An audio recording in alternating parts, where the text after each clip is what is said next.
being disbursed and when throngs of peoples line up as beneficiaries because these activities need the participation of local government units and their offices.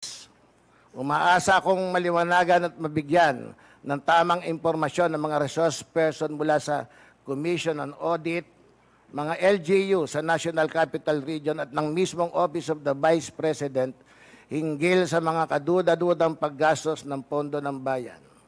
If they have evidence of how the OVP spent the budgets on socio-economic programs from July 22 to the present, I hope they will be entered into evidence after the resource person are sworn to tell the truth and nothing but the truth.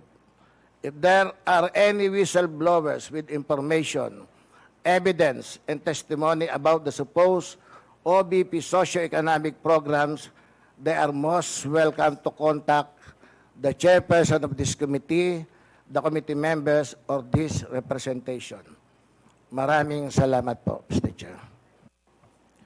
Thank you, Congressman Valeriano. Before we proceed to the initial discussion of privilege speech number 379, we will first proceed to the preliminary determination. Do I hear any motion to move for the preliminary determination? Mr. Chair. Mr. Chair, I move that Congressman Flores. committee take cognizance of the issues raised by Congressman Valeriano in his privilege speech, Mr. Chair. I so move. Is there any second? Second, Mr. Chair. Is there any objection? Mr. Chair, Mr. Chair, parliamentary inquiry. Congressman Panaligan. Before we proceed with the voting, may I inquire as to the propriety or timeliness of this committee taking cognizance of the issues raised in the previous speech of the Honorable Valeriano. I understand that the subject of this inquiry are the issues raised by Honorable Valeriano in his previous speech. I also understand that this concerns transactions, certain transactions of the OVP and DepEd. However, those transactions are subject of current COA investigations. And we also know that said COA findings are still pending, subject to appeal or reconsideration. So in view of that, I just want to be clarified as to the propriety of this committee taking cognizance of the of said transactions. Mr. Chair. Before I recognize the Honorable Flores, the Chair would like to recognize the presence of Congresswoman Gloria Macapagal Arroyo, former President, Honorable Aurelio Dong Gonzales, our Senior Deputy Speaker, Congressman Roberto Uy of the 1st District of Zamboanga del Norte, Honorable Janet Garin, Vice Chairperson and Congresswoman of 1st District of Iloilo. Honorable Flores, you are recognized. Thank you, Mr. Chair. Mr. Chair, first and foremost, the authority of the House to conduct inquiries in aid of legislation has been already established, Mr. Chair.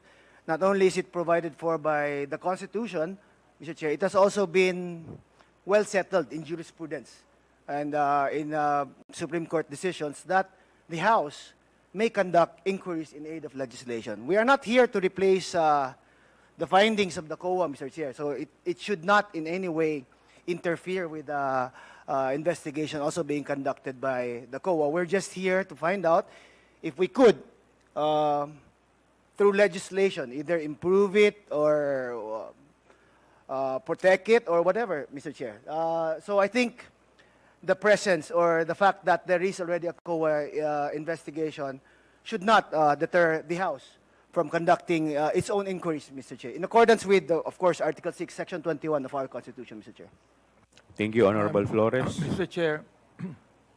Honorable the Vice Chair, Congressman Benny Abante is recognized. All right. In response to the query of our good colleague there, also related to the statement of Congressman Flores, may I read Rule 1, Section 1 of the Rules of Procedure, governing proceedings before the Committee on Good Government and Public Accountability as far as jurisdiction is concerned. It says here, and I quote, "The Committee on Good Government and Public Accountability shall have jurisdiction over all matters directly and principally relating to malfeasance, misfeasance, and nonfeasance in office committed by officers and employees of the government and its political subdivisions and instrumentalities, inclusive of investigations of any matter of public interest on its own initiative or upon order of the House," Mr. Chair. Did that satisfy you, Congressman Panaligan? Thank you very much, Mr. Chair. Thank you. We will now proceed. The chair will now rule on the motion to move for the preliminary determination of privilege speech number 379. Is there any objection? Hearing none, the motion is carried. Mr. Chair, Sino yan?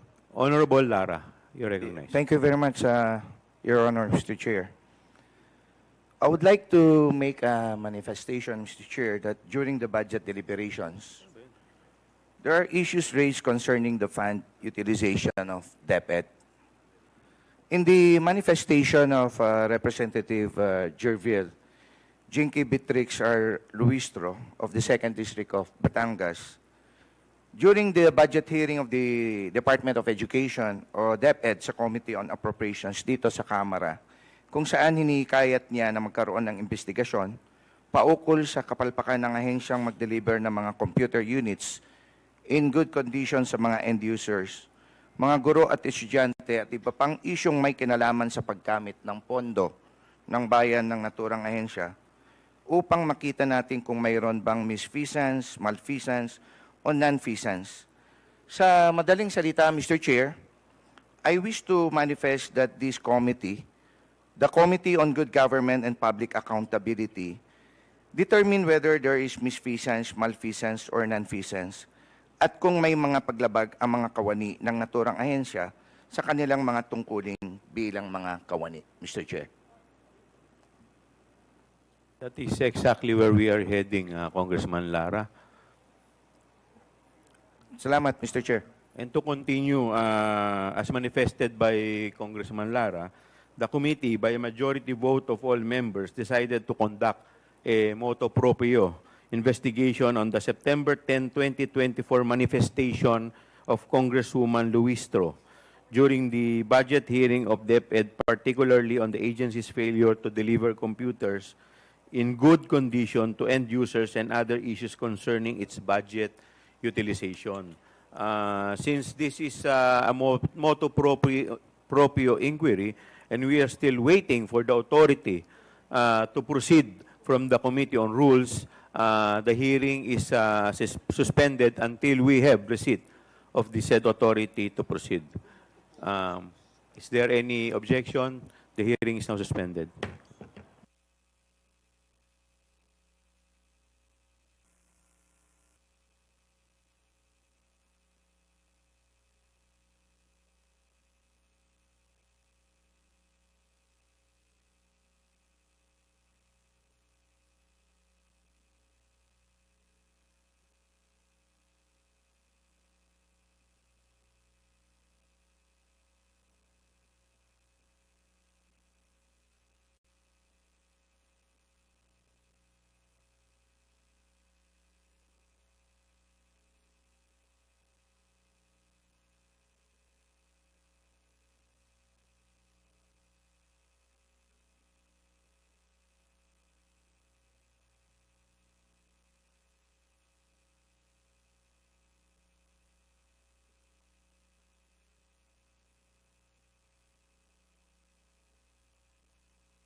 Hearing resumes. We already took cognizance of the privileged speech of Congressman Valeriano. Then we are ready to proceed. But with respect to the motu proprio, we are still awaiting for the authority. So, later na po muna yon. Wala pa po tayong authority from the Committee on Rules. In the meantime,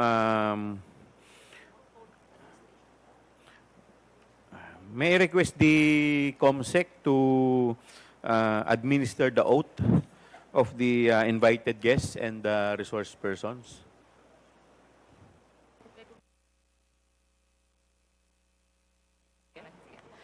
Thank you, Your Honor. To all the resource persons invited, kindly stand up and raise your right hand, please.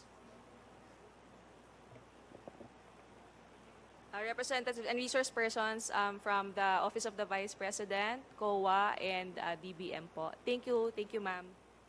Mr. Chair, Yes, the Honorable yes, Vice when you President. sent a letter to the Office of the Vice President, you attached a copy of the rules Okay.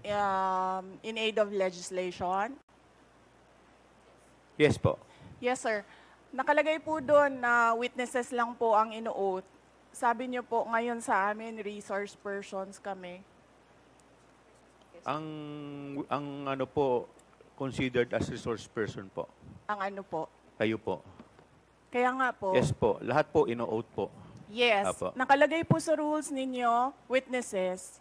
Nakalagay po dito ngayon sa table, resource persons. Lahat po considered as resource person and witness.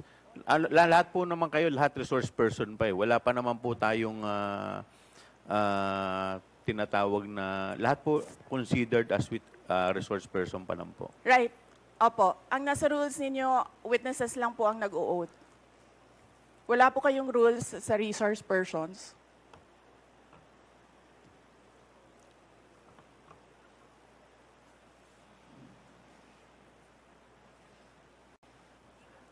Ma'am, ano lang po yun eh. Yung term lang po yun eh. Pero considered as a resource person din po kayo eh. Yes, sir. Opo. Resource persons nga po Kayo nakalagay witness dito. din po at saka resource person po. Hindi niyo po sinabi na witness ako. Sinabi niyo po dito ngayon, resource persons. Ang nakalagay po sa rules ninyo, witness. Comsec, ano po yung pinadala po ninyo? Yun pong rules in aid of legislation.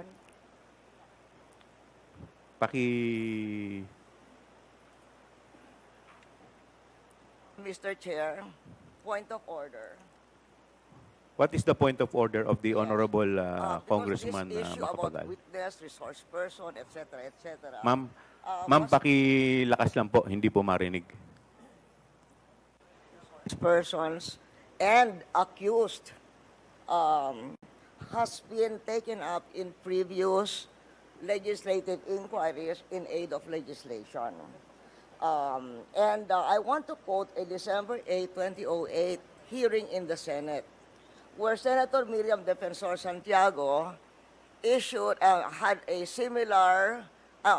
had an opinion on a similar situation, but she quoted a Supreme Court ruling. So,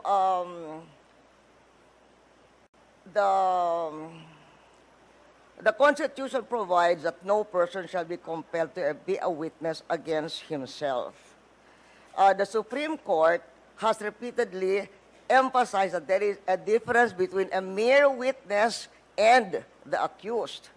And it can appear from statements and privileged speeches that there is that a person who is the subject matter of an adverse privileged speech is not a mere witness or a mere person of interest, meaning a suspect. She is in fact accused of what seems to be a criminal case for violation of certain criminal laws, including malversation of public funds.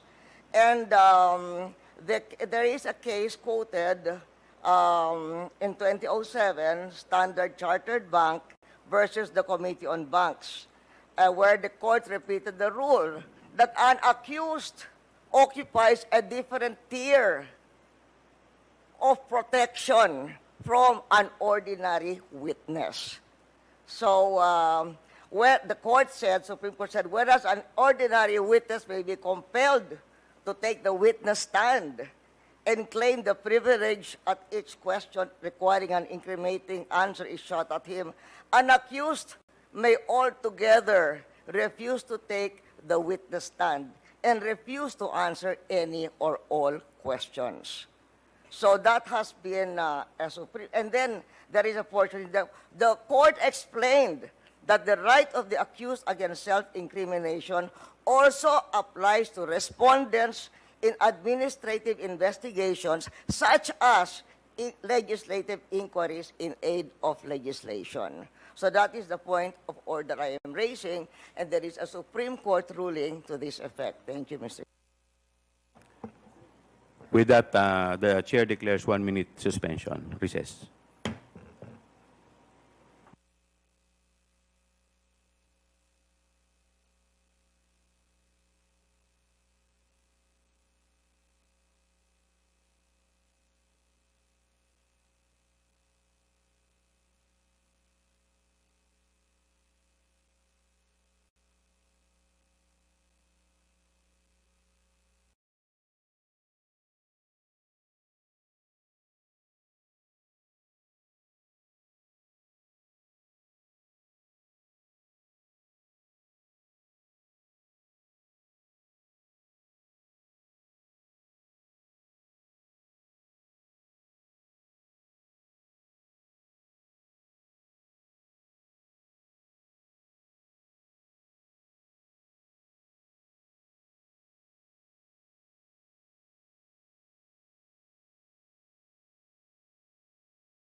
Madam Congresswoman Arroyo, may I know if, may I be clarified if the tenor of your point of inquiry is referring to the sub judice case or rule? Referring to the sub judice case, but it is saying that when a witness, in fact, is in reality the accused.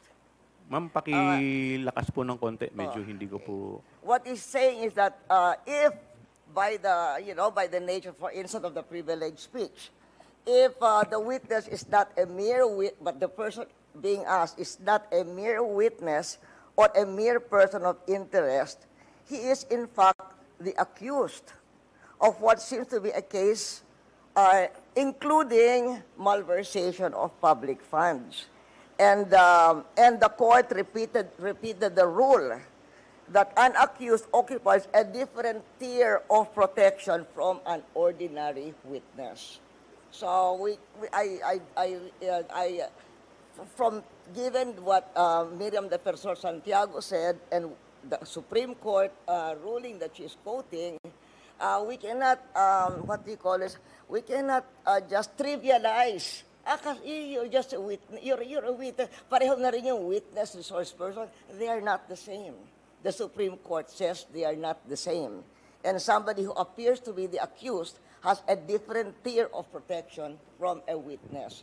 And in fact, can refuse to take the witness stand. Congressman Flores, you're recognized. Mr. Chair, this is an inquiry in aid of legislation, and no one is technically accused of any wrongdoing here, Mr. Chair. Mr. Chair, look at the speech. Ma'am, Look at the please, speech, Mr. Chair, ma'am, the privilege. please wait to be Mr. recognized. Chair, first. may I request a Wait. 1 I will, minute I will- recess? 1 minute. 1 minute Thank recess you. declared by the Yes. chair.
Mr. Chair, yes. Mr. Chair, Session resumes. Mr. Chair, may I speak? You will be given the opportunity later, Okay. Madam Vice President. In any event, the point of the Honorable Arroyo is well taken, but we will proceed to the oath taking. If the Vice President refuse to take her oath, we will respect that. In the meantime, COMSEC, please proceed with the oath taking of the other witnesses. To all the other witnesses and or resource persons, please stand up and raise your right hand, inviting the DBM, the COA, and other staff from the Office of the Vice President, Your Honor. Okay. Please your right hand. Do you solemnly swear that the statements you will give before this committee shall be the truth, the whole truth, and nothing but the truth, so help you God? I do. The oath has been administered, Your Honor. Mr. Chairman. Yes, Congressman Paduano. Of course, you have already ruled with regards to the point of the order being raised by the former president and now representative of Pampanga, Madam Gloria Macabagal Arroyo. But still, there is also a supposedly a pending manifestation being made by the members of this committee with regards to the point of order that was raised. So I think, Mr. Chairman, we have to hear first, but of course you have already ruled, but we have to also to hear the manifestation of the members of this honorable committee. And in that case, you have already recognized the good Congressman Kit Flores. And I think it is just proper to recognize him once again. Thank you, Mr. Chairman. Thank you, Congressman Paduano. The Honorable Flores is recognized. Thank you, Mr. Chair, but I think the ruling was already made, Mr. Chair, and I will submit, Mr. Chair. Thank you, Congressman Paduano. We will now, let us also discuss the administrative matters. But before we proceed, the Chair would like to recognize the Honorable Bongalon of Ako Bicol, Mr. Marvin Joshua ano to? Palitik of the Commission on Audit, State Auditor 3, Honorable Marlene Primicias Agabas, Deputy Majority Leader, 6th District, Pangasinan, the Honorable Marcoleta of Sagip, Honorable Micaela Swansing, 1st District, Nueva Ecija, the Honorable Ricardo Cruz, Lone District, Taguig Pateros, and the Honorable Filimon Espares of Co-op NATCO.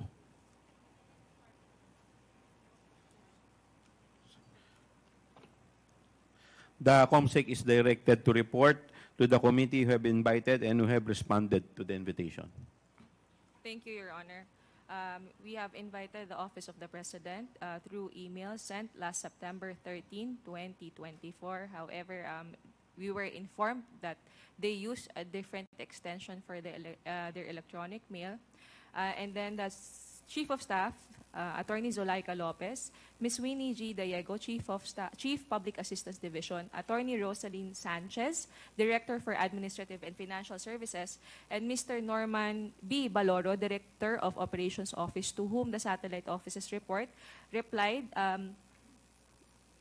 yesterday that through their executive assistant Nicole, that they will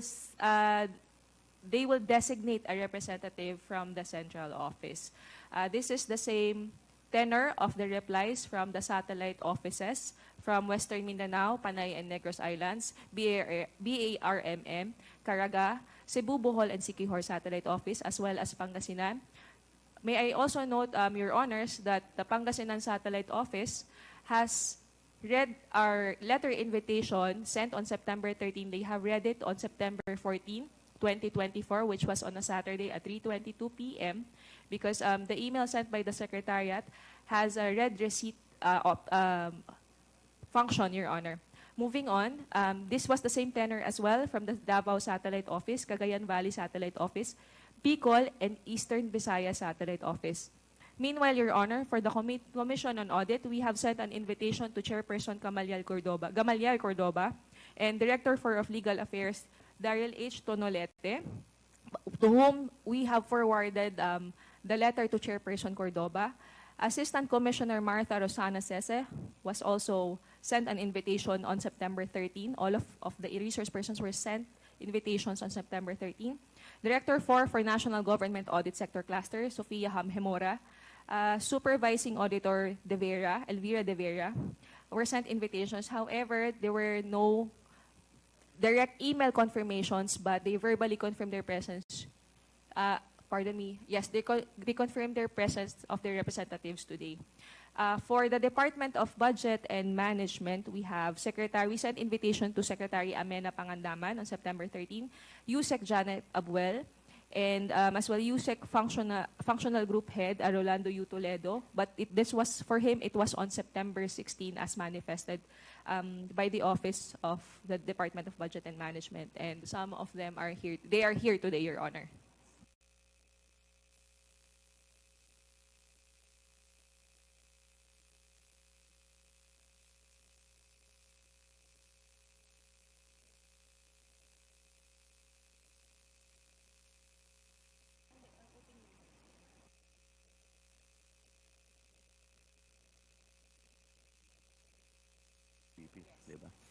We will now proceed to before we proceed to the interpellation proper, the Chair will recognize the Honorable Vice President for her message. Yes, ma'am. You are recognized, ma'am.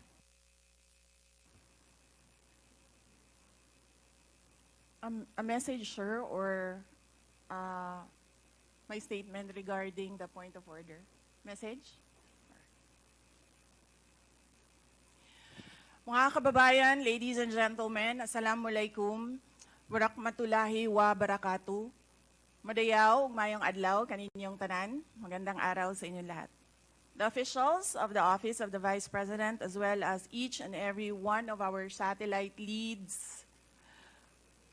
office leads, were in receipt of a letter from the chairman of the Committee on Good Government and Public Accountability dated September 13, 2024, requesting our presence or that of our duly authorized representatives in today's initial deliberation with preliminary determination on privilege speech number 379. In view of the said letter, I am appearing before you today not only as the head of office, but more importantly as the duly authorized representative of all officials of the OVP. Simply because we have not done anything wrong. There is no misuse of funds. If there are audit findings, we shall gladly respond to them before the Commission on Audit. And if there are legitimate cases to be filed, then we shall gladly respond to them before the appropriate courts. In relation to this, may I just say that I take notice of the opening speeches and nasabi doon, there is a determination of misfeasance, nonfeasance, and malfeasance. And those are cases that should properly be taken in the courts of law. What we are witnessing now is no ordinary legislative inquiry. This exercise is a well-funded and coordinated political attack. This much is evident from the very words of the privileged speech that prompted this inquiry. A speech that simply meant to say, do not vote for Sara on 2028.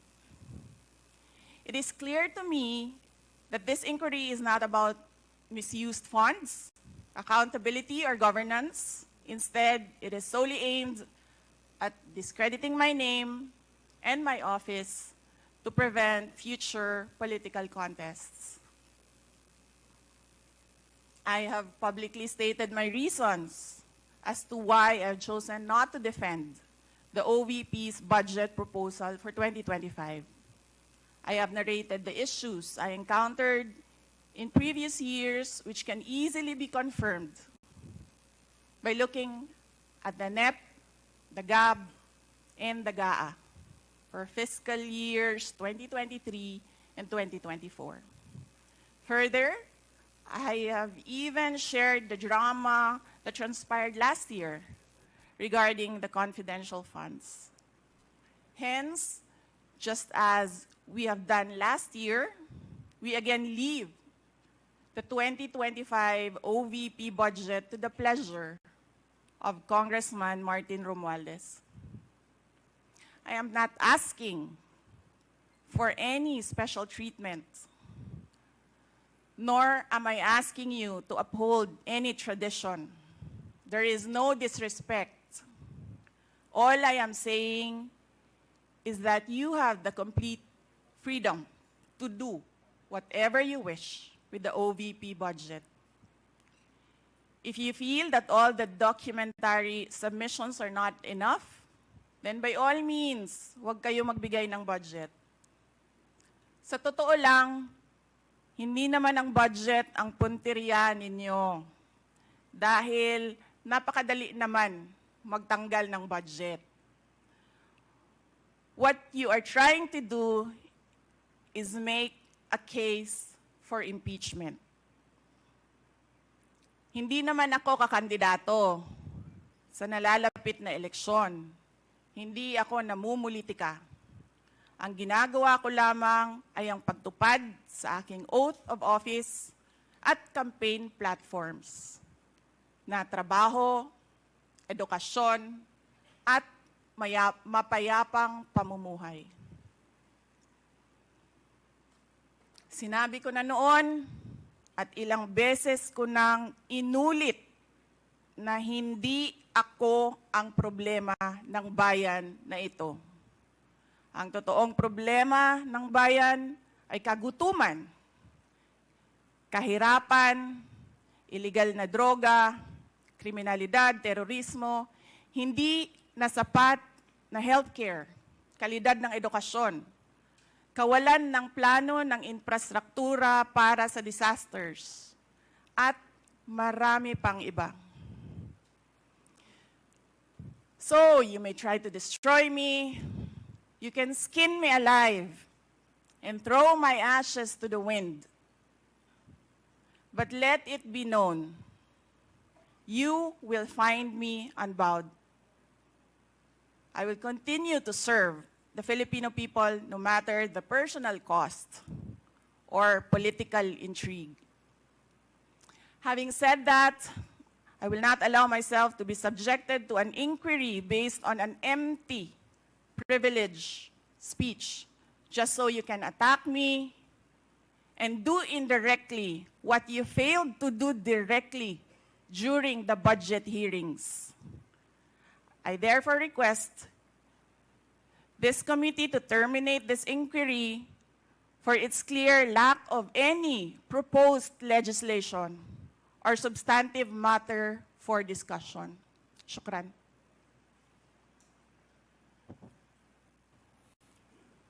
The committee cannot rule on that because the committee already took cognizance of this privileged speech. Anyway, we will now proceed. Next, we will recognize the Mr. representative from COA, Mr. Chair, Congressman Marcoleta. may I please raise a parliamentary inquiry? What is your parliamentary inquiry? Thank you, Mr. Chair. The rules of the committee says that this committee only acquires jurisdiction on matters of nonfeasance, misfeasance, malfeasance. And under Section 2, Mr. Chair of the rules, there should be a prior determination whether or not these malfeasance, nonfeasance, and misfeasance are directly or specifically relating to the persons charged of this. Has this committee made a prior determination of this? And if so, when did it happen? And where is the order specifying that the committee has just reached a prior determination? This is very important, Mr. Chair, because the rules also says that after determining or making a prior determination, this committee will set an order, and that is the only way that this committee acquire jurisdiction over the person's subject matter of this inquiry. And that particular order of prior determination will set out the parameters. If I can make a comparison, Mr. Chair, in regular court, it is called pre-trial order, where the parameters of the inquiry, the presentation of evidence or explanations or allegations are limited to that set of stipulation. So considering, Mr. Chair, and I assume that there is no prior determination, I do not think how we can start the meeting today because we are supposed to observe the rules. I am referring to Section 2 of the rules of this committee, Mr. Chair. Thank you. Thank you. To answer that, Congressman Marcoleta, we have already ruled on the preliminary determination a while ago. Medyo na late na po kayo. Now, with respect to your inquiry, that if we can proceed with this, considering that this is an investigation of malfeasance, misfeasance, and nonfeasance, let me walk you through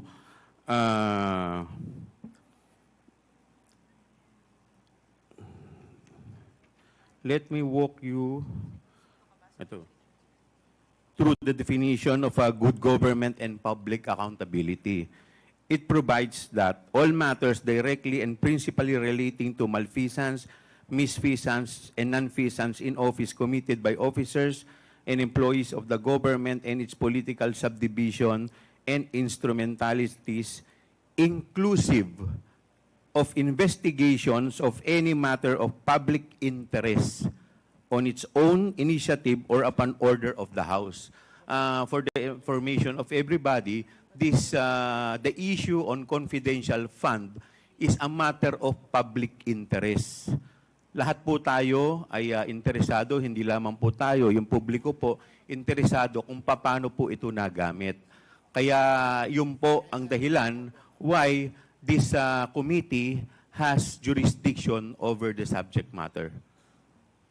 But Mr. Yes, Chair, Congressman Marcoleta. Mr. Chair, under Section 5, there should be a record of preliminary determination. It says that the proceedings in the preliminary investigation or determination shall be recorded through stenographic notes. What you were mentioning are motu proprio cases. I am assuming that this committee started by way of a referral because of a privileged speech delivered on the floor by one of us. And so this is the main subject matter of this committee meeting, and to which we should first determine preliminarily whether or not this committee acquires jurisdiction. And I demand a record of preliminary determination under Section 5 because it says, upon termination thereof, Mr. Chair, the chairperson shall issue an order which shall recite in details the matters taken up. So what are the matters taken up, Mr. Chair? I think we should be able to comply with these elementary rules as specified in the governing rules. Well, considering that we are still in the, we have yet to proceed to the interpellation, we are still in the period of recognizing the resource person as well as the witness. With that, the chair declares 1 minute suspension.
Hearing resumes. The Chair would like to recognize the Honorable Luistro Gerville of Batangas 2nd District, Honorable Paul Dasa, Senior Deputy Minority Leader of 1st District, Northern Samar, the Honorable Roel Daniel Manuel of the Kabataan Party List. The Chair, the committee would like to take note of the manifestation of the Honorable Marcoleta, but considering that the committee already took cognizance of the preliminary determination, we will proceed to the COA. COA, please. Sino po yung representative ng COA? Good morning, Mr. Chair. Sa ating mga members of the committee, magandang umaga po. On behalf of the Commission on Audit, we do recognize the plenary power of the Congress in asking questions relating to legislation. And since the invitation only pertains to the budget utilization of the OVP, we can answer questions relating to that, Your Honor. That would be all, Mr. Chair. Thank you. We will now proceed to the next representative from DBM. Thank you, Mr. Chair, and good morning to all your honors. Yes, by the invitation of the Committee on Good Government and Public Accountability, we are here to provide information on the Office of the President's budget in the calendar year CY 2022 to 2024 budget utilization and performance, compliance with the GAA, including fund transfer and budget realignment, as well as the agency's program projects and activities, among others. So any inquiry will just answer during this congressional meeting, Mr. Chair. And if ever there's a need for us to provide data and information, we'll do so, Mr. Chair. So good morning. Thank you. The Chair is in receipt of the authority from the Committee on Rules with respect to the motu proprio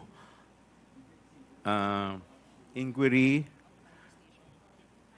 on the manifestation of Representative Jinky Luistro during the budget hearing of the Department of Education in the Committee on Appropriation on September 10, 2024.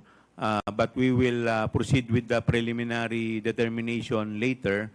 In the meantime, we will proceed to the interpellation with respect to the privileged speech of Congressman Valeriano. Before we proceed, we will set rules. We will set certain rules or parameters. We will limit the interpellator to 5 minutes. Hindi po kasama yung sagot. And then, pwede po paki-silent po ang inyong mga telepono. Turn off nyo po or silent mode. And please observe proper decorum para hindi po tayo maging magulo at maging maayos lamang po. At lahat po yung mga gustong mag-interpolate, lapit lang po dito sa COMSEC at magpalista. Ang magiging sistema po natin, mauuna po ang minority, and then the majority, minority, majority. Now, we will first recognize representative from the minority, the Honorable Franz Castro. Thank you, Mr. Chair. Nagpapasalamat po ako sa committee na ito po na pinamumunuan po ninyo dahil in-schedule agad natin yung naging privilege speech ni Representative Valeriano. Alam niyo po, una po sa lahat, ginigiit natin dito na ang tradisyon ay tradisyon. Pero una sa lahat, kung ang tradisyon ay bumabangga sa interes ng mga mamayan, sa interes ng publiko, at accountability ng mga public officials at saka pagiging transparent ng lahat ng ating mga ginagawa, lalong-lalo na po sa kaperahan o lalong-lalo po sa budget or whatever na pinagkatiwala po ng taong bayan sa atin, ay kailangan po yun yung nauuna. Kaya nagpapasalamat po ako na dahil ito po yung magsiset, no, noong mga pwede nating magawa sa rules, mabago sa rules, pwede nating in aid of legislation, lalong-lalo na pinag-uusapan natin ang confidential funds and intelligence funds or confidential funds dito sa Office of the Vice President. At ito ay inaasahan ko na magsiset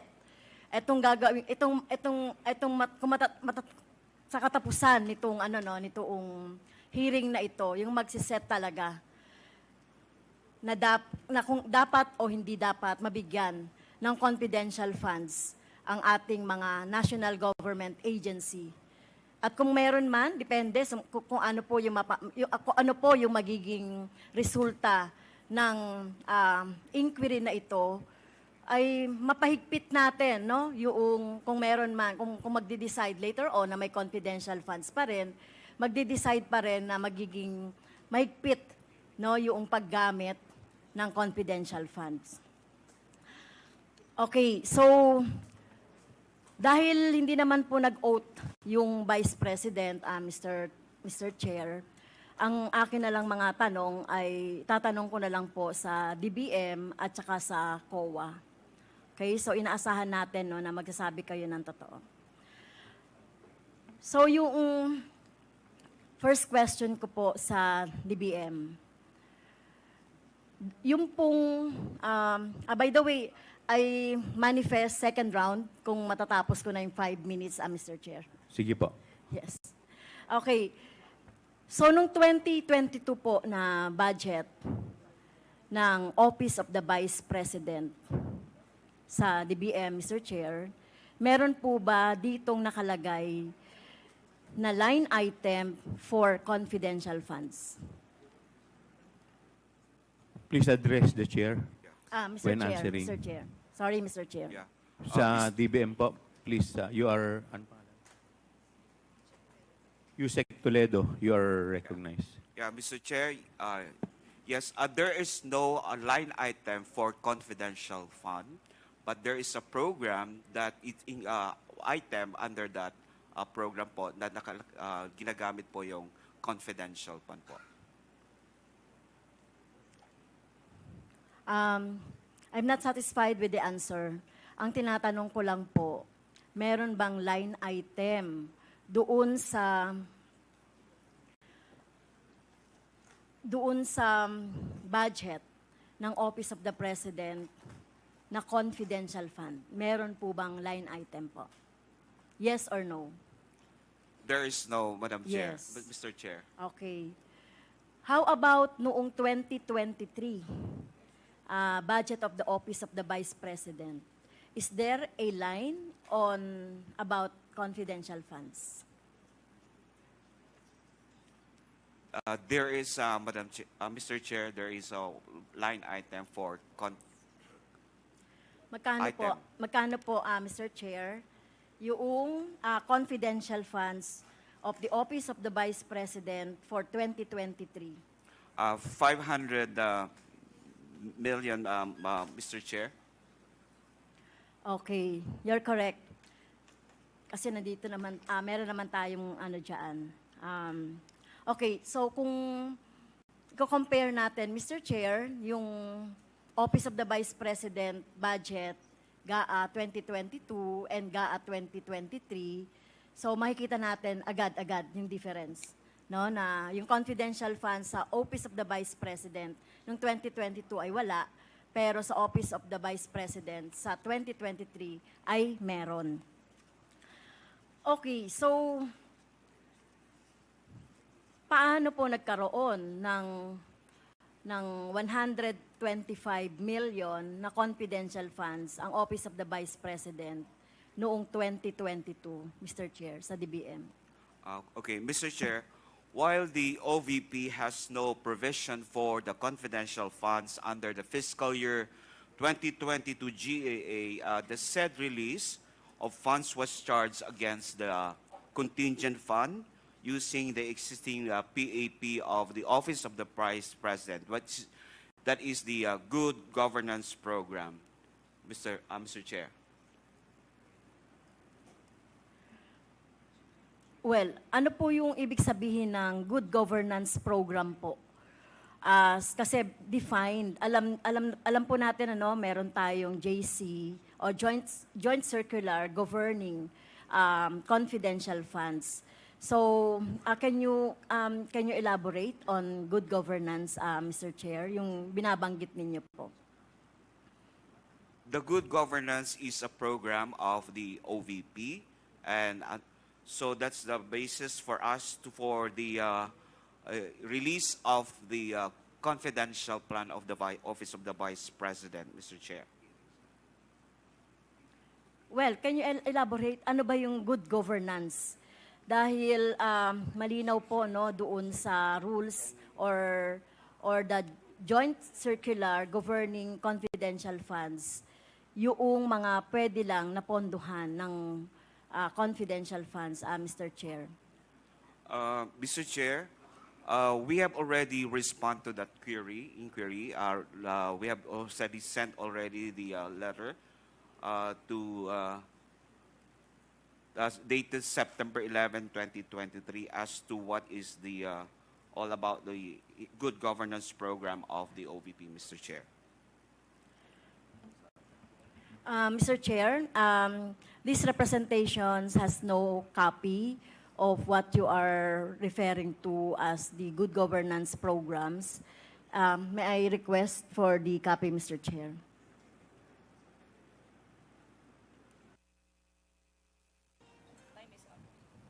Please take note of the manifestation of Congressman Castro Comsec. Would you like to respond, Comsec? Your Honor, as to the part of the committee secretariat, we have not received a document from the Department of Budget Management. We have sent an invitation on September 13. We are not in receipt of a position paper or any document dated September 11, Your Honor. It might be a different committee. Okay, but just the same, yes, I may respond to the inquiry as far as what is all about the good governance program, particularly the good governance engagement and social services projects. This is in consideration of the urgency of the safe implementation of various projects and activities of the Office of the Vice President across its satellite offices for the last, the conduct of its official engagement and functional representation in international and local events, the implementation of various projects and activities relevant to national security and peace and order, and implementation of the same with proper security and safety protocols for the benefit of the institution. Mr. Chair.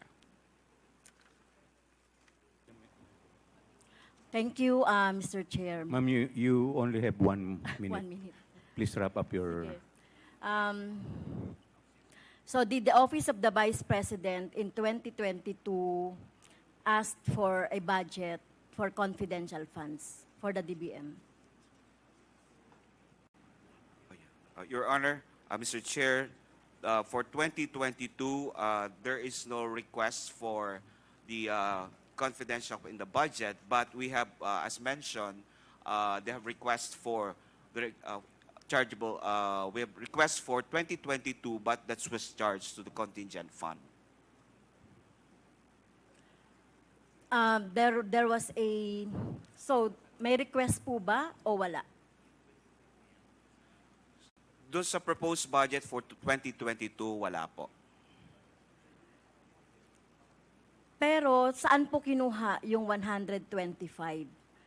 Sinasabi nyo kanina, Mr. Chair, ay doon sa contingent fund. So, hindi po ba kapag merong request for a lump sum o merong ibibigay yung or pagkukuhanan yung lump sum, dapat may request. Okay. So, yes, Mr. Chair. So during the implementation of the fiscal year 2022 budget, there was a request coming from the Office of the Vice President to release an additional requirement for the fiscal year 2022 budget. Basically, hindi lang po yung confidential plan, but also for some PS and MOE requirements. Now, this was... Pinag-usapan lang natin yung confidential Okay. funds.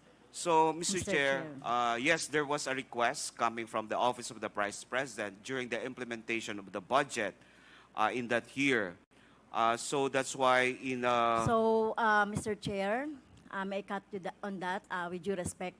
So may I ask, Mr. Chair, the request... Last Yes. question, please. So, second down na lang ako, Mr. Chair. May I ask the DBM, Mr. Chair, the letter request from the Office of the Vice President. So, yun na lang, Mr. Chair, at itutuloy ko na lang po mamaya. The DBM is requested to submit the letter of the Honorable Vice President. The yes, request Mr. letter of Chair. the Honorable. Please submit it to the COMSEC. Yes, Mr. Chair. Thank you. Next to interpolate is Honorable Nika Swansing. You have 5 minutes. Thank you very much, Mr. Chair. Mr. Chair, I was just hoping to take this opportunity because COA, the right team from COA is already here. So if I may request the COMSEC, Mr. Chair, and the permission of the Honorable Chairman to pull up some slides on the screen. Mr. Yes, Chair. please.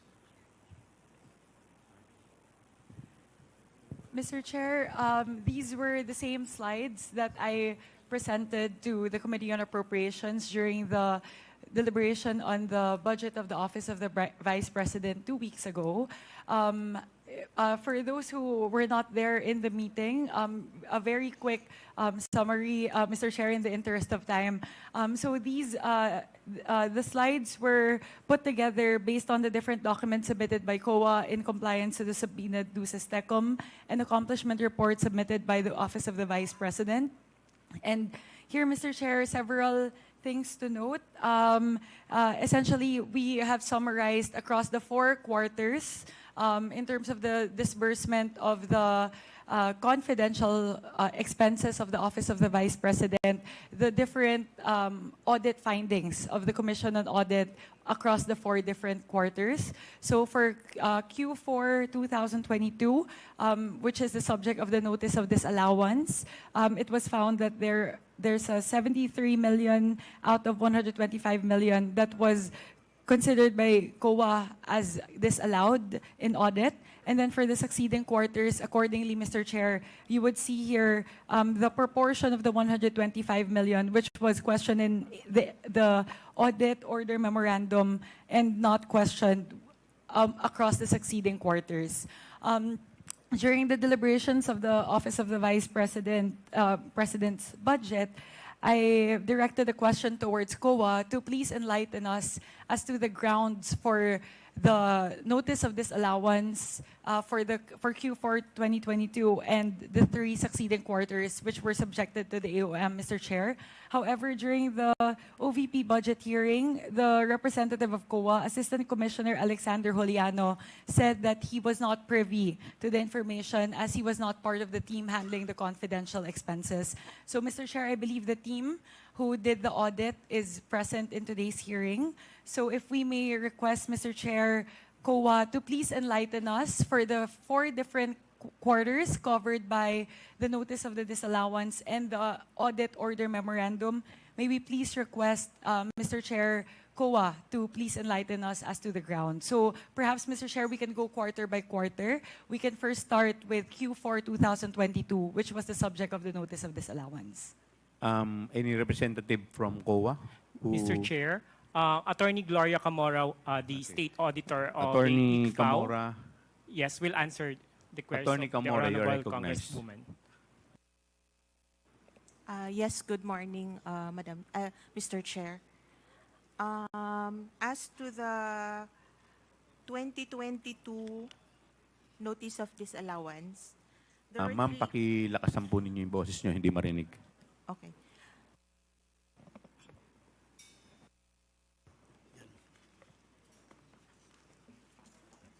there were 3 items that are part of the notice of disallowance.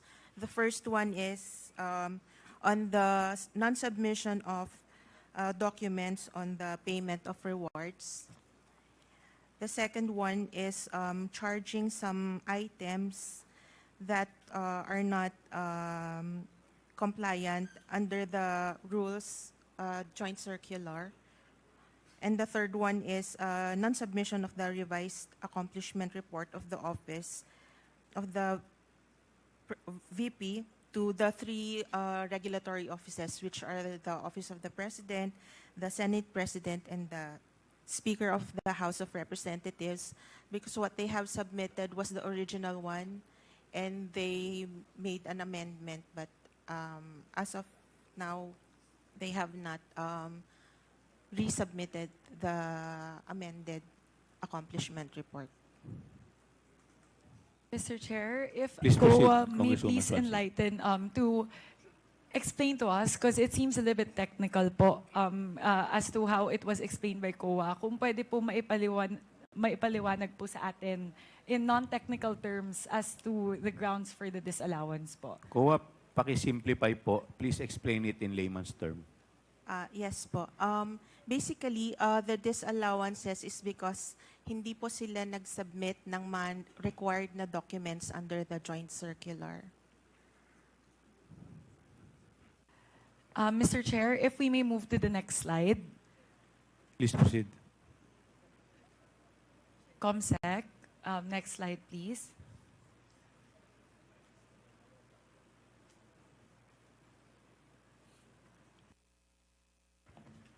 Here, Mr. Chair, shows a breakdown of the different expense items listed in the accomplishment report for Q4 2022 and the 3 succeeding quarters, which were the subject of the AOMs. Mr. Chair, I would like to again throw the question to COA, because it seems to me, I am not an auditor, so it seems to me that across the 3 succeeding quarters, the categories that were flagged as questioned in the AOM are similar across the 3 succeeding quarters. So, pare-pareho po yung naka-orange po. Payment of reward, yung provision of medical and food aid, at saka po payment of incentives or traveling relative to the confidential operation. So, Mr. Chair, if I may request COA to please enlighten us as to the reason why these categories seem to be repeatedly flagged across the succeeding quarters under audit. COA. Yes, Mr. Chair. As to the payment of rewards, the joint circular requires a document, the supporting documents evidencing the success of the information gathering. As far as the documents that they have submitted, we are not, so far, we are not satisfied with the documents they have submitted. So we ask them to submit the documents that would satisfy the joint circular. As to the provision of food and medical items, again, we ask them for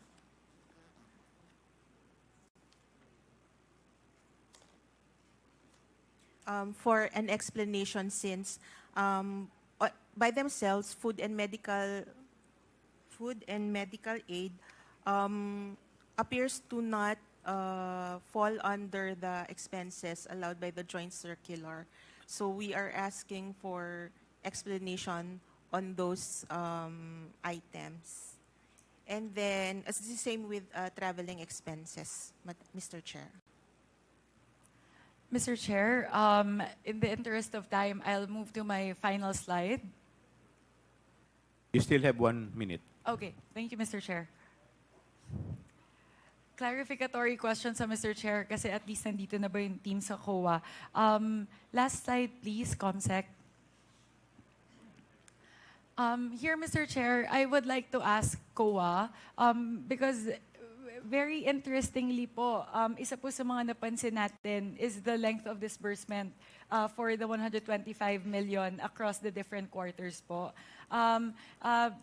meron po ba na information yung COA as to how how the disbursements were done in terms of the speed by which the disbursements were done? Like for example po, the 125 million in December were spent in 11 days as opposed to in Q3 2023 po, wherein it was spent in 79 days. So kasi po, one thing that we can see as well in the previous slide is regardless of the length of the disbursement or the speed of the disbursement or the areas of surveillance, if you can move to the previous slide, Comsec. Ito po, the numbers of areas under surveillance are different, and the speed of the disbursement is different as well. But it seems like the expenditure patterns are very similar po across categories and across the different quarters. So, meron po bang nakita yung COA with regards to that po, Mr. Chair? Please wrap up your questions. Pakisagot na lang po, tapos na po kayo. Mr. Chair, since we were given the data on the areas and they have also submitted the evidences of payments, we did not conduct a study on the speed by which the frequency of the payments, as long as we were satisfied with the number of areas that they have served. So if we can average it based on that, the number of areas, I think it is possible to be spending the said amounts. Mr. Chair, final question na lang Okay, po. last question. Because the AOMs were issued po in February 1, 2024 for the first AOM, and then the second AOM po on August 8, 2024. Reading through the AOMs po, the Office of the Vice President is given 15 days to respond to the AOMs. I believe the first one has been responded to in April. So meron na po bang response doon po sa August 8 na AOM?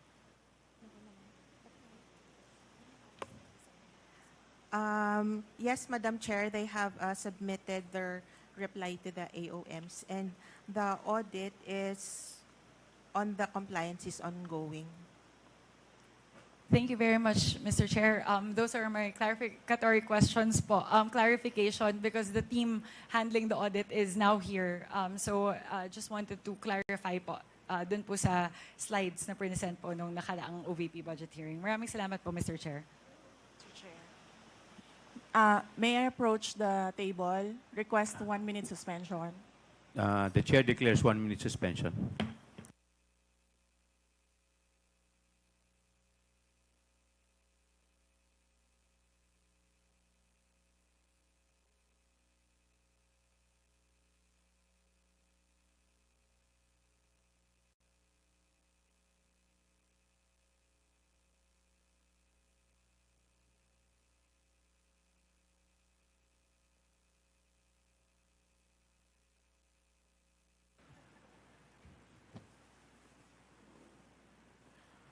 Session resumes.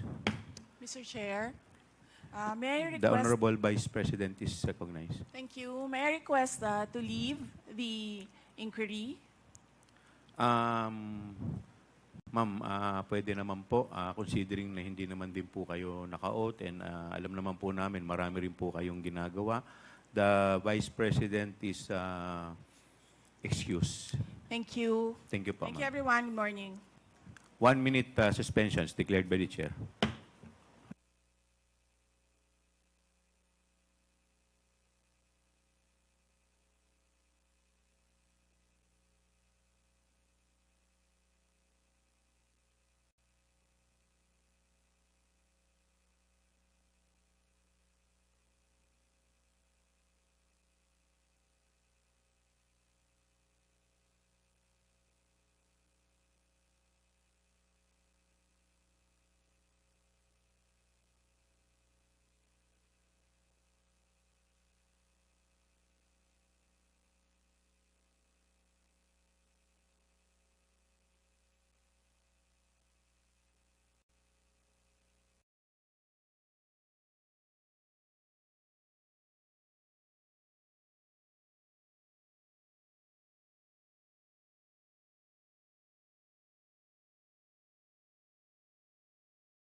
Committee hearing resumes.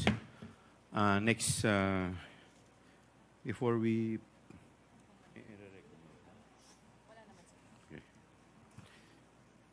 We will recognize the next interpellator, the Honorable Congressman Manuel. Thank you, Mr. Chair. Good morning po sa lahat. Well, before I proceed sa questions ko, Mr. Chair, gusto ko munang i-manifest na sobrang disappointed po tayo. Actually, kasabay ng hearing na ito sa Committee on Good Government ay ang plenary debate sa budget for 2025. Mr. Chair, tayo and of course yung mga colleagues natin, we took the time for this committee at inimbitahan ng Office of the Vice President. Pero yun nga po, nalaman natin na hindi po nag-take ng oath at ayun, bago po tayo makapagtanong para din po sana marinig ng nakaupong Vice Presidente, umalis na rin po, Mr. Chair. And actually, when I recalled yung mga ibang pwedeng precedents din natin, Mr. Chair, while nabanggit po na merong right, no? Or may option ang mga public officials na hindi po mag-oath, pero hindi naman po all the time na ganun yung ginagawa. Even yung mga former presidents nga po, Mr. Chair, like former President Ramos, former President Estrada, former President Noynoy Aquino, ay dumalo nung inibitahan din sila sa mga legislative inquiry at nag-take po sila ng oath, Mr. Chair. And I'm also wondering, Mr. Chair, kung meron din po bang dumalo, maliban po sa sitting Vice President, other personnel po from the OVP na nandito, meron po ba, Mr. Chair? Wala po. Pero di ba, Mr. Chair, I believe we sent invitations hindi lang sa sitting Vice President, pero maging sa iba pang mga nagtitake ng major function sa OVP. So, Mr. Chair, we have afforded several opportunities for the OVP actually, hindi lang sa ating formal budget hearings, pero maging sa Committee on Good Government, Mr. Chair. So, I think again, we can let the Filipino people judge, no, kung ano ba talaga ang performance ng mga niluklok nating mga opisyal sa pamahalaan.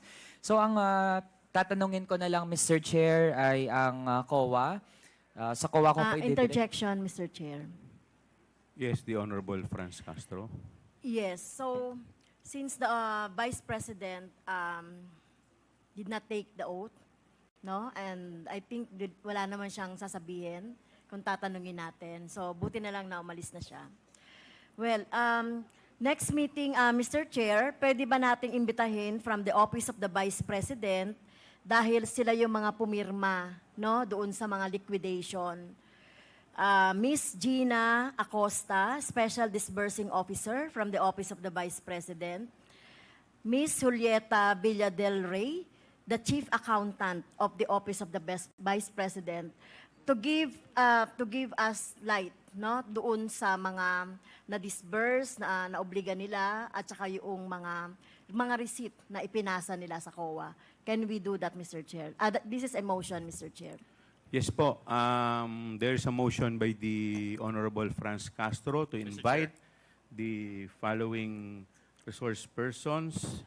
Number 1, Gina Acosta of the Office of the Vice President and Julieta Villa del Rey, the Chief Accountant of the Office of the Vice President. Mr. Chair? Is there... Mr. Chair, point of clarification lang, so that before we rule on the motion. Okay, before we rule, what is the point of Honorable Roj? Mr. Chair, may we know from just so that we know how to decide on the motion if we will agree with it or to object. Mr. Chair, my understanding, I understand there were 2 names mentioned, but yung isa po, si Ms. Gina Acosta, may we know from the COMSEC if she was already invited? COMSEC? Yes, thank you, Your Honor. No, she was not invited. We were not informed that she was a special disbursing officer, Your Honor. So she is also not in the website, Your Honor, of the So OVP. those 2 names were not invited yet? Yes, Your Honor, not Okay. invited. Ms. Gina F. Acosta, the special disbursing officer, and Ms. Julieta Villa del Rey, the chief accountant of the Office of the Vice President. Thank you then, Mr. Chair. In that case, I will join the motion of the Honorable Castro. Thank you, Mr. Chair. Is there any second to the motion? Mr. Chairman, Is there any objection? Mr. Chairman, Ay, yes, Congressman before Paduano. the chairman rules with regards to the motion being made by the Honorable Franz Castro, let me ask the chairman. Since we invited to the motion of the Honorable Castro, a certain Miss Acosta and Villa del Rey, Julieta, Mr. Chairman, can we ask if,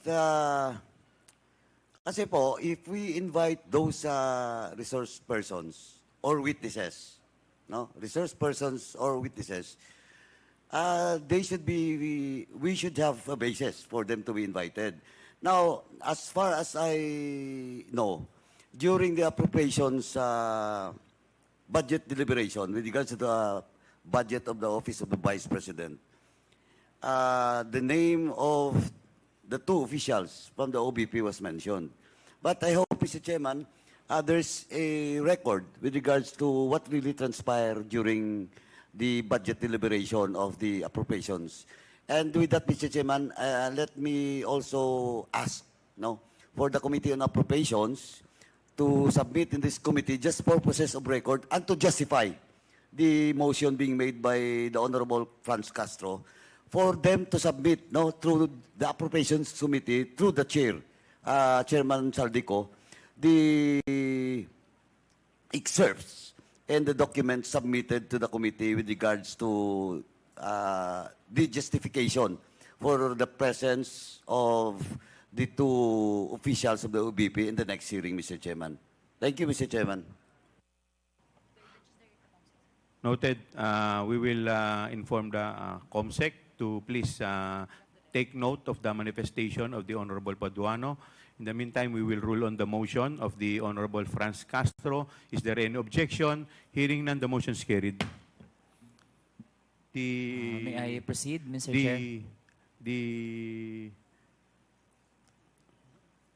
Honorable Raul Manuel, hindi po minus yung inyong oras. You still have... Sige, you still have 4 minutes. Okay, thank Please you. proceed. Thank you, Mr. Chair. Mr. Chair, nabanggit po kanina na hindi qualified sa paggamit ng confidential funds ng Office of the Vice President for 2022 ang medical and food aid. Can we confirm this from the Commission on Audit? As of yung AOM po namin, since COA, medical... COA, please wait to be recognized by the chair. Attorney Camora, you are recognized. And please address your answer to the chair. Mr. Chair, since as of the review of the documents, we have deemed them not qualified as confidential expenses, since they just indicated food and medical supplies as is. Mr. Chair, how much po yung amount na dineclare ng OVP na pinagamitan di umano ng medical and food aid? Mr. Chair, anong period po? For 2022, yung confidential funds. For 2022, it was 35 million for supplies. For medical and for food aid. medical and supplies, Mr. Chair, 40 million pesos. Sa pagtingin natin, Mr. Chair, bagamat syempre gusto natin na makatulong ang ating mga ahensya ng gobyerno, mapagbuti yung pag-provide ng mga services, pero tingin natin, Mr. Chair, ay questionable nga kung kukunin sa confidential funds ang pag-provide ng medical and food aid. Lalo na't supposedly nga transparent, magkano talaga yung nagagastos para dyan, tapos sa bawat beneficiary din, magkano yung worth ng kanilang nakukuha, ilan din yung beneficiaries. Ibig sabihin, Mr. Chair, delikado kapag yung ganitong mga tipo ng serbisyo ay ang magiging source natin ay confidential funds. Sa experience po ba, Mr. Chair, ng Commission on Audit, meron din ba dating mga agencies ng pamahalaan na nag-declare na gumamit sila ng confidential funds para sa medical and food aid?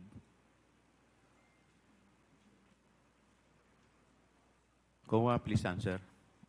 Mr. Chair, we have not come across, or kung meron man, Mr. Chair, it has not been under my audit po. May iba po kasing auditors. May ibang? May Pakilakasan po yung inyong boses. May ibang auditors po. So, hindi lang po kami. Opo. So, I am not aware if may mga ibang agencies po na nagde-declare ng medical and food supplies. Okay, so Mr. Chair, ibig sabihin hindi standard practice na ang pantulong sa ating mga kababayan ay kinukuha siya mula sa confidential funds. Tama po ba, Mr. Chair? COA, please answer. Tama po, Mr. Chair, pero I would like to point out po sa joint circular that supplies, materials are actually allowed, except that you have to identify them as used in confidential activities like surveillance activities. Yun lang po, Mr. Chair. So, ibig sabihin, Mr. Chair, under our current rules, meron siyang qualifier pero hindi absolute na ibig sabihin kung based lang sa personal na kagustuhan ng opisyal ay gagamitin niya yung confidential funds para sa medical and food aid. Tama po ba, Mr. Chair? Yes, Mr. Chair. As long as the purchase or rental of supplies, materials, and equipment are for confidential operations, they will comply with the joint circular po. Okay. Mr. Chair, kasunod naman, na-mention din kanina na walang bagong submission ang Office of the Vice President regarding nga doon sa Notice of Disallowance.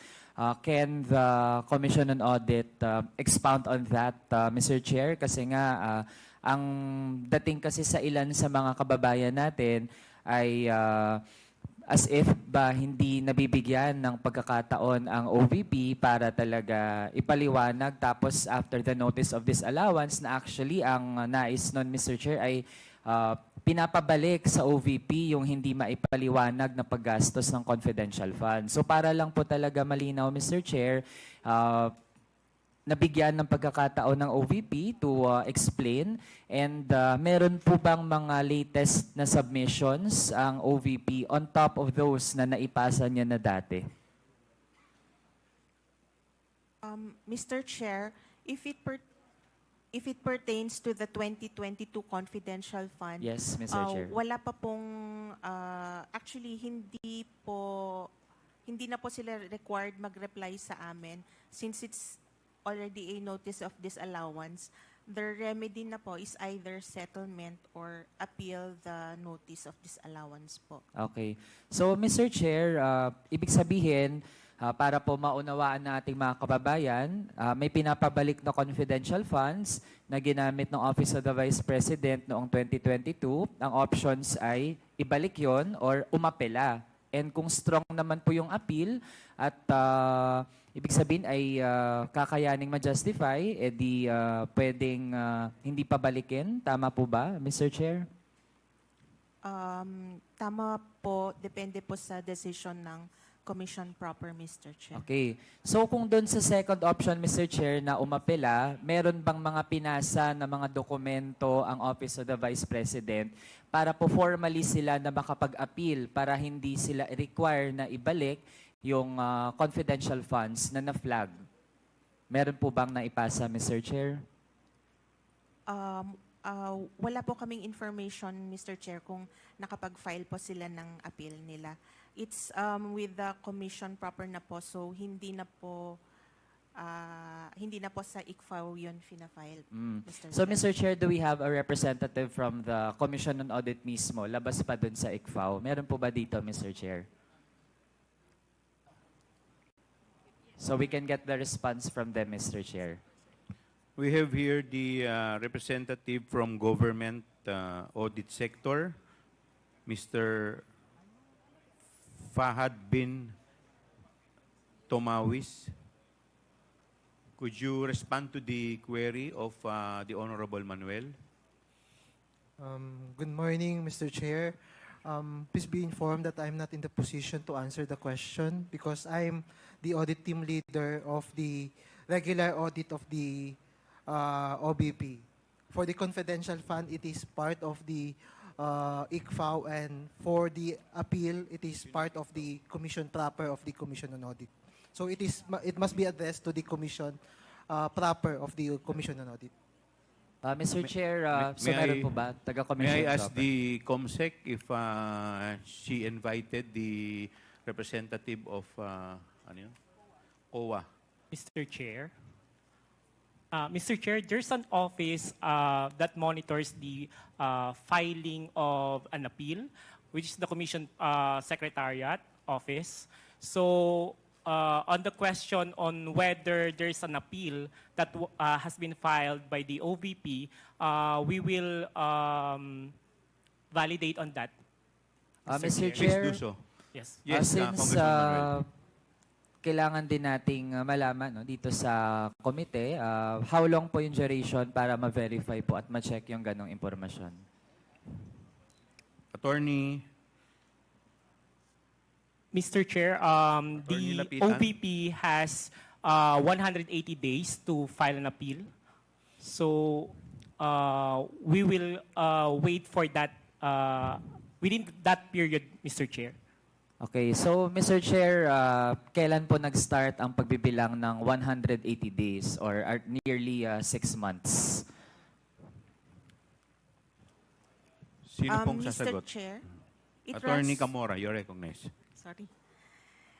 Mr. Chair, it runs from the receipt of the OVP of the ND, which is per our record, it was on August 9, 2024. Okay, so ibig sabihin, Mr. Chair, aabangan natin ang magiging action. Nonetheless, Mr. Chair, Please wrap up your question. Yes, Mr. Chair, thank you. Para lang maliwanag talaga at hindi po nadidisinform ang ating mga kababayan, ibig sabihin po, ang merong dapat na proactive na ginagawa para maghabol at ipaliwanag kung paano ginamit yung confidential funds ay ang OVP po talaga. Hindi po pwedeng linlangin yung ating mga kababayan na it is the burden of other offices, other officials na mag-present po ng mga ebidensya. Kasi in fact, ang sabi na nga po ng COA, kung hindi mag-aapela, dapat po talaga ibalik ang hindi maipaliwanag na paggastos ng confidential funds. Yun lang po, Mr. Chair. Maraming salamat. Mr. Chairman. Thank you. Mr. Chairman. Yes, before I recognize the next interpellator, the Honorable Paduano, you're Thank you, recognized. Mr. Chair. Germane to the question asked by Congressman Manuel. To the COA, now, the Office of the Vice President made an appeal. Okay? Now, question. Timeline po tayo. Timeline. So, an appeal will be discussed dun sa director, then commission proper. How long will it take? Yung COA. appeal. Sino How po long sa will inyo? it take? COA. Attorney Camora. Mr. Chair, may I ask The appeal. a repetition? The appeal is... How long will it take? They are given 180 days po from... Tama, 180 days. Yes, Mr. Chair. So, within 6 months. Yes, Mr. And Chair. after that, after the 180 days, which is 6 Ang months, tanong po ni Congressman Paduano, after the appeal, gaano po ninyo katagal bago sagutin or maglabas po kayo ng recommendation? Sandali po. Chairman, Ay, kasi please. any office, no, for that matter, and in this case, the Office of the Vice President is given 180 days or 6 months from the appeal. Now, so, bibigyan sila ng 6 months. And now, for example, the appeal supposedly started when the NDA, no, Notice of Disallowance started January. So, ang appeal niya will be pwedeng June 30. Tama? On that year. Tama? Last day, for example, of that 180 days. Tama? Yes, Mr. Chair. Then again, after the appeal, iakyat sa commission proper. Mr. Chair, the appeal is filed before the commission proper, Mr. Chair. So, hindi na dadaan doon sa director. Diretso na po sa commission proper. Hindi na po. Okay, now, upon the receipt of the commission proper, how long will it take for the commission proper to decide? Under our rules, Mr. Chair, 60 days po. But, sorry, 60 days. Yes. That's 2 months. Okay. But what, please? But the commission proper may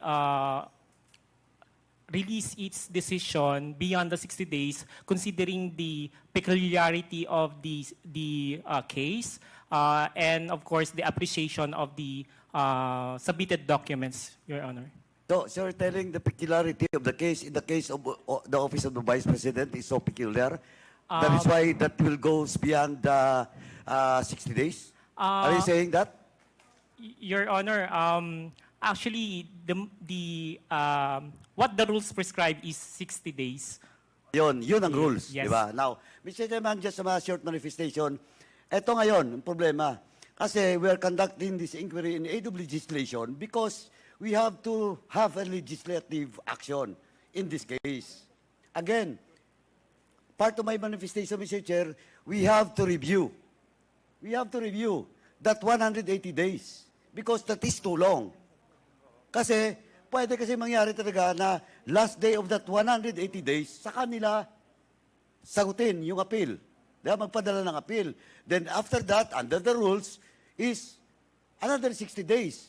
And it will take 8 months, Mr. Chairman. That's why, again, it was already discussed in the previous hearing in my committee. And I want to appeal to the COA to please have an amendment on such, because that is not a law. That is just a policy, an IRR of the COA. And, Mr. Chairman, allow me to discuss furthermore later. But as of now, Mr. Chairman, I would like to manifest that iyon po ang problema ng COA. Because 180 days and another 60 days, it's too long to give justice to the funds being appropriated by any agency. I'm not just pointing to the Office of the Vice President. It happens even in any agency, and even with regards to the case under my committee, in the case of Mamba, no, Governor Mamba, until now the COA has not yet submitted its final report. That's why, again, I'm appealing to the COA. Last year pa po, last year budget niyo pa. And hopefully, bukas nakasala kayo, di ba? Kaya lang may quadcom ako bukas. Kasi kung wala akong quadcom, sisingilin ko ulit kayo because this issue has been taking too long since last year pa, Mr. Chairman. And that's, as of now, Mr. Chairman, I end my manifestation and I will proceed later with the specifics with regards to the issue about the co-audit report of the Office of the Vice President. Thank you, Mr. Chairman. Thank you po. We will now recognize the Honorable Vice Chairman J. Kong-hun. Just a statement, Mr. Chair. The purpose of this inquiry is not to attack anyone, but to shed light on matters that affect our nation's governance. Refusing to testify under oath sends a signal that there is something to avoid. If there is nothing to conceal, why not take the oath? It is the basic act of accountability that all public officials must be willing to undertake. When a public official refuses to take an oath, it opens the questions about the truthfulness of their statement. Taking the oath is not just a legal formality, it is a commitment to honesty. Any refusal to do so undermines trust in public statements. Thank you, Mr. Chair.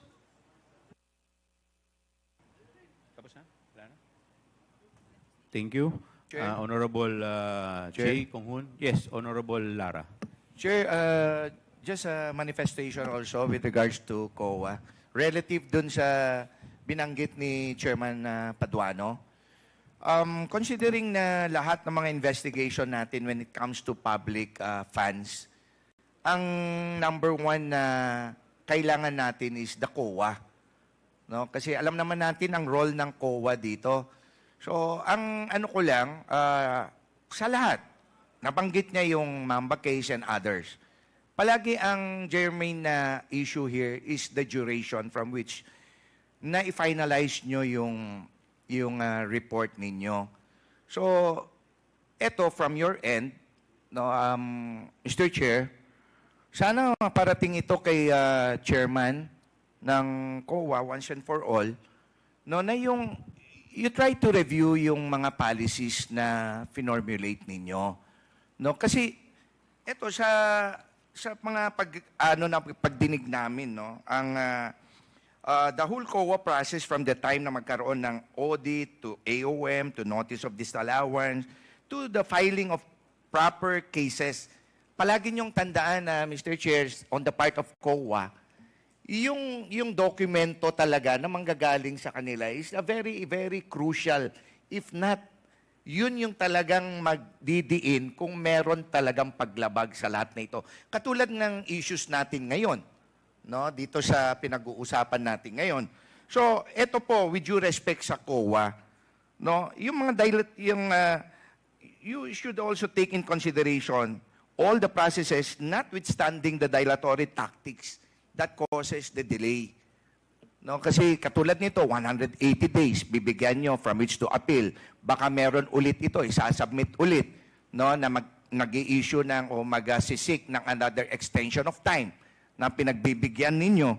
So, ito, just to manifest, Mr. Chair, if it would be formulated and legislated, itong mga ganitong mga bagay in terms of duration, kasi alam naman natin ang purpose, number one purpose ng lahat ng pagdinig natin dito sa Kongreso is in aid of legislation, no? Para hindi na maulit ito, kung pwede, mapaiksian natin, no, itong mga duration, in terms of duration, no, should be reviewed. Halos lahat ng cases involving government funds, kailangan ang final COA report for filing appropriate charges. And with due respect sa COA, Mr. Chair, tingin tuloy ng ating mga kababayan na kayo ang cause of delay ng pagpa-file ng mga proper charge. If not, no, in some cases, in cahoots tuloy ang tingin na nila sa inyo, which is not also fair, no, sa COA. No, pwede natin gawin, total, ang tagal nyo naman na ginagawa itong prosesong ito, Mr. Chair, ng COA. From your end, sana, kayo na mag-propose sa amin, no, kung paano natin mapabilis ang mga proseso natin. Kasi katulad nung binabanggit ni Chairman Paduano kanina, it's only a policy formulated din coming from the COA, Mr. Chair. So, ito, ang appeal ko lang, Mr. Chair, para lahat ito, para hindi nila ma-misinterpret na katulad nito, trabaho lang ginagawa natin, tapos baka iba ang ini-insinuate ng iba na nagpopolitika tayo dito. Ang ano ko lang, kung ma-shorten lahat ito or magawa ng policy talaga when it comes to COA, no, na mapabilis lahat itong mga proseso natin. So, yun lang, Mr. Chair, just to manifest. Thank you. The next to interpolate is the Honorable Paul Ortega. Maraming salamat po, Mr. Chair. Short manifestation lang po. Marami pa rin po tayong tanong. Parang back to the future po yung nangyari sa atin, Mr. Chair. Doon po sa budget briefings nga before. But still, we will pursue our question, sir. Pero since hindi nga po nag-oath si ating Vice President and she left early, hindi rin po siya, malamang hindi rin po siya sasagot ng mga tanong, Mr. Chair. And ipe-pursue pa rin natin yung mga katanungan natin, Mr. Chair. That's why I will ask nga po for the support of this committee. Magsasubmit po ako ng mga tanong na nais ko pong tanungin sa Office of the Vice President sa yung mga iba't ibang ahensya po na nandito. At isasubmit ko po sa komite at aabangan po natin kung anong written na answers po ang ibibigay nila sa ating komite. Kasi may mga tanong po na galing naman po sa aming respectable districts. Hindi naman po namin alam kung paano namin sasagutin ng direkta yung mga taga-lugar namin. Marahil po, pati yung mga ibang nagtanong po dito, may mga tanong din po pag umuwi sila sa kanilang districts on how the confidential funds and how the other funds were used. At kung bakit po iniiwasan yung mga tanong at kalahati po ng statement nga po kanina is puro naman po sa pamumulitika at sa susunod po na eleksyon. Total, yung mga tanong naman po is previous years at hanggang sa 2024, Mr. Chair. So, I will submit to this honorable committee yung mga tanong po na gusto po nating masagot ng Office of the Vice President, ng COA at saka ng DBM, Mr. Chair. Maraming salamat po. Thank you. The next to interpolate, the Chair recognizes the Honorable Ramon Gutierrez. Thank you, Mr. Chair. Actually, Mr. Chair, most of yung katanungan po natin, we were hoping to direct to the OVP. And we were expecting that this is no longer a budget hearing. At the very least, yung mga USEC and ASEC that were requested to be here would be around. But given na wala po sila at wala rin po tayong maitanong sa OVP, siguro initial questions lang po sa COA. But I will be reserving most of my questions for probably the next hearing kapag nandito na po yung appropriate representatives. Yes, please proceed. Thank you. Mr. Chair, may tanong lang po una ako sa 500 million na confidential funds ng OVP for fiscal year 2023 po, no? Noong 2022, nag-request po ng OVP ng 500 million para sa confidential funds for GAA 2023. Is this correct po? May we ask any representative of the COA? Of the DBM pala po, mas appropriate siguro. Yeah, I'm sorry. Mr. Chair. Yusek Toledo. Yeah, you are Mr. Chair. recognized. For 2023, there was a request for confidential fund for 500 million pesos, Mr. Chair. And the 500 million that was requested by the OVP was approved by the DBM and was consequently also approved by the House and the Senate. Is that correct, Mr. Chair?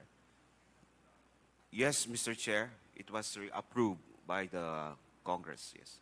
Mr. Chair, would the good USEC be aware po kung ano po yung justification that was propounded by the OVP to the DBM for the request of 500 million?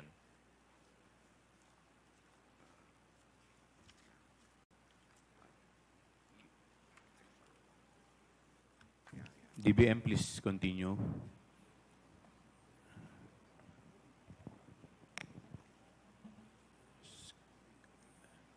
Kong Rog, kanino po ninyo ina-address yung question? Sa DBM rin po. Yes. Yusek I Toledo, believe po, please. Mr. Chair, the justification of any budget proposed for the President's budget, yung NEP po, ay dumadaan sa DBM. So I think they would have they would be in the proper position to answer this. Thank you, Mr. Chair. Yeah, Mr. Chair.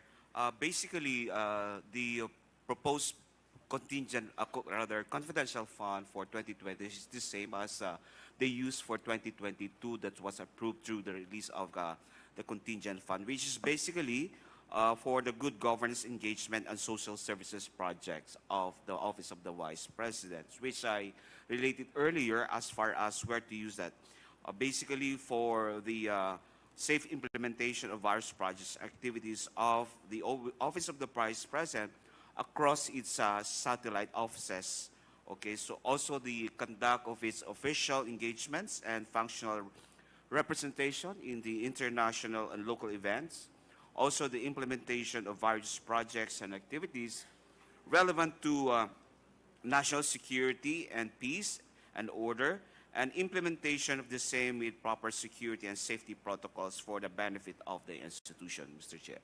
Thank you, Mr. Chair. And I would agree that those would be activities precisely within the purview of the use of confidential funds. And I believe that if that was the justification given to the DBM, it would be understandable po na ito po yung talagang i-approve nila.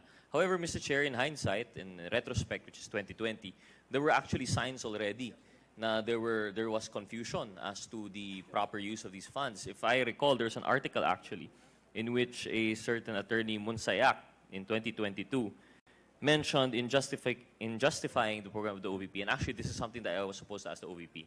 Pero dahil wala po sila, I will just relay what I have read, and hopefully they can just confirm it at a later time. Ang sabi po nila, sa ilalim ng good governance program ng OVP, kasama po dapat sa confidential funds usage yung libreng sakay, pagbabag o campaign, OVP food trucks, livelihood programs like Magnegosyo Taday, which should be noted is the precise program that is suffering from 0.4% utilization rate, no? And medical assistance and burial assistance. Mr. Chair, I would like to ask the DBM, had they known, if kung ito po yung magiging justification for CIF request for 500 million, would in his opinion, would this have been allowed by the Secretary of the DBM? Was this within the purview of the use of confidential funds, Mr. Chair? Yusek Toledo, please answer. Mr. Chair, I think some of those programs or projects that were mentioned should all be good to be implemented by the other different implementing agencies. So I will leave that to my answer that the confidential fund should always be related to what has been for the good governance project, engagement and social services project of the Office of the Vice President. Yes, Mr. Chair, and I agree with that. But on its face po, no, yung binanggit ni Attorney Monsayak, would this be considered yung security requirements for the implementation? Kasi po, very general lamang po ang sinabi niya eh. It just mentioned the programs itself, and I don't know if may security component po yung, for example, libreng sakay. I don't know kung may security component yung Magnegosyo Taday. Definitely, maybe not with the Pagbabago campaign. Medical assistance, burial assistance.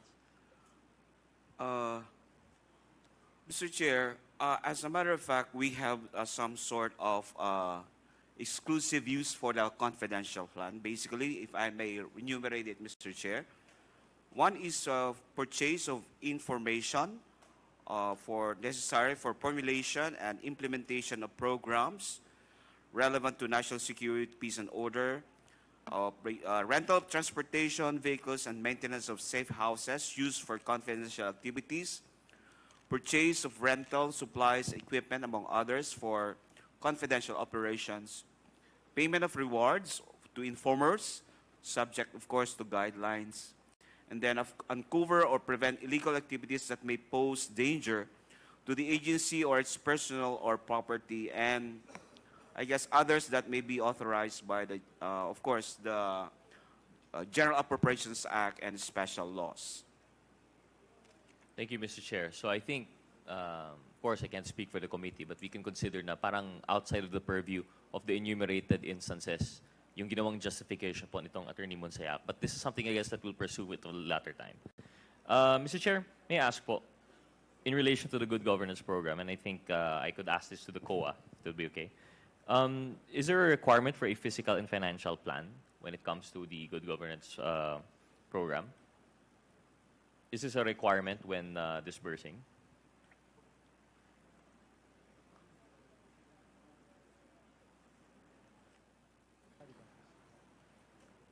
Who will answer po sa COA? Mr. Chair, good morning. Please identify yourself. I'm Fahadin, the audit team leader of the OVP. Okay, please continue. Yes, yes, Mr. Chair. For the question relative to the work and financial plan, I think I do not have the knowledge if it is required, but then based on our regulation, it is not part of the regulatory or documentary requirements for the disbursement. Thank you, Mr. Chair. Mr. Chair, move to the next question. The rest of this requires answers from the OVP, but I will reserve that for the next session po siguro, next hearing. Mr. Chair, in relation to the procurement for OVP satellites not fully compliant with the procurement law, pagkupo po ni VP Duterte noong July 2022, Congressman it was Gutierrez, reported... you still have 1 minute. 1 minute, okay. It was reported that satellite offices would be part of the thrust of the OVP. And at that time, there were still no office spaces. Was the DBM, I would like to direct this to DBM, Mr. Chair. Was the DBM made aware of the OVP's intention to set up satellite offices I understand sa line item, wala pong specific dun, no? So, OVP. Perhaps this was by object of expenses. Basically, yung tanong ko po is, aware po ba yung DBM of the intention of the OVP to set up satellite offices? BBM? Please. Mr. Chair, that's part of the request when they requested for the confidential fund. Confidential contingent. fund? Yeah, contingent. Contingent fund po yung ginamit. Yeah, So this Mr. is Chair. this question is not about the CIF. Yeah, yeah.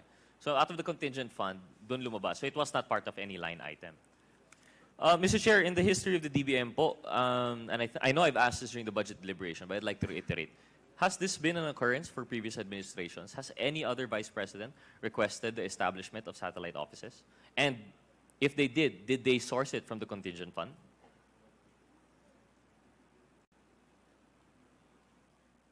Mr. Chair, we'll just check our record in a minute, but I can't recall if there's was such a request then in the previous administration. Of course. And I think this was answered previously kasi wala naman po talaga. But we'd like to get a final determination by the DBM, a final confirmation na wala po talaga. Now, based on the 2022 OVP Annual Audit Report, there was a finding that hindi po dumaan sa maayos na procurement or bidding yung property, plant, and equipment and semi-expendable properties for the satellite offices. Would the COA be able to expound on this annual finding in the annual audit report, Mr. Chair? COA? Mr. Chair, Marvin Joshua J. Politic po. Yes, Mr. Chair, we confirm that in the 2022 RR, we noted that some of the semi-expendable and PPE were procured through reimbursement and not fully compliant with the RA 9184. Mr. Chair, this is interesting. What is the proper mode po? We don't do reimbursement. Dapat may specific item po ito and we would do competitive bidding po ba? Or is there a specific mode that is allowable under the COA regulations? For purchase of equipment and PPE, there are alternative modes of procurement under the 9184. For example, small value procurement, emergency purchase if the need and if there is emergency identified for the purchase. And in your finding po through the Honorable Chair, was there any justification for this And none of those three would include by reimbursement po no, sa kanilang officers. So was there any justification for this mode of acquisition, Mr. Chair? Mode of procurement, I mean? So the management stated that due to the time constraints imposed by the RA 9184, the procurement unit was unable to process the requests at that time of the opening of the satellite offices. So the property unit, on the other hand, does not have the necessary office equipment at the time of the opening. It was agreed during the discussion meeting with their office that reimbursement would be the best option to address the immediate need. Mr. Chair, is that a valid, yung sabi po ng management, is that a valid excuse sa kanilang opinion po? Would this count as irregular? Ano po yung basis natin sa COA for having findings? You have an acronym po, no? Irregular, excessive. Can you run us down through that, Mr. Chair? Mr. Chair, these are not compliant with the 9184 or can be considered as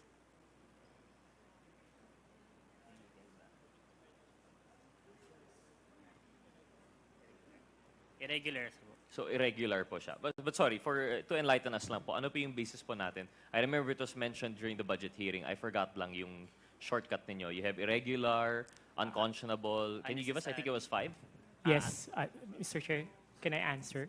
Yes, through the Honorable Chair, please. Yes, Mr. Chair, we have illegal expenditure, irregular, unnecessary, extravagant, unconscionable, and excessive.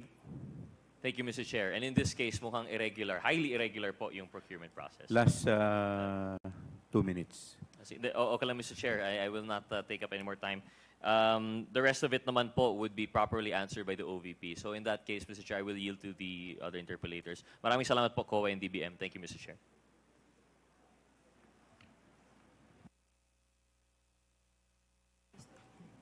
We will proceed to the next interpellator, the Honorable Congresswoman Luistro.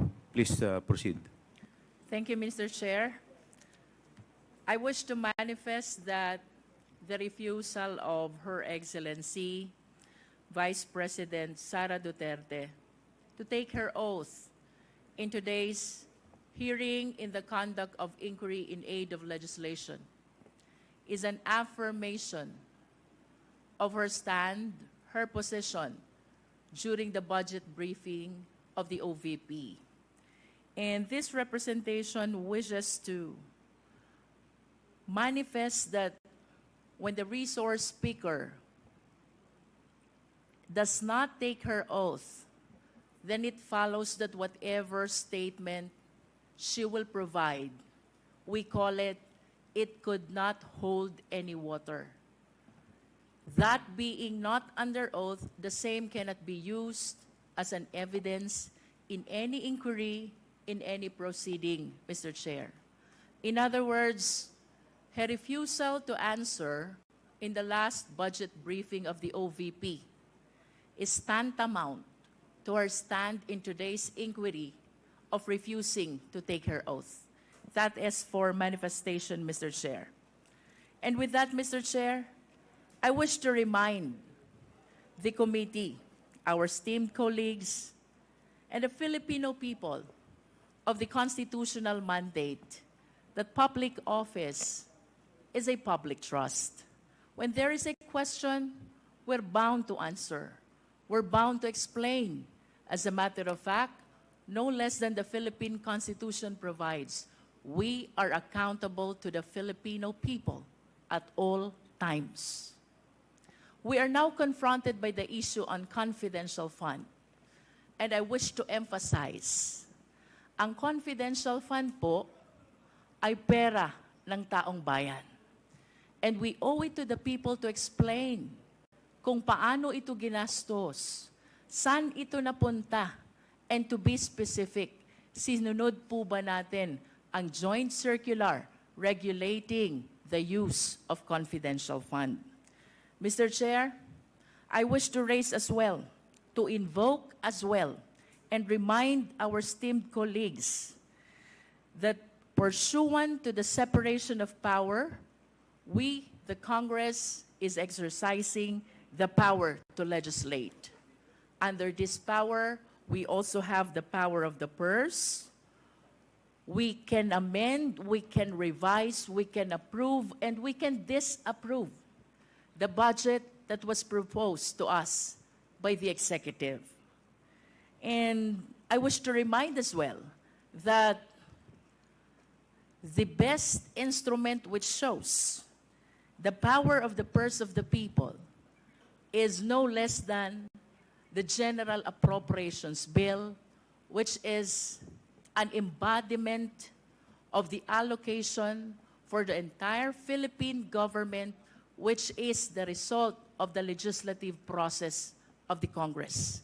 In other words, ang budget po ng ating bansa ay napapaloob din sa isang batas, saklaw ng kapangyarihan ng Kongreso, and that is the power to legislate.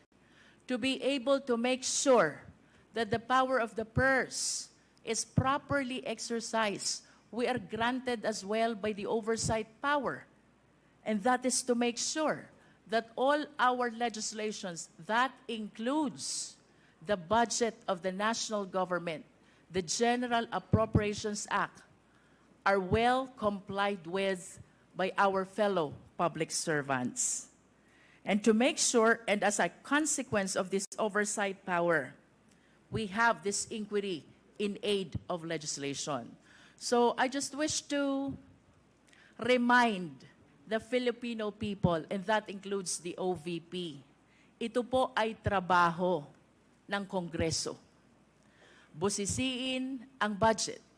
And not only that, to exercise the oversight power to make sure na yun pong ating mga nakaraang legislation, that includes the General Appropriations Act, ay nagamit ng tama ng mga ahensya ng gobyerno. I hope that the OVP will be enlightened to address the issues instead of attacking this institution, of politicizing, and matters concerning politics, Mr. Chair. Third, Mr. Chair, we should be uniform in the application of our rules. If we are guided by the constitutional mandate that public office is a public trust, if we observe malfeasance, misfeasance, and nonfeasance in the LGUs, as a matter of fact, we have pending inquiry in aid of legislation concerning LGUs. Kung iniimbestigahan po natin ang Office of the Mayor, kung iniimbestigahan po natin ang Office of the Governor, by equality under the law, we should conduct an investigation as well to the Office of the Vice President. And I wish to thank the Honorable Valeriano for taking a stand before the plenary to initiate this inquiry in aid of legislation to address the observation not only of this representation, but of our fellow members of the Committee on Appropriations about the irregularities which we have seen already in the disbursement of fund, as a matter of fact, not only of the confidential fund, but even the regular allocation of the OVP. With that, Mr. Chair, may I proceed to my question for the COA?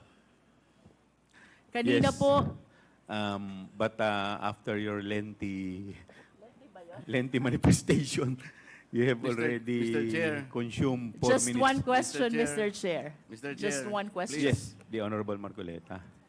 May I offer a counter manifestation, Mr. Chair? Later po, 1 minute na lang po siya and then Kasi I will baka recognize. makalimutan yung continuity, yung flow ng discussion. I'd like to ask only, Mr. Chair, by way of manifestation, is there anybody who is questioning the power of the purse of Congress? Is there anybody who is questioning the legislative function and oversight function of Congress? Is there? Because if there is none, then we are not supposed to overextend the discussion or any manifestation because nobody is questioning that. And I think nobody could question that. Even the privileged speech of the Honorable Valeriano. I think the proper question there, the proper title is not asserting the power of the purse. We should not assert it because that power is inherent in us. Asserting or not asserting that power is of no moment. Yun po ay birthright. Yun po is inherent right of Congress. And let me make of record, the office of the Vice President, to my mind, did not undermine the power of the purse. When she personally came in the first hearing and presented herself, including the budget by way of a PowerPoint presentation, she made a presentation, Mr. Chair.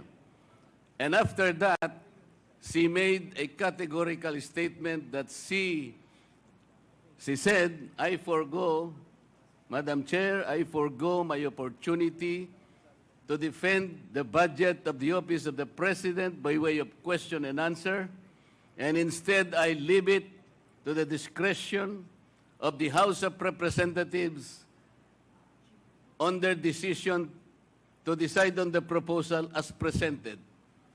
This is a very respectful answer, Mr. Chair. I did not find any offensive remark in that particular statement. She gave the entire House of Representatives the entire discretion, the entire right to decide on the proposal she presented before us. Why would we blame her for saying that she disrespected Congress? No, sir. I think it was triggered by the fact that questions were asked in relation to the confidential and intelligence funds. To my mind, Mr. Chair, these particular funds were subjected to a notice of disallowance. But the notice of disallowance by its nature, by its very nature, Mr. Chair, is contestable. It is appealable. It is yet to be explained. And initially, as explained by the representative of COA, the notice of disallowance suffered by way of supporting documents, by way of non-compliance with certain requisites. What if the Vice President is able to provide all the supporting documents? What if finally she is able to come up with the requisites required in order for you to consider that all these funds are eventually are allowable and they are not disallowed? And chances are she may be able to do that. Hindi po final judgment ang notice of disallowance. As a matter of fact, based on COA's own representation the other day, the Vice President received the notice of disallowance only on August 24, 2024, which means, Mr. Chair, the Vice President has 6 months within which to reply and make an answer. That is correct, Madam COA. So, 6 months is up to February 2025. We should give her all the allowance. We should give her the time because 6 months is 6 months. So why are we rushing to make a judgment? As a matter of fact, as I have already initiated earlier, Mr. Chair, when you said that anything we can discuss in this committee provided it is of public interest, and you said that intelligence funds and confidential funds are public interest, but I said because of our own rules, we should make a prior and preliminary determination that is directly and principally connected to malfeasance, misfeasance, or non-feasance. We have not made that determination. How can we now begin questioning whether or not the intelligence funds covered by an initial notice of disallowance is already directly and principally connected with non-feasance or misfeasance or malfeasance? Madam COA, how many agencies of government today are subjected to notice of disallowance? Do you have a number? How many agencies today? With all due respect to the Before honorable... But that is a question I will leave, and I will Yes. terminate my manifestation, Madam. Yes, but I believe, would like Mr. to Chair, respond. that this is still my time. Yes, but I would like to respond to your manifestation, Congressman Marcoleta. Parliamentary Let inquiry, me. Mr. Chair. Parliamentary inquiry What is muna. the parliamentary inquiry of the I would Honorable like to Abante? ask the Honorable Marcoleta, is he rebuking this committee? What is the question, Mr. Chair? Are you rebuking this committee? Why am I supposed to rebuke the committee? I am You not. have been saying things for a while. What? You have been rebuking this committee. You are saying that. We're not blaming the Vice President on this. I Honorable asked the Marcoleta, question. we I asked are the not question. You do blaming have the right to suspend. determine that. 1 minute suspension is declared by the chair. Move to suspend.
Before I recognize the Honorable Congressman Luistro, let me first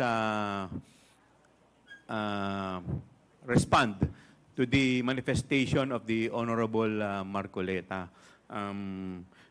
Let me cite Section 4, Rule 4, Section 1, last paragraph, which provides that the filing or pendency of a case before any court, tribunal, quasi-judicial, or administrative body shall not stop or abate any inquiry conducted to carry out a legislative purpose.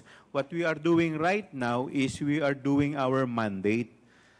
This hearing is in aid of legislation. So, wala pa naman po tayong inaakusahan dito.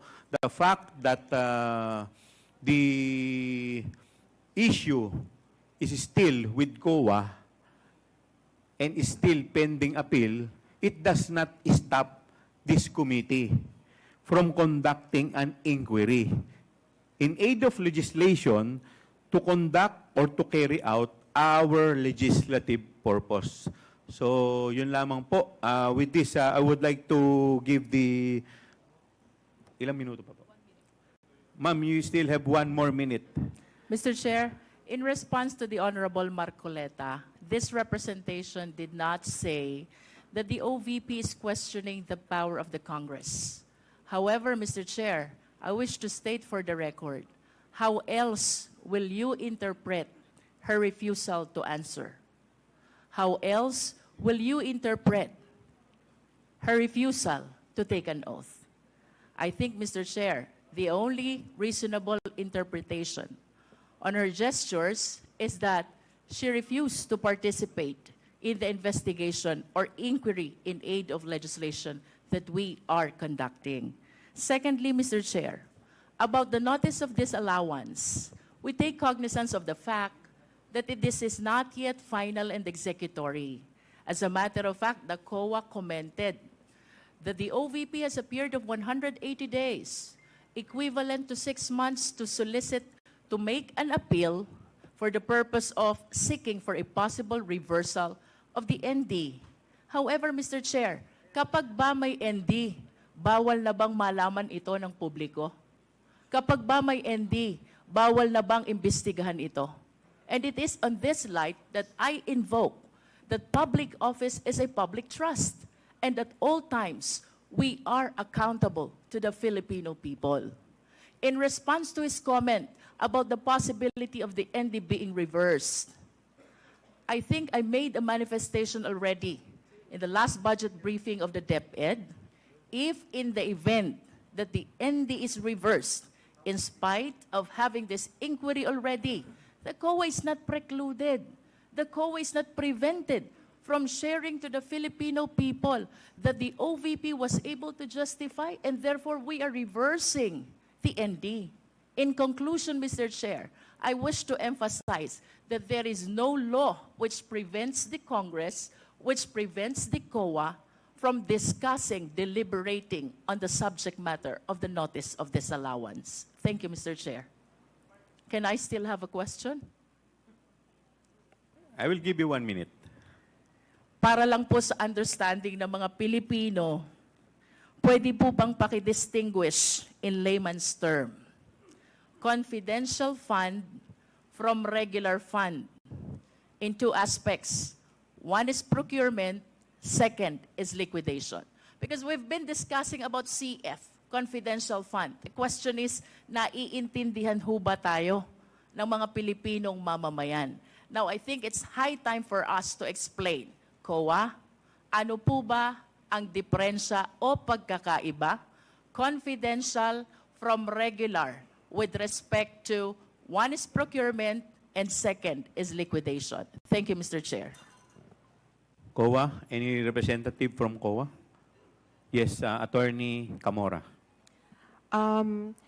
As to the confidential fund, it refers to a lump sum amount provided to NGAs, LGUs, and COBs for their confidential expenses, which expenses pertain to or are related to surveillance activities in civilian government agencies that are intended to support the mandate or operations of the agency. The audit of the confidential fund is based on the... Can we explain on the process of procurement or disbursement? You said it is a lump sum fund. May procurement process po ba kapag confidential fund? Since it involves confidential activities, There is none. There is no procedures on procurement. No compliance to procurement law is necessary for confidential fund. Yes, There Madam is no Chair. posting, Mr. there is Chair. no bidding. Tama po ba? Tama po, Mr. Chair. And with respect to the regular fund, we have to comply. In other words, the law on procurement and bidding has to be followed. Tama po? Good morning, Mr. Chair. Yes po, tama po. Yes. Now let's go to liquidation. Ano pong diferensya ng confidential fund with the regular fund in terms of liquidation? Mr. Chair, yung sa liquidation ng confidential fund is provided for under the joint circular. So, hindi po necessary na sinusunod namin yung sa regular fund. Summary and in layman's term, ma'am, how do you make it more understandable for the Filipino people? Pagdating ng liquidation, distinguish natin CF from regular fund. Mr. Chair, sa liquidation po ng CF, kung ano po ang required ng joint circular na documents to be submitted, yun po yung kailangan nilang isubmit, otherwise deficient yung liquidation nila. Which is less compared to the regular fund. Yes, Madam Chair. Way Mr. less Chair. than the requirements for the liquidation of regular fund. Yes, Mr. Chair. In short, Madam Chair, Mr. Chair, ano po ba yung mga requirements sa regular fund for purposes of liquidation na hindi nyo hinihingi sa confidential fund? In brief lang po. Sorry, Mr. Chair, I am only aware of the requirements ng sa confidential. So, may I ask the help of ano? Mr. Chair, may just manifest my request that I hope to hear a very clear explanation from the Maybe we COA can, on our next hearing. Maybe we can address that question to the state auditor, Yes, Mr. Attorney Chair. Tomawis. Would you like to respond to the query of the Honorable Luistro? Mr. Chair, for the information, for the regular fund, for the liquidation of regular fund, it is subject to the COA circular wherein there is a documentary requirements required to be submitted. Then for the confidential fund, I have no exact information because it is based on the another joint circular. So there are two circulars to be required to be complied with. The COA circular, which is the documentary requirements for regular audit or for the regular transactions, and for the confidential fund, there is that joint circular that must be complied with. Mr. Chair, with all due respect to the COA, this representation is not satisfied with the answer. So may I request for a better and clearer explanation on how we distinguish CF from regular fund in terms of procurement, that is one, and in terms of liquidation, that is two. We will be looking forward, Mr. Chair, to listening to the discussion and explanation of the COA on our next hearing. Thank you, Mr. Chair. Thank you. Mr. Chair. Yeah, Mr. Chairman. the Honorable Vice Chair Acop. May I just ask some clarification which is connected with the questions of the Honorable Luistro? With the indulgence of the Honorable Junicio, please proceed. Thank you, Mr. Chair. May I know from COA or from DBM, doon po sa mga GA natin, magkahiwalay po yung provision ng intelligence at sa confidential funds. Di po ba? Would you agree with that? Yes, Mr. Chair. Yes. So, bakit po magkaiba? Bakit may separate provision yung intelligence fund, may separate provision yung confidential fund. Attorney Camora, please respond. Mr. Chair, saga din po yung difference actually po, which is ang intelligence fund po ay refers to those intelligence information gathering of uniformed and military personnel, and it has something to do with national security, while sa confidential expenses is for the civilian government po. Specifically for what? That are intended to support the mandate or operations of the agency. Now, may I know if they are also required to submit reports of the utilization of these funds? Intel funds po, Both Mr. Chair. funds. Yes, Mr. Chair. To whom should they submit reports regarding their utilization?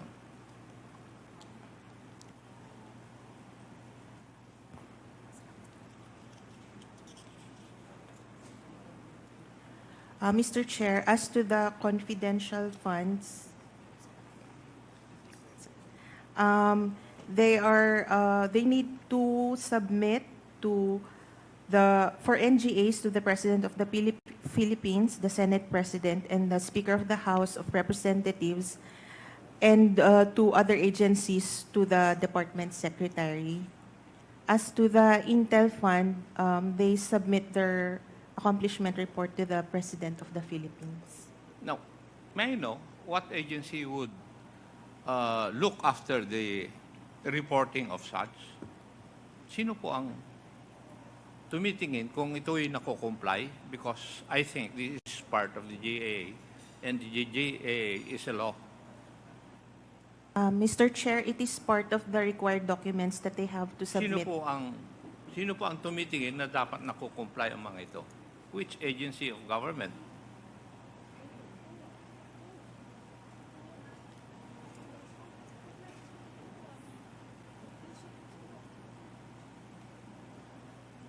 Kasi lahat po ng GAA may provision tungkol sa intelligence fund at saka confidential fund. It is always part of the GAA regarding provisions for the utilization of such.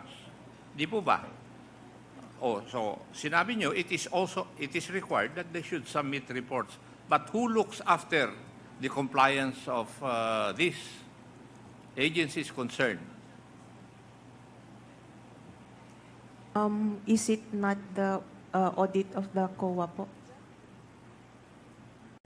It is also not the jurisdiction of DBM? Mr. Chair, I think if it's on the utilization of funds, it's more on the COA. Kaya nga po, it refers to intelligence and confidential funds. May reportorial requirements po ito. Now, who looks after the compliance of such?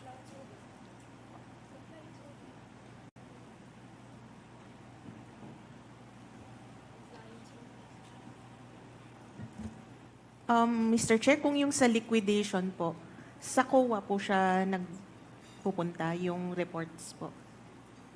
And then, yung sa reporting agencies, it's the accomplishment report po of Kayo the po Intel ang and nagsabi Confidential kanina Fund. na yung confidential fund, the reports must be made to the President of the Republic of the Philippines, doon po sa Senate President representing the Senate, at saka yung Speaker of the House representing the House. So, how do you determine whether this is complied with? Part of the required documents is a proof of submission to the above agencies. So, kayo? Yes po, Mr. Chair. Yeah, kayo pala ang may jurisdiction nito na nagsasubmit sila ng mga reports in compliance with the provision of the GAA. Yes, Mr. Chair. Kaya po, it's one of the required documents, yung proof po of submission. No, nagpakalayo-layo pa tayo, madam. Kayo pala eh. Thank you, Mr. Chair. Thank you po. The Honorable Senior Deputy Speaker Thank you, is Mr. Chairman. recognized for his manifestation. Thank you, Mr. Chairman, and fellow members of this 19th Congress and this good government and public accountability. Boss. As an ex officio member of this committee on good government and public accountability, please permit me the liberty to state that the legislative inquiry undertaken by this committee forms an integral part of its power to conduct legislative inquiries in aid of legislation. And in this case, as it relates to the exercise of the power of the purse of Congress itself. The Vice President, as an invited resource person, unfortunately refused to take an oath to tell the whole truth and nothing but the truth before this committee. We have allowed the same only in this particular instance. In deference and with utmost respect to the office of the Vice President.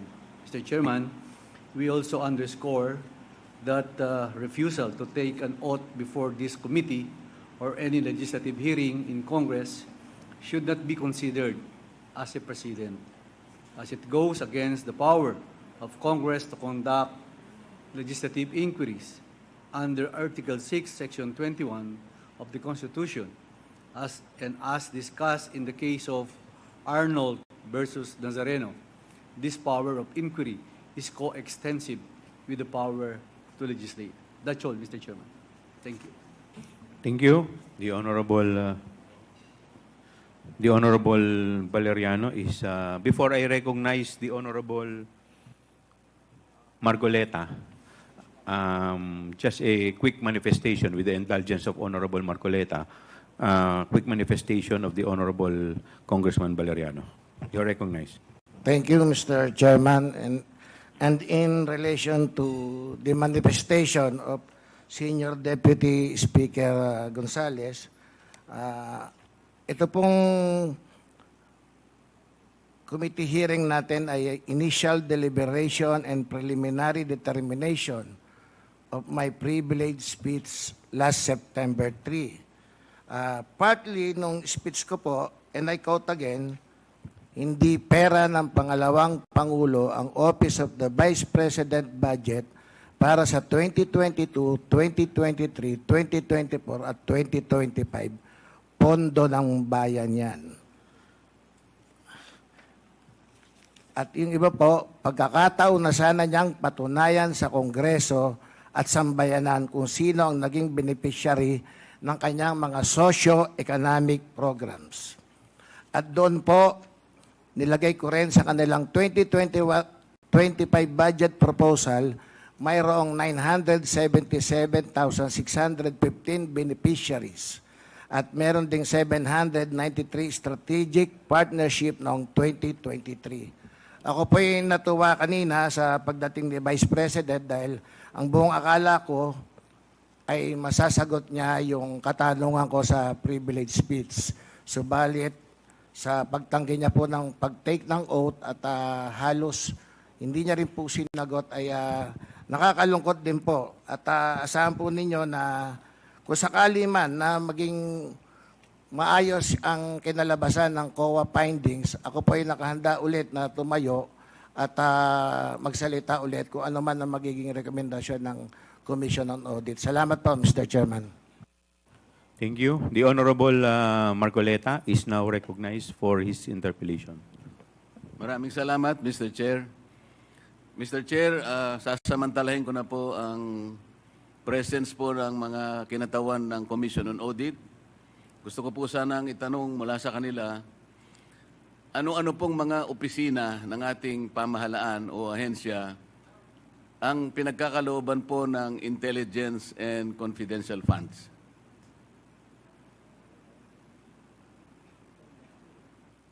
Attorney Camora, please respond. Confidential funds are given to NGAs, to LGUs, and some GOCCs po. You can elaborate, Madam Representative, sino po sa mga LGUs ang binibigyan po ng intelligence and confidential funds? Sa LGUs po,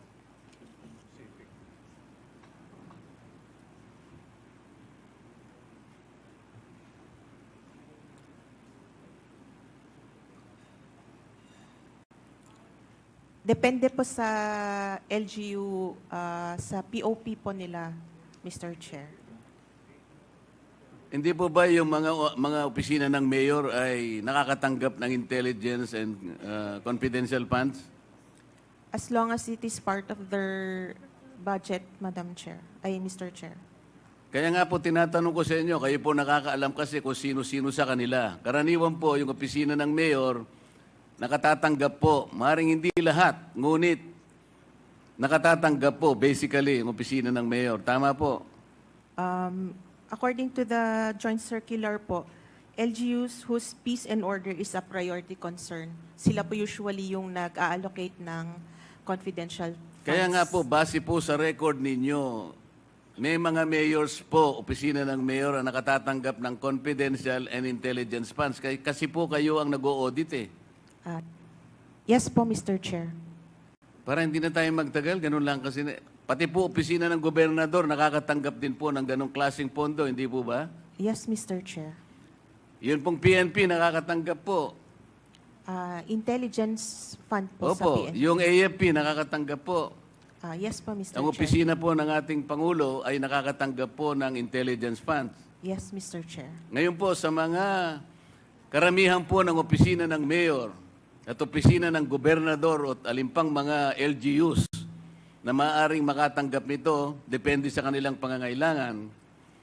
Yung AFP at saka yung ating kapulisan at ang ating ang opisina po ng ating Panguluhan, masasabi po ba ninyo na merong na-issuean po ng notice or notices of disallowance sa napakaraming opisina na tumatanggap ng ganitong pondo? Mr. Chair, pagka meron naman pong mga ibang agencies na katanggap. Kaya nga po ng gusto ko pong malaman, halimbawa 2022 at saka 2023, ballpark figures lang po, ilan po sa mga official at sa mga opisina ng mayor na nakatanggap ng confidential or intelligence funds ang subjected to notices of disallowance? Ilan po sa opisina ng gobernador, ganun din po yung tanong. At saka sa iba't ibang mga opisina po, para malaman lang natin, kahit ballpark figures lang, ilan po yung na-issue nyo na notices of disallowance concerning these types of funds? Mr. Chair, wala po kaming data on the said information today because we only have data on the OVP po. I cannot give an exact number po Bakit today. po? Kasasabi nyo lang na meron din kayong sinubject sa notice of disallowance eh. Bakit po yung opisina lang ng OVP ang meron kayong record? Yung hawak po namin ngayon, Mr. Chair, since ito po yung subject ng inquiry, we are prepared as to the OVP. Pero as to other O agencies... sige po, ganito na lang. Meron po ba kayong estimated na bilang ng na-issue nyo na kayo po kasi pag intelligence and confidential funds, kayo po yung auditing unit ang nakatoka para tingnan po ang pagkakagasta ng tipo ng fondong ito. Tama po? Tama po, Mr. Okay. Chair. Makapagsasabi po ba kayo ng estimated number?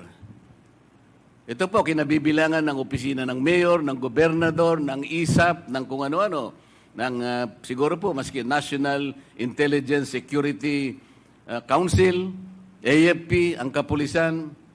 Can you provide us a ballpark number of the notices of disallowance that your office has initially issued?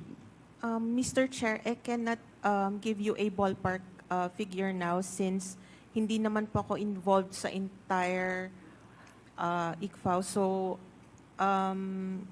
wala po bang isa sa inyo na nakaupo ngayon sa aming harapan ang makapagbibigay man lang ng estimated number? Napakarami po ng mayor, napakarami po ng gobernador.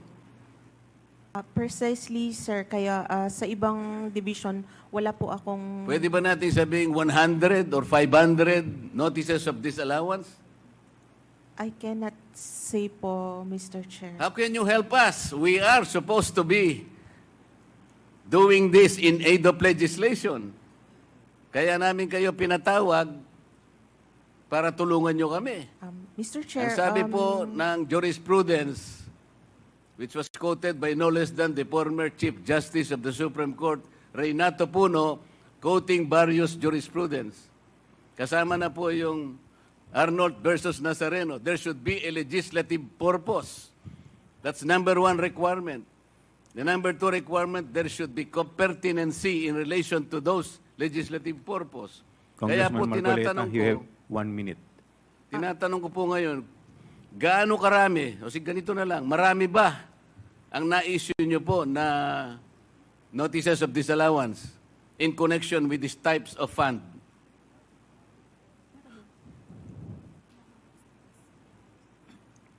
Sir, I really cannot give an exact number. Hindi nga sabihin mo today. lang, marami. Attorney, Medyo marami. Attorney Camora, could you please submit the documents that the Honorable Marcoleta is requesting? Yes. Kasi sa ngayon, Mr. bago ako As to the magtapos, numbers. Mr. Chair, I want Yes, to wind Mr. up now. Yes. I want please to wind up now. Can you at least sabihin mo lang, marami, medyo marami. Pati ba naman yun, hindi mo... Ang dami po nating mayor dito sa buong Pilipinas, ang daming gobernador, pati kapulisan, ISAP, AFP. So sabi mo kanina, marami na-cover ng... ilan ba? Madam Chair, kung yung current year, I can answer na O yung, konti yung lang on po. the average noon, yung halimbawa 2020, 2021, 2022, by way of your experience, by way of your former data. Previous years po, I cannot say since bago lang po ako sa ICPAO. So, we could just provide you po with the documents. Please wrap up. One last question, Congressman What Marcoleta. about to the other members of the Commission on Audit? Through your experience, let's say in the last 10 years, wala kayong may bibigay? Alam po ninyo kung bakit ko tinatanong ito? Kung marami po kayong na-issue, at alam ko marami talaga, na notices of disallowance, pupuntahin natin dito lahat, hindi lang ang Office of the Vice President at dapat umupo dito. Lahat na po ng inisyuhan nyo ng notices of disallowance must sit here para makagawa po kami ng mas maganda, mas balanse na batas. Kung pag-uusapan po ay ang paggamit nitong intelligence funds. Do you understand, Madam? Yes, I understand po the question. So, However, the committee is expecting to receive the number as well as the pertinent records pertaining to the issuance of notices of disallowance to the municipal mayors, governors, the PNP, the AFP, and such other agencies who are recipients of intelligence and confidential funds, because later on we will also summon them and sit with us. Thank you, Madam Chair, Mr. Chair. Congressman Marcoleta, you cannot move because you are not a member of this committee. It's good that you have raised that, Mr. Chair. I am a vice chair of this committee. On September 4, I was surprised because I saw the journal that I was replaced by my comare. The question is, if I am replaced as a vice chair, does that automatically mean that I am removed as a member of this committee? Before you answer that, Mr. Chair, I think I need some legal basis before you answer that. Yes, your removal from the vice chair, you were removed in a plenary session, House Rules. Now, under Section 28 of the House Rules, it provides that the House shall, upon the recommendation of the Committee on Rules, organize committees, their membership, and jurisdiction.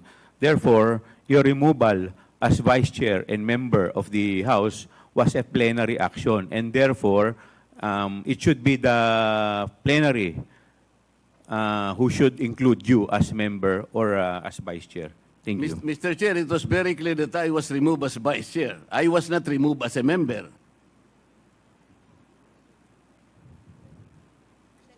Because you were There is this distinction between being a member and vice chair. If I Yes, was but- removed as vice chair, But your appointment as vice chair, you were not appointed as member. Your appointment was as vice chair.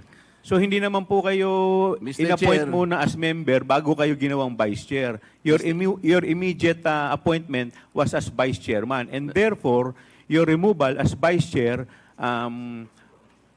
will remove you as member also. Yun po yun. Well, And it's a that is plenary your- action. The committee has nothing to do with it. That is your opinion, Mr. Chair, but I am expecting that some kind of a basis should be presented that upon removal of a vice chair, that automatically also removes him as a member of that committee. That's all I am asking, Mr. Chair. Point of order, Mr. Chairman. We have already answered the manifestation or the inquiry of the Honorable Marcoleta. Next to interpolate is Mr. Chairman, Honorable. Mr. Chairman, Yes, with the permission, with the indulgence of Honorable Dionisio, I would like to recognize the Honorable Paduano. Mr. Chairman, under our rules, there's a motion for a point of order. And this is one of the highest motion that should be ruled by the chairman. So, Mr. Chairman, just a parliamentary procedure, the chairman should recognize the person that moves for a point of order because that is one of the highest motion that should be recognized by the chairman. Thank you, Mr. Chairman. Noted. Honorable Mr. Chair, Honorable Vice Chairman Abante. with the indulgence of Congressman Dionisio, may I be recognized?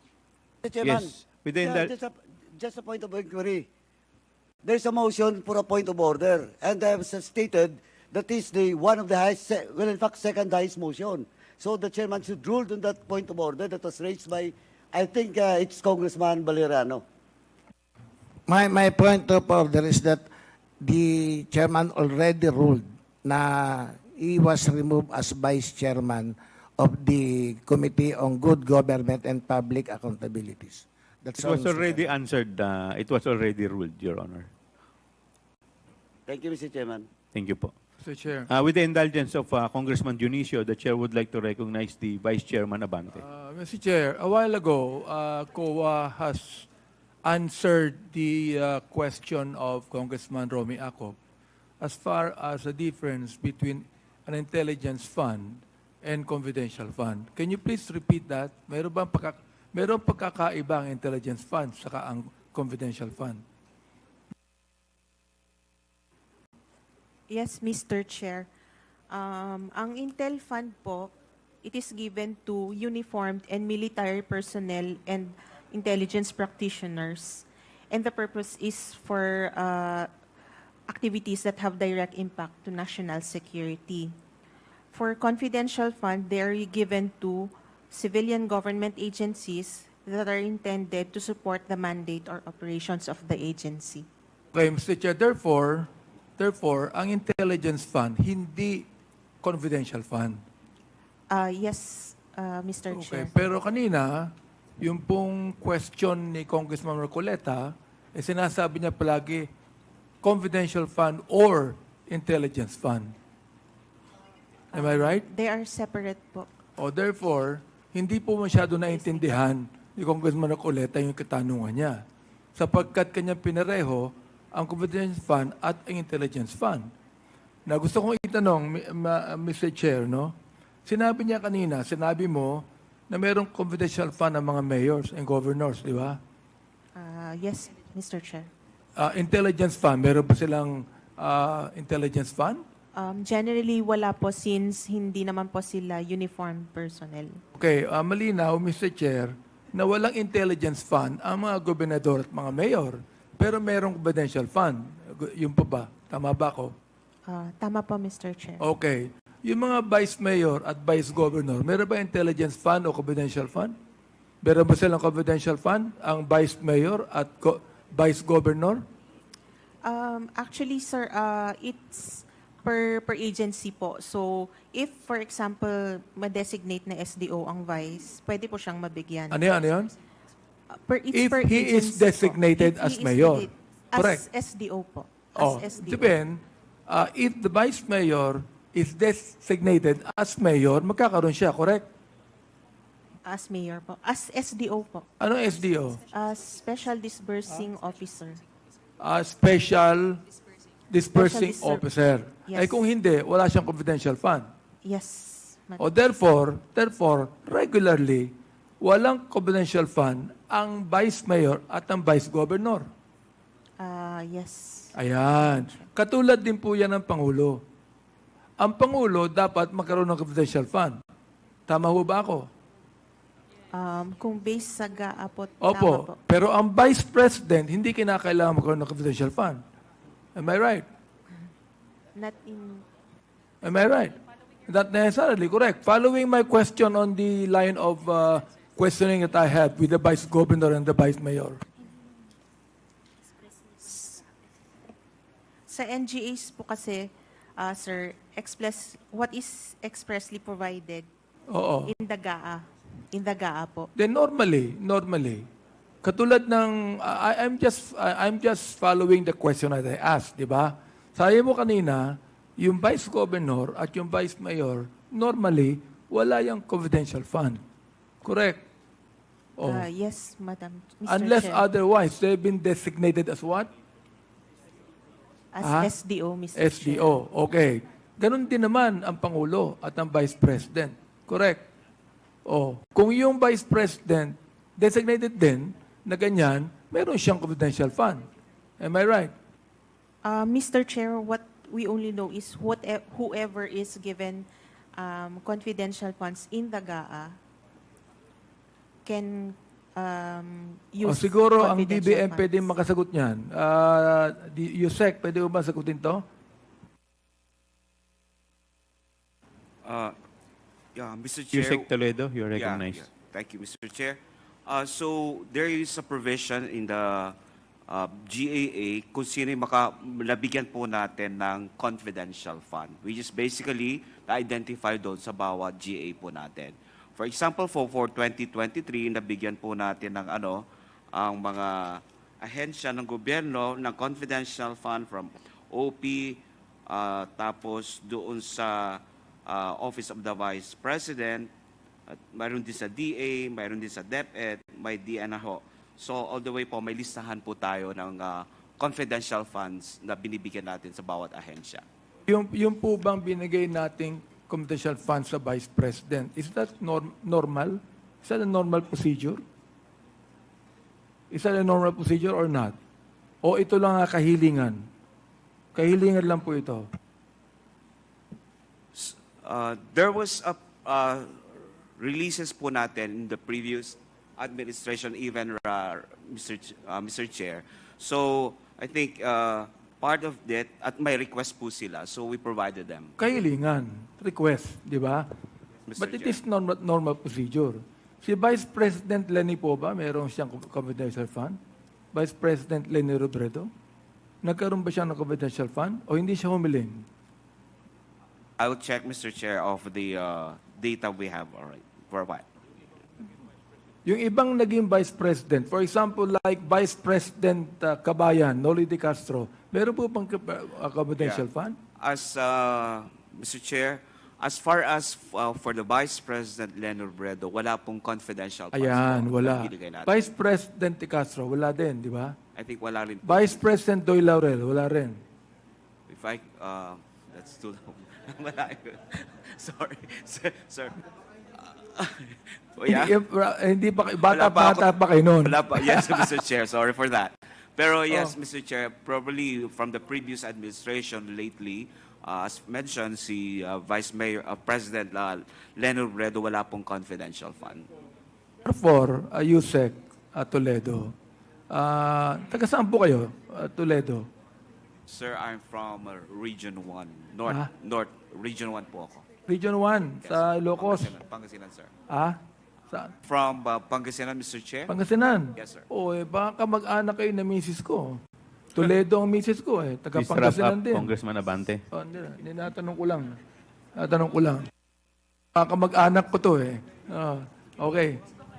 Teka lang, meron pa akong tanong sandali So therefore, Mr. Chair, it is not a normal procedure for the Vice President to have confidential funds because the previous vice presidents did not ask for any confidential fund, Mr. Chair. That is what I'm trying to say. So therefore, this is just a request from the vice president. And being a very courteous DBM, you have given the vice president confidential fund because if that is normal procedure and according to law, you should have given already confidential fund to the vice president now. Di ba? Tama ba ako? Yes, Mr. Chair, you're right. Ayun. O gusto ko lang po malaman, Mr. Chair, ng taong bayan natin na hindi po normal procedure na magkaroon ng confidential fund ang Vice President sapagkat yung mga previous na Vice President ay hindi po nagkaroon ng confidential. Ito po'y kahilingan lamang. Kaya ang tanong natin dito, bakit kinakailangan magkaroon ng confidential fund ang Vice Presidente? Tulad po ng tanong ni Congressman Marcoleta, wala na po siya rito. Yung mayor, yung governor, maaaring okay yon. Pero yung vice mayor at yung vice governor, normally, wala. Yun lang po, Mr. Chair. Maraming salamat po. Thank you. Before I recognize Congressman Pao Ortega, I would just like to make a short manifestation. That is precisely the reason and the purpose of this committee hearing because this is in aid of legislation. Now, we are seeing loopholes sa mga batas po natin. Kaya nga po, ginagawa po natin ito so that we will be able to draft or enact laws that will help us set certain parameters with respect to this issue. Kasi ngayon lang po natin nakikita to eh. So, with that, the Honorable Ortega is recognized. Thank you, Mr. Chair. Of course, with the indulgence of Congressman Dionisio. Yes. Okay, Please proceed. Thank you, Mr. Chair. Would just like to include for the consumption of the committee, Mr. Chair, and for the the questions of the Honorable Abante. And to your point and manifestation, Mr. Chair, we do agree na kaya nga po natin tinitignan to dahil nagkakaroon po ng mga problema sa loopholes yung batas na nagagawa. So for the year 2000, 5.1 million under Vice President Gloria Macapagal Arroyo. 2002, 5.1 million under Sofisto Gingona Jr. 2005 to 2010, 6 million under Vice President Noli Di Castro. 2011, under Vice President Jejo Marbinay. 2016 to 2022, under VP Lenny Robredo, 0. And under the current Vice President, Mr. Chair, 2023 is 500 million, Mr. Chair. Thank you. Mr. Chair, Congressman Abante. Now, I do realize that it is upon the power of Congress to give, allow confidential funds. It is not the power of DBM, correct? Upon the power of Congress. Therefore, the Vice President should still be thankful that she was given a confidential fund by the power of Congress. Yun po yung gusto kong sabihin din sa inyo. Thank you. The Chair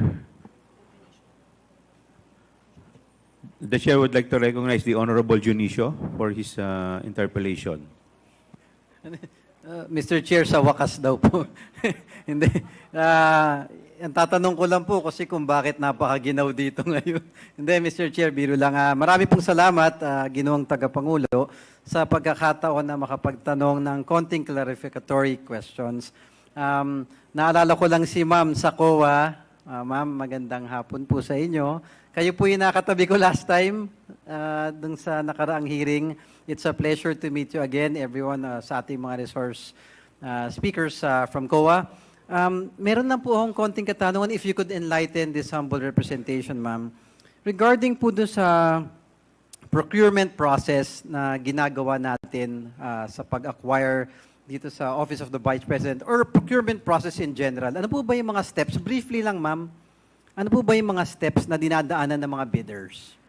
May I ask the help of our ATL since wala pong procurement sa confidential. Yes. kahit Yusek sino po. Toledo, Yusek Toledo, could you please respond to the query of the Honorable Dionisio? May I request, Mr. Chair, I'm sorry that po, of the request query, Mr. Chair? Yes, Mr. Chair, I was just simply asking very briefly, ano po ba yung proseso ng procurement process? Very briefly, dinadaanan ng isang bidder. Okay. Based doon sa rule po natin sa 9184 po, siyempre po, ang procurement po natin ay dumadaan lahat. Normally, it's through bidding process po siya, wherein, of course, the bidders, contractors will have to submit their bidding documents, and that it will be processed and evaluated by the back po. That's initially the process. Meron pong ano yan, di ba? Ang tawag doon yung pre-bid conference. Yes. Tapos meron tayong public bidding, bid evaluation rating, tsaka post-qualification, tama po ba? Yes, Your Honor, Mr. Chair. The reason why I was asking this question, Mr. Chair, para makita lang yung maraming steps ang dinadaanan ng ating gobyerno para mabusisi maigi yung mga bidders na nag-a-apply sa ating gobyerno. So maraming steps na dinadaanan po. Tama po ba yun? Yes, Mr. Chair. Yes, Your Honor. Opo. Yung tanong ko lang po, I think na-mention na rin, pero gusto ko malaman, categorically, sino po ba sa DepEd or ang nagde-determine ng eligibility and qualifications ng isang bidder? Mr. Chair, probably it's not specific for DepEd, but there is also what we call for every agency, there is a back po, nagde-determine po ng qualified bidders po. Yung back? Yes po. Ano po ba ibig sabihin ng back, sir? Bids and Awards Committee po. Yun po pala yung back. Oh. Yung important kasi na qualification po yata doon sa mga bidders, yung kapasidad din nila kung kaya nilang magawa o masupply yung mga binibid nila ng mga kontrata. Tama po ba yun? Yes, definitely, Mr. Chair. Of course, they have to check kung pwede nila i-deliver ang exactly the programs or projects na binibid nila, Mr. Chair. So we could easily say that it should be a minimum requirement na pinakaunang pamantayan natin, yung capacity ng isang bidder na kaya talaga niya dapat i-deliver yung binibid niya. Tama po ba yan, no? Yes, Mr. Chair. So kung siya minimum, ang isang dapat scrutinize din natin sa mga kumpanya na nag-a-apply na mag-supply sa iba't ibang ahensya ng ating pamahalaan, yung capacity to pay, kailangan nating mas scrutinize yung capital niya. Tama po ba yon? Yeah, yes, Mr. Chair, the capacity para ma-deliver niya is one of that qualification is to look at the capacity, yung capitalization niya. Kumbaga. Tama kasi, am I correct in saying na ang capitalization ng isang kumpanya, hindi lamang doon kukunin yung amount ng pag-supply niya, nung binid niya, kung hindi pati yung basic operations ng kumpanya, hindi po ba kasama na doon sa capitalization niya? I think, Mr. Chair, kung pati operations dapat kasama rin po doon sa capitalization niya, pero how to operate that corporation or the bidders or contractors, Mr. Chair. So sa pagkaintindi ko po sa ating maiksing pag-uusap, tama po ba na dapat may kapasidad sa kapital ang isang kumpanya sa pagsali sa mga bidding process sa gobyerno? Yes, Mr. Chair. Having said that, Your Honor, there are some informations na na-receive ng inyong lingkod. I was really able to gather some information relative to the actual procurement recently entered by the DepEd. Pakisabi na lang po at pakiconfirm, should you know, if not, please verify these pieces of information na masubmit sa committee. Unang-una yung Advanced Solutions Inc. Isa po ba tong kumpanya na nag-apply ng bidding sa DepEd? Sa COA na po siguro ito?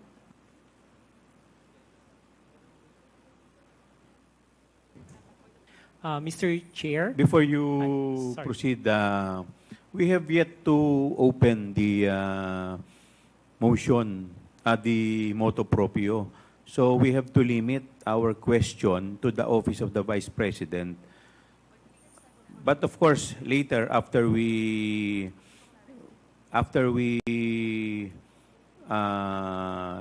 after the preliminary determination, we can proceed.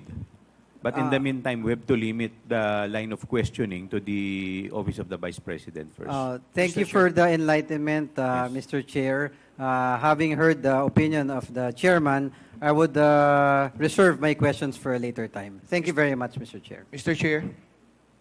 Yes, Honorable Lara. Yeah, a while ago po, I manifested, You have Mr. moved. Chair, yeah, on the fund utilization of DepEd. I will now move, Mr. Chair, that said manifestation be put on motion that the committee take cognizance on the issues presented on the irregularity of the utilization sa paggamit ng pondo ng bayan ng naturang ahensya upang makita natin kung mayroon bang misfeasance, malfeasance, o non-feasance, Mr. Chair. So I move, Mr. Chair. So there is a motion by the Honorable Lara to take cognizance of the motu proprio upon the manifestation of Representative Jervil Luistro of the 2nd District during the budget hearing of the Department of Education. Is there any objection? Seconded by the Honorable Gutierrez. Hearing none, the motion is carried. Okay.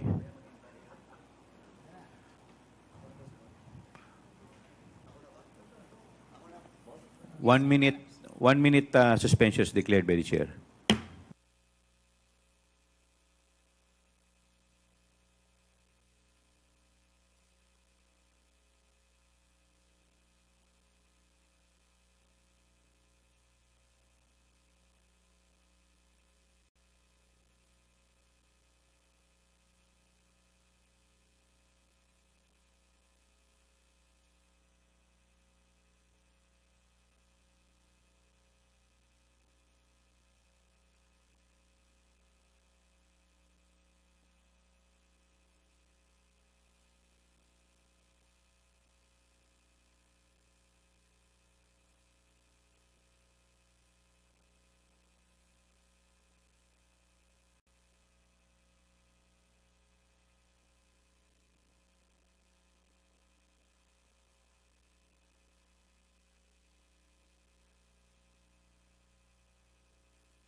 Hearing resumes.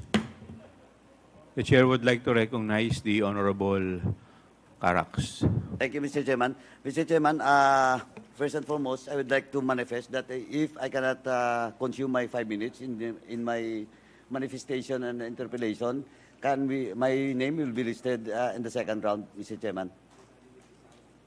Noted po. Thank you, Mr. Chairman. First and foremost, Mr. Chairman, I would like to state on record my manifestation with regards to question of jurisdiction of this committee on the inquiry in aid of legislation with regards to the budget of the confidential fund of the Office of the Vice President.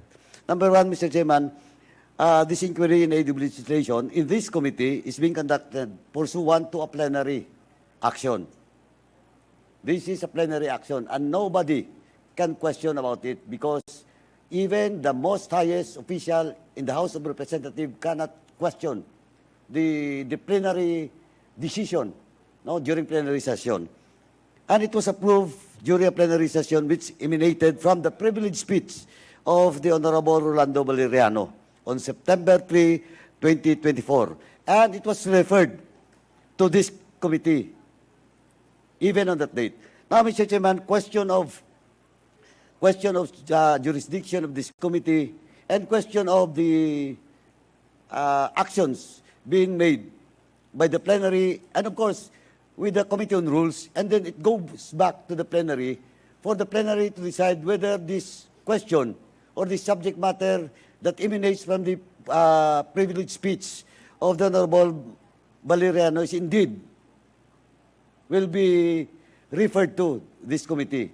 Now, again, Mr. Chairman, I would like to reiterate that, well, in fact, early this morning, we have already established, by the votes of, unanimous vote of all the members, it was established, and this committee was given the jurisdiction with regards to the confidential fund issue from the Office of the Vice President. Second, Mr. Chairman, question of the issue, the question about the issue about jurisprudence, which was cited earlier by the former president and the good representative from Pampanga, Mr. Chairman, question of the Standard Chartered Bank. And it was quoted by Madam GMA, and with due respect to the former president and Madam GMA, the Standard Chartered Bank jurisprudence, Mr. Chairman, is referred to question of sub judice. And in fact, in this particular case, in this particular investigation, no such case was filed against anybody from the Office of the Vice President in a regular court, Mr. Chairman. And again, Mr. Chairman, quoting about, it was also mentioned about the Arnold versus Nazareno case, and that case, Mr. Chairman, which was a Supreme Court decision dated on the year 1950, unless otherwise, Mr. Chairman, there's a new jurisprudence by the Supreme Court.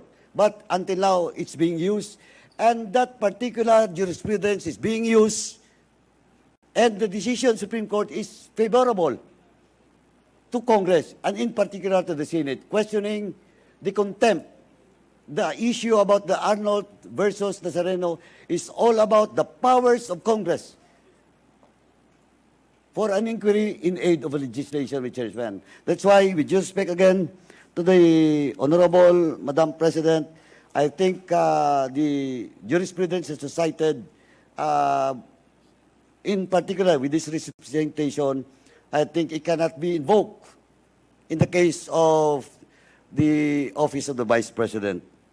Now, Mr. Chairman, and lastly, Mr. Chairman, well, in fact, when the Vice President opted not to take her oath in this honorable committee, and it was ruled by the chairman favorable to the position of the Vice President, Mr. Chairman, this committee will in fact gives leniency and due courtesy to her because we allow the Vice President to deliver her opening remarks. And in fact, that is on record, Mr. Chairman, and supposedly, if this committee is not lenient and never give her the due courtesy to her office, we never allow her to deliver his sponsorship miracle because, well, in fact, we cannot even ask question to her, Mr. Chairman.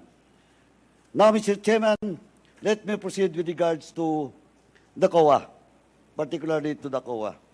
Please continue. Now, Mr. Chairman, let me address this to the COA. I have with me Joint Memorandum Circular 2015-01. And this is all about, I am correct that this is all about confidential funds. Tama po ba? Attorney Camora. Tama po, Mr. Chair. Okay, GMC 2015-01. And I have also with me your memorandum circular in which this representation questioned that should be revised since last year. Memorandum Circular 97-002. Do you confirm?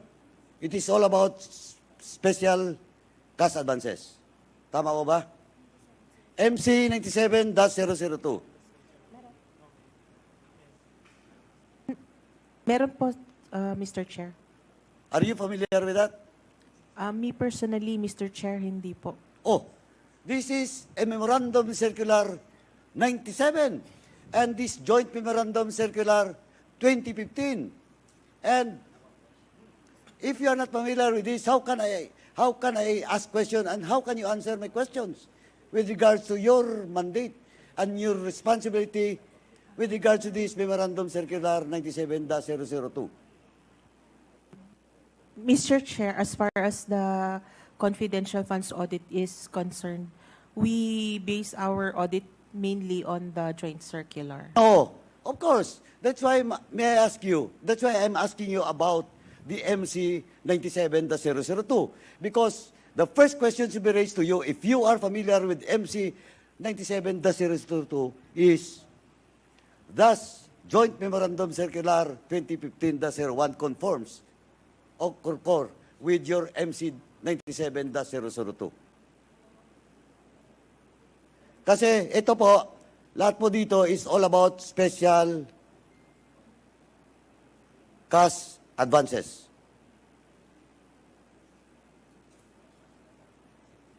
Mr. Chairman, how can we proceed? How can I proceed if the representative from COA Attorney Camora. is not knowledgeable about MC 97-002? Because requirements stipulated in MC 97-002 or the GMC 2015-01 should conform with MC 97-002. And looking at the provisions of both MC and GMC, not all, but most of the provision of such MC and GMC is conforms with MC 97-002. Yes, Mr. Chair, because MC 97-002 is used for regular audit. Correct. Tama. Yes, Okay, Mr. now, Chair. kasi hindi pwedeng magmanggaan yun, di ba? Tama?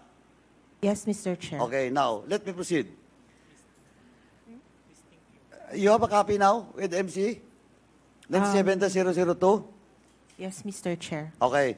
Let me first ask, who appoints in this case, who appoints the SDO?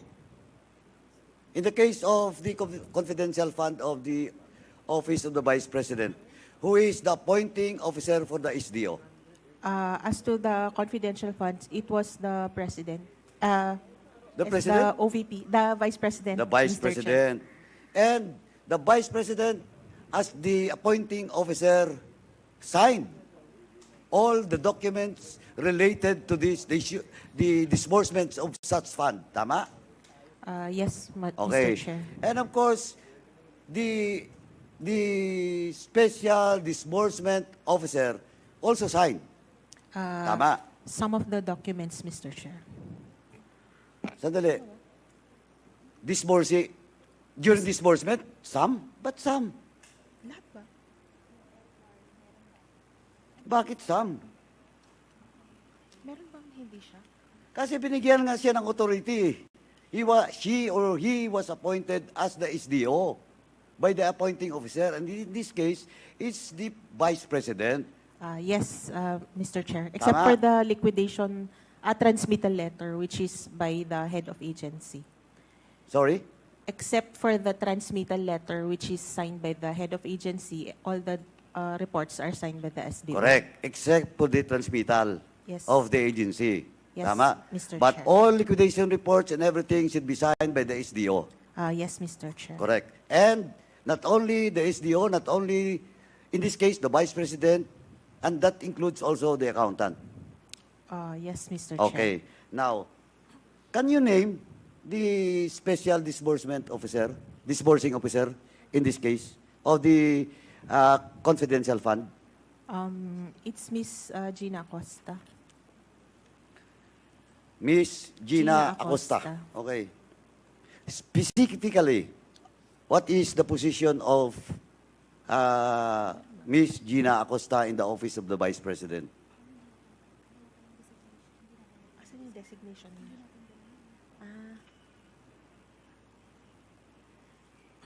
Mr. Chair, our documents here only identify her as the SDO. So your document is only identify her as the SDO. SDO. Okay, now, Mr. Chairman, with this, Mr. Chairman, I move that we invite Ms. Gina Acosta in the next hearing, and at the same time, the Office of the Vice President should submit to this committee the official designation of Ms. Gina Acosta. There's a motion to invite Gina Acosta from the Office of the Vice President. Is there any second to the Mr. motion? Chair. Duly seconded. Is there any objection? Hearing none, the motion is carried. Can I proceed, Mr. Chairman? Please proceed. Thank you, Mr. Chairman. Next, in all liquidation report, the SDO should sign, the Vice President, in this case, should sign, and the Chief Accountant should sign. Tama po ba? Yes, Mr. Chair. And who is the Chief Accountant that signed this liquidation report? It's Miss Julieta Villa del Rey. Julieta Villa del Rey. Villa del Rey. Mr. Chairman, again, I move to invite Ms. Villeta del Rey, the Chief Accountant of the Office of the Vice President, in the next hearing. So move, Mr. Chairman. Second, Mr. Chair. There's a motion to invite Julieta Del Rey in the next scheduled hearing. Duly seconded by the Honorable Flores. Is there any objection? Hearing none, the motion is carried. With the permission of the Chairman, may I proceed? Please proceed. Thank you, Mr. Chairman. Now, question of the SDO. In the joint memorandum circular, and with regards to MC-97-002, the special disbursing officer has to acquire a fidelity bond. Tama po ba? Tama po, Mr. Chair. Okay. Now, under MC 97-002, the SDO, no? Unless MC 97-002 was amended by the COA, the SDO or any accountable officer should submit her or his SALN to the Bureau of Treasury. Tama? Tama po, Mr. Okay. Chair. Now, do you have a specific document with regards to, in your possession, from the Bureau of Treasury with regards to the fidelity bond that was submitted by Ms. Gina Acosta, in particular, with regards to this confidential fund? We have that document, Mr. Chair, but it is not with us right now. So, Mr. Chairman, I move once again that the COA will submit to this honorable committee the fidelity bond that was submitted by the Office of the Vice President to the Bureau of Treasury and to the COA, Mr. Chairman. So move. Second. Is there any objection? Hearing none, the motion is carried. Okay, Mr. Chairman. And in the case of this 125 million confidential fund, ano po ba in your practice, COA, and of course the Bureau of Treasury, if you cannot answer this, I will address this question to the Bureau of Treasury in the next hearing. Now, question, what is the ceiling of an SDO in this matter? This is a 125 million transaction or budget. Mr. Chair, the BTR has a table which is dependent on the amount of the accountability. So wala po kayo ngayon? Yes, wala po ngayon, Mr. Kasi Chair. dapat, di ba, nagsasalubong kayo ng BTR at saka COA. Yes, Mr. Chair. We do use their table for our reference. So you're using the table of the BTR with regards to accountability of the special disbursing officer or accountable officers. Yes, Mr. Chair, because it is one of the requirements under the joint Correct. circular. Mr. Chairman, again, I move that we invite the representative from the BTR, Bureau of Treasury, and the person that has knowledge with regards to this 125 million confidential fund, and bring or submit to this honorable committee the documents with regards to the accountability on this particular issue, Mr. Chairman, the 125 million confidential fund. The person in charge from the BTR, at the same time, the document that will indeed was submitted by the office of the Vice President when the Vice President appoints a certain Gina Acosta. So move, Mr. Chairman. Second. Is there any objection? Hearing none, the motion is carried. Now, Mr. Chairman, I have still some questions. No, I will not go into detail because most of my question will be addressed to Ms. Gina Acosta, the Chief Accountant. Of course, I cannot ask the Vice President because he will not be answering the question of this honorable committee. But, Mr. Chairman, as of now, COA, please, in the next hearing, please bring with you all the MCs, no, memorandum circulars of the COA, so that this representation can ask you questions in relation to Joint Memorandum Circular 2015-01 and your MCs. No, not only Memorandum Circular 97-002. Kasi ito, di ba, regular audit to. Tama? Yes po, Mr. I'll bring Chair. with you the specific guidelines with regards to requirements, no, and processes being required for the conduct of special audit and the fraud audit. Because I want to see, Mr. Chairman, this particular issue, and COA should justify why this cannot be done in a special audit or a fraud audit. And so that, Mr. Chairman, we can also scrutinize the specific guidelines of the COA with regards to special audit and fraud audit in aid of legislation, so that we in this committee, through the committee report, can propose possible amendments with regards to the guidelines of the COA on regular audit, special audit, and fraud audit, Mr. Chairman. Kasi gusto ko lang po makita if indeed COA made or taken due diligence with regards to this issue. Kasi napakalaki po to. And involved is the Office of the Vice President. No? COA, Yun please. po, Mr. Chairman. So, COA, please bring with you or submit to this committee your guidelines with regards to special audit and fraud audit. COA, please take note of the manifestation of Congressman Paduano. Noted, Mr. Chair. Okay. Thank you. Lastly, Mr. Chairman. Yes, please anyway, proceed. ano lang diretso lang Last to. question. You can answer this or you can review it. Now, what's the difference? In jest, what's the difference between a regular audit, a special audit, and a fraud audit?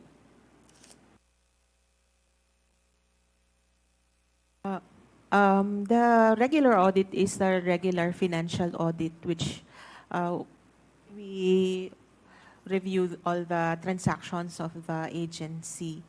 A special audit or a fraud audit are requested for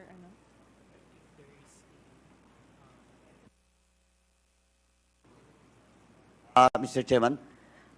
May Congress- I ask the...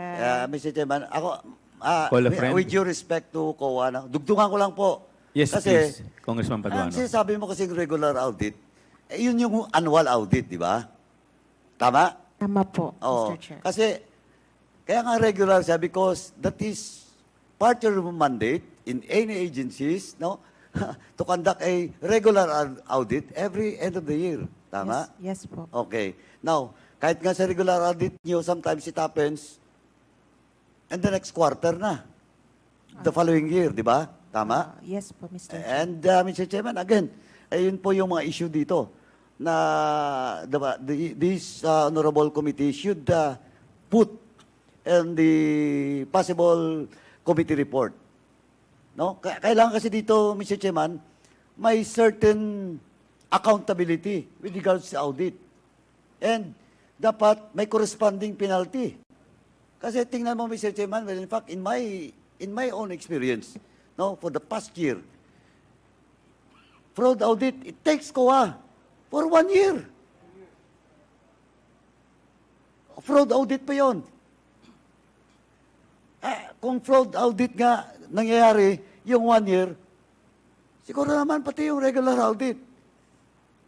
Kasi yung fraud audit and special audit, may exigency po yun.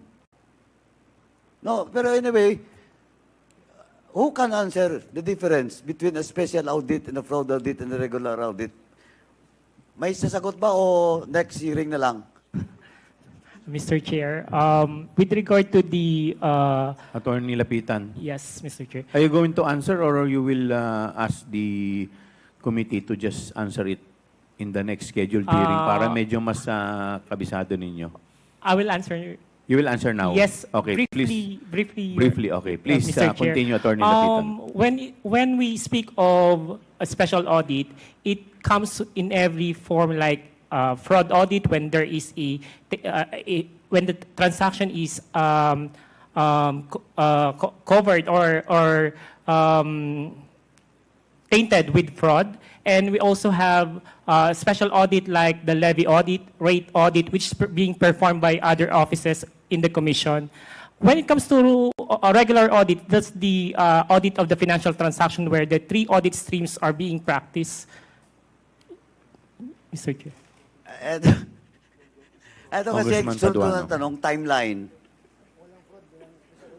With regard to the timeline, Mr. Chair, like the fraud audit, the COA issued several guidelines or internal policies. We have memorandum, COA Memorandum 2020-014, if I'm not mistaken. That governs the rules on fraud audit, and also there are issuances by other office in the Commission in the performance of rate audit, levy audit, and other special audit, Mr. Chair. Mr. Chair. Maybe, Mr. Chair, next hearing we will provide the full details. Okay. Mr. Thank you. Chairman. Last question. Sige. Anyway, Mr. Chairman, pagbibigyan ko po yung COA kasi kaya nga po, kasi yung issue kasi dito is all about the difference between a regular audit, kasi pag regular, nandun na yun, 6 months, then another 2 months from the, di ba, for the commission to decide, di ba? Now, question of fraud audit, kaya nga fraud audit yun, kaya nga special audit yun, kasi there's an exigency. Kasi magkaiba yun, di ba? Tama? Now, as of now, you cannot answer about the timeline. Kasi hinabol po natin dito is all about the timeline. Kasi all the more, justice delayed, justice denied. Pag tinawag kita, i-review nyo na lang. Pagandaan nyo next hearing. Etong case, OVP case, 125 million confidential fund. Does it merit a special or a full audit?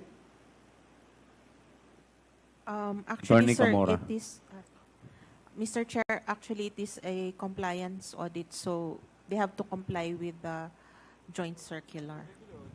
Hindi nga, regular audit siya. Pero, Compliance audit. hindi, hypothetical lang. Until now nga, yung appeal hindi pa sinagot, but of course, they're given 180 days. Yes. Now, hypothetical lang. Is this particular case Pwede ba pumasok doon sa special audit? To conduct a special audit?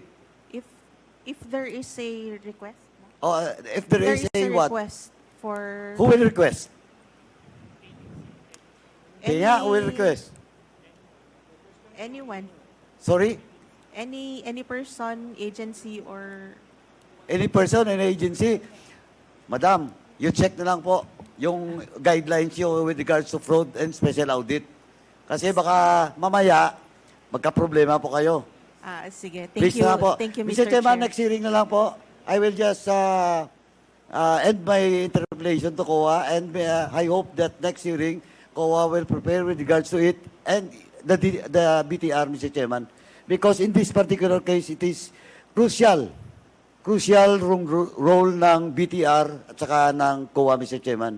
Thank you, Mr. Chairman, for this opportunity. Thank you. Mr. Chair. Thank you, Congressman Paduano. Mr. Chairman. The Chair would like to recognize the Honorable Acop. But before you proceed, Congressman, the Chair would like to recognize the presence of Honorable Johnny Pimentel, sir. Yes, Congressman Acop, please proceed. Thank you, Mr. Chair. I would just like to follow up the issue raised by the Honorable Paduano. You cannot answer kung ano po ang timeline para sa regular audit at saka fraud audit. Tama po. Hindi po nyo nasasagot. May I clarify po? Since Mr. Chair? Fahad Tomawis, you are Yes, recognized. Since I'm the audit team leader of the OVP for conducting the regular audit, meron po tayong timeline for the regular audit. Kasi usually, meron kaming timeline to transmit the report annually to the Congress, to the OP, and to the oversight bodies, as well as to the management or to the OVP. So meron pong timeline na nasa GAA po, nasa General Appropriation Ano Act po yung timeline na yun? for the regular audit. Yes. Ano But- po? Ilan buwan? Ilan taon?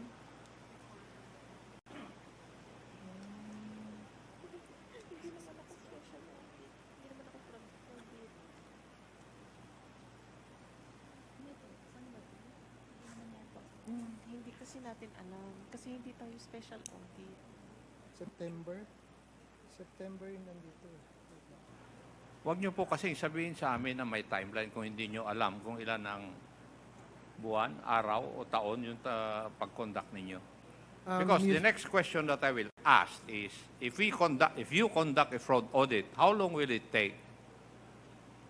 Would it be more than the number of months, years sa pag-conduct ninyo ng regular audit?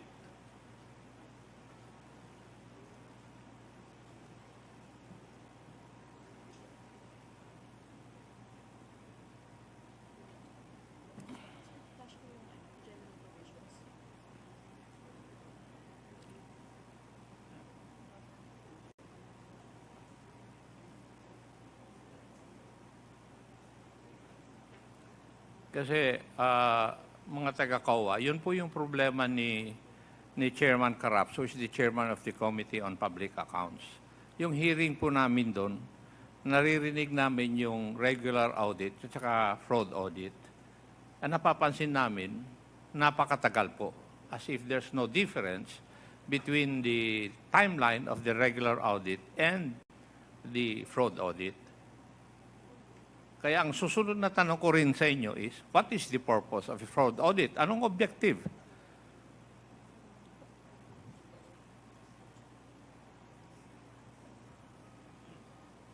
Kaya siguro sa next hearing, para hindi naman ma-delay yung proceedings na ito, banggit na rin sa susunod na hearing. Ano po? Noted po, Mr. Chair. Yes, kasi yun po ang problema namin sa mga hearings namin dito. Thank you, Mr. Chair. Please continue. Yes, kayo na po. Please proceed. Thank you, Mr. Chair. I have more or less 30 questions and 2 manifestations. I hope the honorable congressman next to me would not gripe and get mad at me. Mr. Chair, may I proceed? Yes, but you have to squeeze your 30 questions and 2 manifestation into 5 minutes. Please proceed. Mr. If Chair, that is the Kong case, I'm giving him all the time in the world. Okay. Sige po. Please proceed, Congressman Akop. Thank you, Vice Chair Abante. May I ask COA, ang una po ninyong ini-issue sa isang agency na nagkakaroon po ng problema tungkol sa kanilang use of public funds would be your AOM or Audit Observation Memorandum. Tama po ba? Tama po, Mr. Chair. And the next would be a notice of suspension. Ah, Tama rin po ba? sa regular audit, pwedeng notice of suspension or pwedeng notice of charge. Audit of? Notice of suspension or notice of charge. Notice of charge? Charge po. Yes, okay.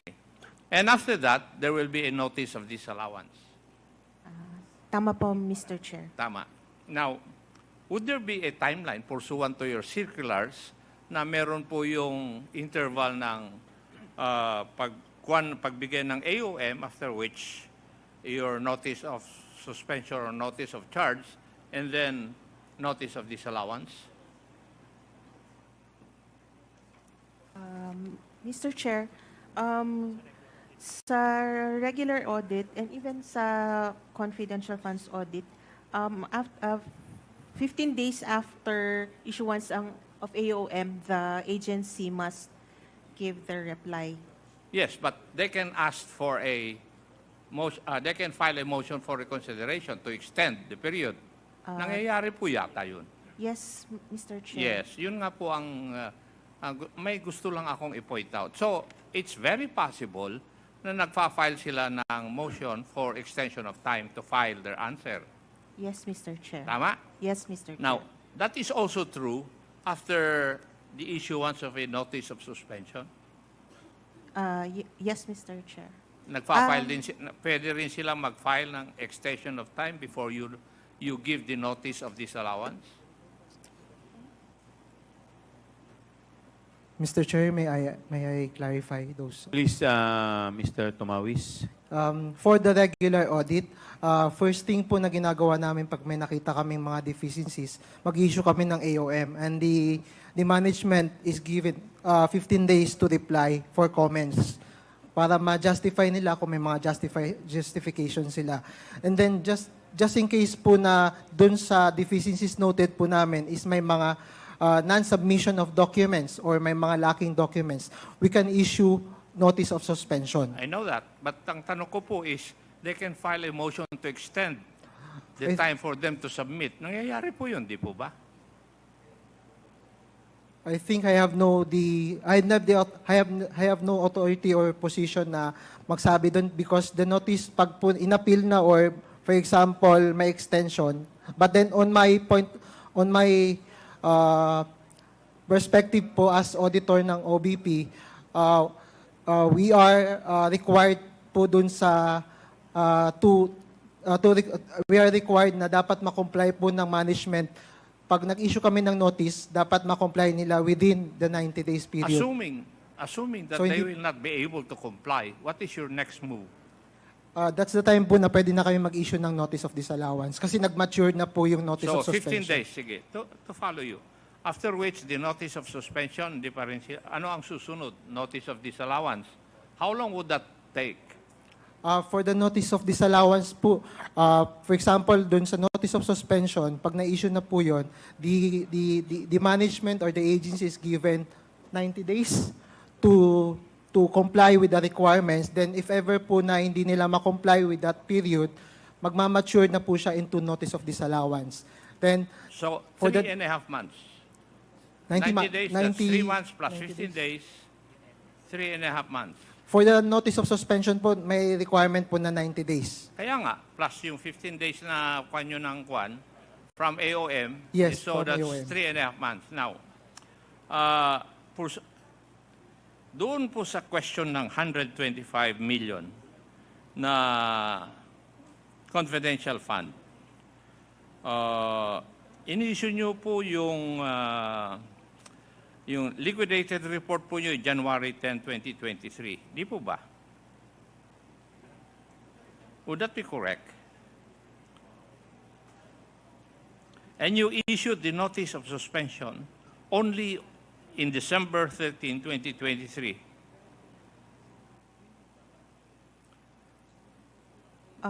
Would that be correct? Mr. Chair, the first AOM was issued on September Hindi, tinatanong ko kung if that is correct, yung sinabi ko po. Kindly answer yes or no. Is my data wrong? Mr. Chair, may I Ang request sabi for ko, you- dito po sa report nyo na notice of disallowance, yung liquidation report ninyo is dated January 10, 2023. Tama po. Tama po, Tama. Mr. Yun nga Chair. po ang tinatanong ko.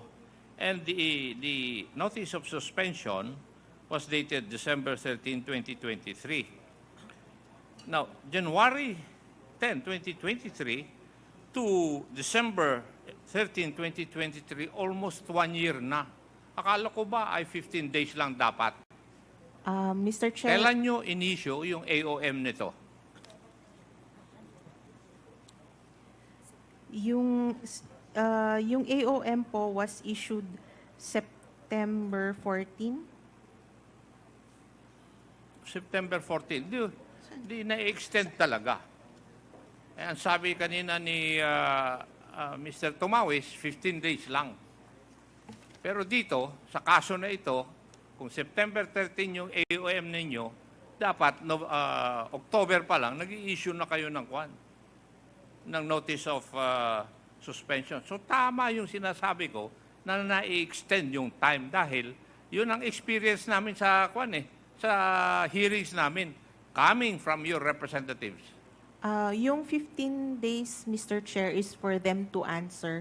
Of Yes. course, after they give their compliance po, we have to evaluate po their reply. So how long would it take you? Kaya ko tinatanong yung timeline dahil ang problema, kung titingnan po ninyo yung mga katanungan kanina, yung tagal. Mr. po ba? Chair, it would depend po kasi sa complexity nung sinubmit nila po sa amin. Well, anyway, let's deal with your AOM na in-issue po ninyo nung fiscal year 2022, yung confidential funds ng OVP. Pwede po bang malaman, ano po ang nag-trigger na mag-issue kayo ng AOM regarding the confidential funds of the OVP in 2022? Based on their submitted liquidation report, we found deficiencies in the documents that they gave us. Doon sa documents na binigay po sa inyo? Sa submitted liquidation report, Mr. Chair. Pwede po bang malaman namin kung ano po yung major findings na nandun po sa Audit Observation Memorandum? Mr. Chair, yung major findings are the ones that can be seen na po sa notice of disallowance. Which is yung sa payment of rewards. Ang tanong ko po, Madam Attorney, is that ano po yung major findings doon sa AOM, hindi po sa notice of disallowance? Kasi you must have a basis why you issued the AOM. And I want to know the basis of that.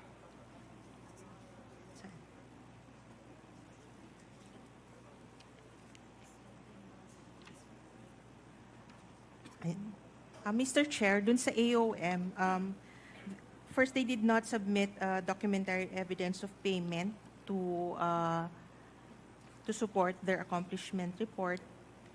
And then, per analysis of the submitted accomplishment report, it was revealed that some of the fund was used for medical and food aid and travel relative to confidential operations, although it was not yet clear if, at that point, if it was used for confidential operations. And then we have the payment of rewards, which were not supported with documents evidencing the success of the information gathering. And then they also did not submit the special budget request and the amended accomplishment report. And then the DV was not properly accomplished by the the DV was not Okay. particularly Now, accomplished. these observations of yours were repeated sa notice of disallowance. Sinagot mo na yung kanina eh. Di ba? Yes, Mr. Yes. Chair. Now, ang susunod na katanungan ko po is, did the Office of the Vice President issue any response in relation to your AOM? Yes, Mr. Chair. That is why the remaining items in the NDs are those that we are not yet satisfied with. Yes, the responses given by the Office of the OVP did not satisfy your requirement. As to the ND, Mr. Yes. Chair. Correct? Yes, Mr. Chair. Now, may in-issue din po kayong notice of suspension dahil hindi nga po acceptable yung sagot ng Office of the Vice President. Yes, Mr. Tama? Chair. Yes, Mr. Chair. Yes. Ano po yun po yung dahilan bakit nag-issue kayo notice of suspension? Hindi nag-comply yung OVP sa mga requirements po ninyo. Hindi nag-comply, Mr. Chair, or their compliance is still not sufficient. Yes. Now, nung naibigay nyo yung notice of suspension po ninyo, pwede po bang malaman ano po yung findings na inilagay nyo ron at saka what steps did the Office of the Vice President take in view of the notice of suspension? As to the notice of suspension, again, the rewards was not fully documented. Some of the accomplishment reports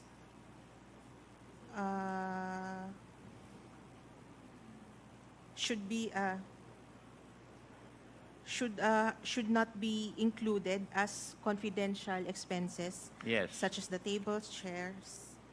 And then we noted also that some of the acknowledgement receipts were undated or not properly dated. Okay. And then they used different Ma'am, counting terms. pwede po ba pakilakasan niyo yung boses ninyo tsaka Tagalogin na po ninyo? Para medyo mas maliwanag po. Opo. Yung ibang na-submit po na acknowledgement receipts, ibang accounting terms ang ginamit compared sa what is required in the joint circular. So, Madam, sa pagkaintindi ko, kung maayos sanang sinagot ng Office ng Vice President yung mga requirements po ninyo, hindi na po dapat ma-issuean sila ng notice of disallowance. Would that be correct? Tama po, Mr. Chair. Now, pero nag-issue po kayo ng notice of disallowance. Yes po, Mr. Chair. Yes. Pwede po bang ilahad ninyo sa amin ano yung major findings at observations ninyo sa notice of disallowance? Yun po bang binanggit ninyo? Yun din po ba? Yes, Mr. Chair. Yung sa payment of rewards na kulang po ang documentation on the success of the information gathering, yun pong pag-charge nila ng tables, chairs, desktop computers sa confidential fund, which is not, wala po sa joint circular. And then yun pong resubmission nung updated na accomplishment report nila sa 3 offices po. And to confirm, Madam Attorney, these findings and observations were already raised doon pa lang sa AOM. Tama Yes po? po. Tama po, Mr. Chair. And sa matagal na panahon na naibigay natin ang pagkakataon sa Office of the Vice President na may paliwanag at ma-rectify, kumbaga, yung inyong mga observations doon sa AOM, hindi pa rin nabago hanggang nag-issue po kayo ng notice of disallowance. Yes, Mr. Chair. Mayroon naman pong submissions, but kulang po. In other words, hindi po ma-justify ng Office of the Vice President yung kanilang expenditure program, yung paggamit po nila ng pondo. In general, would that be correct? That would be the correct po. Mr. Chair, I just want to emphasize this point. Kasi a few weeks ago lang natin unang nabalitaan itong mga findings na nakalaan sa Notice of Disallowance. Pero sa naririnig ko ngayon from COA, last year pa nila pinupunto ang mga pagkukulang na ito ng Office of the Vice President. Sa aking pagtatanong po sa inyo, yun po ang lumalabas. Number two, last year pa, paulit-ulit na binigyan ng COA ang Office of the Vice President ng pagkakataon na maayos o may paliwanag itong mga expenditure na ginawa po nila sa paggamit po ng kanilang pondo. Tama rin po. At number three, after all that time and all those chances, hindi talaga maayos o may paliwanag ng OVP ang kanilang paggamit doon sa confidential fund worth 125 million. Would that be correct? Bale, ang amount na lang po niya sa Notice of Disallowance is 73 something. Yes. Yun ang hindi nila naipaliwanag hanggang ngayon. Opo. That is for the confidential fund for 2022. Now, could we go to the confidential fund for 2023 na worth 500 million? Tama rin po ba? Tama po, Mr. Chair. Yung budget po nila.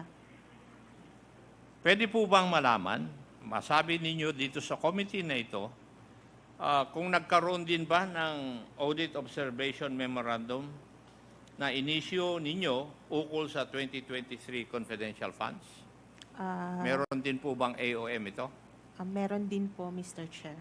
Meron? Meron po, Mr. Chair. Ngayon, ilan pong AOM ang inailabas po ninyo in relation to this 2023 confidential fund?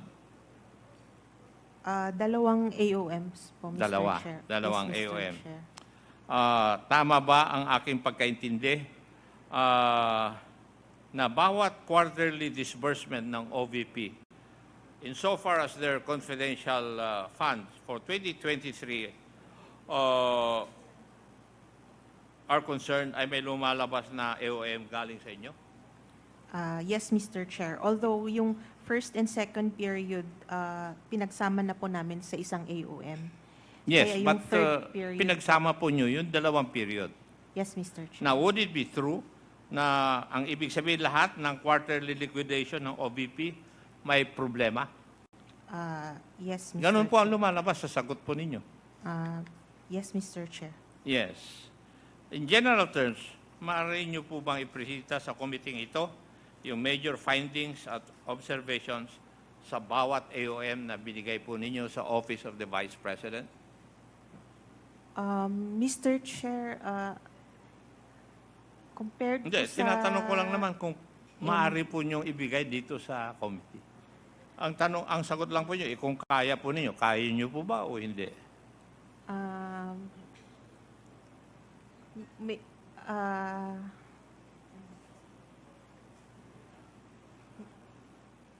Before you answer, Attorney Camora, the Chair would like to manifest that the time of Congressman Acop is already up, but considering that Congressman Benny Abante already yielded to Congressman Acop, ibibigay po natin yung patutuloy po natin kay Congressman Acop yung time po ni Congressman Benny Abante. Please answer, Attorney Camora. Mr. Chair, considering that the audit of the compliance of the AOMs is still ongoing, You cannot submit. I cannot yet. Yun lang po ang gusto ko. Ang tanong ko naman po kung maaari nyo ibigay. Kung hindi pwede, you just give us the reason why. Yes. So, you cannot give it dahil ongoing pa yung inyong pan. Okay, thank you. Now, yung bang mga issues na nakikita nyo ngayon sa 2023, kagaya rin bang ng mga issues noong 2022 vis-a-vis their confidential funds? There are some similar findings, Mr. Chair. Similar. So ang ibig sabihin, ini-expect natin na mag-issue kayo ng notice of suspension at saka notice of disallowance. Would that be a correct statement? I have yet to see the compliance report, Mr. Chair. Thank you, Madam Auditor. Mr. Chair, I would like to make a manifestation insofar as the refusal of the Vice President to take her oath insofar as the hearing of this committee is concerned. Such refusal can damage the public's perception of integrity in public office. The Filipino people deserve honesty and openness from their leaders, especially when their actions are being scrutinized. The House inquiry is in aid of legislation to serve the public interest. Dodging the oath gives the impression that the Vice President may not want the full truth to come out. No one is above the law or beyond the reach of truth. We humbly urge the Vice President to reconsider her position and take her oath, as this inquiry is meant to benefit the people we serve. Transparency should never be optional for public officials. We all owe it to the Filipino people to tell the truth under oath if it is necessary. Now, my second manifestation, Mr. Chair, would pertain to the issue of tradition as raised by the Honorable Marcoleta. And this is not my personal manifestation, but a manifestation of a group of Filipino citizens. And I would like to quote from their Viber. The Constitution of the Philippines, specifically Article 11, Section 1, explicitly states that public office is a public trust. At all times, public officers and employees must be accountable to the people, serve them with the utmost responsibility, integrity, loyalty, and efficiency.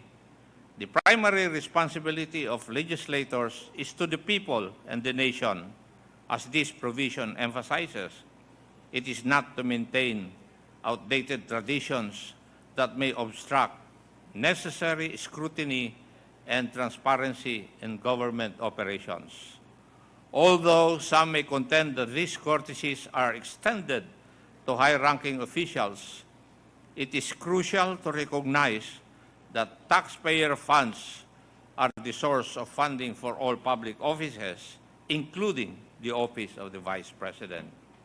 Consequently, it is imperative that each centavo allotted to it undergoes the same rigorous assessment as any other department or office. Legislators are failing to fulfill their obligation to ensure that public funds are allocated responsibly and prudently by prematurely concluding budget discussions. The power of the purse is vested in Congress by Article 6, Section 24 of the Constitution. This authority requires the scrutiny of the national budget to ensure that it is in accordance with the requirements of the populace and that government programs and projects are appropriately funded and managed. Budget deliberations are not merely formalities. They are critical processes that enable legislators to evaluate and challenge the allocation of public funds. The constitutional mandate is directly violated by the use of tradition as an excuse to conclude these discussions. This is particularly true when the OVP's budget incorporates confidential funds, which necessitate even more rigorous scrutiny due to their nature. The people deserve transparency. It is time, I think, to discontinue a harmful practice. Not the deliberations themselves, but this long-honored tradition of circumventing critical budget evaluations should be terminated. Upholding such a practice particularly when it directly affects the management of public funds, is a violation of the public interest mandate of legislators. We are at risk of fostering corruption and mismanagement by allowing tradition to supplant accountability. We have the right to demand that our representatives in Congress carry out their obligation to scrutinize the budget without exception as Filipinos. The OVP, or Office of the Vice President, like any other office that receives public funding, is subject to the same accountability standards. In order to guarantee that confidential funds are utilized for legitimate purposes that advance the public interest, they necessitate meticulous supervision. The purse is a critical mechanism for preventing government overreach and the misappropriation of funds. Congress can guarantee that our government remains accountable to the people it serves by fulfilling this constitutional obligation. The public and our legislators are responsible for rejecting this detrimental tradition in favor of transparency and good governance. The integrity of our democratic processes and the restoration of trust in our institutions can only be achieved by doing so. Maraming pong salamat, Mr. Chairman. Thank you, Congressman Acop. The Chair would like also to give a brief manifestation on issue of taking of oath. Base po sa ating tradisyon at practices po nitong committee, ng committee hearing, ang mga resource person po at saka ang mga witnesses po sa mga committee po ay ang trato po natin sa kanila ay parehas lamang. Yun po ang pagtingin nitong committee to. Kaya po lahat po ang mga witnesses at lahat po ng mga resource person po ay nire-require po natin sila na mag-take ng oath para po malaman po natin kung sila po ay nagsasabi ng totoo at pawang katotohanan lamang. Ito po ay nakalagay po sa ating rules of procedure at governing po ng inquiries in aid of legislation. At para malaman po natin ang mga testimonya at impormasyon na kanila pong binibigay po sa atin ay totoo at maaasahan po ng committee at ng August body. Kanina po, pinayagan po natin ang ating kagalang-galang na Vice President na hindi po mag-take ng oath at hindi po natin siya pinilit. Dahil sa halip ay hinayaan din po natin siya at pinayagan din po natin siya na mag-manifest o magbigay po ng maiksing pananalita. Alam po ninyo kaya po natin ginawa yan ay dahil po sa pagbigay po natin ng respeto sa posisyon at sa opisina na kanya pong nire-representa bilang Vice President. Ang Kongreso po ay i-recognize po to at ibibigay po natin ang respeto sa ating Vice Presidente at sa kanyang opisina. Pero hindi po ibig sabihin na ito pong insidente dahil hinayaan po natin kanina ay magiging president na sa mga susunod na committee hearing. Hindi po mangyayari yan at lahat po ng witnesses at lahat po ng resource person na magte-testify o hihingian po natin ng paliwanag dito sa ating committee hearing ay i-require po natin na mag-oath. At yun po ay nakalagay dito po sa ating rules. In fact, pagka ito po ay isang ground para ang isang witness po ay ma-cite po for contempt. Pero dahil nga po sa paggalang sa opisina kanina ng ating Vice Presidente, ito po ay i-overlook po natin at palalagpasin po natin. So, yan po ang opinion ng inyong chairman. Kaya po, with that, Ang susunod po na mag-interpolate po ay si Congressman Jojo Lara ng 3rd District ng Cagayan. Congressman Lara, kayo po ay nare-recognize. Thank you. Maraming salamat, Mr. Chair. Sa COA, yung notice of disallowance nyo sa Office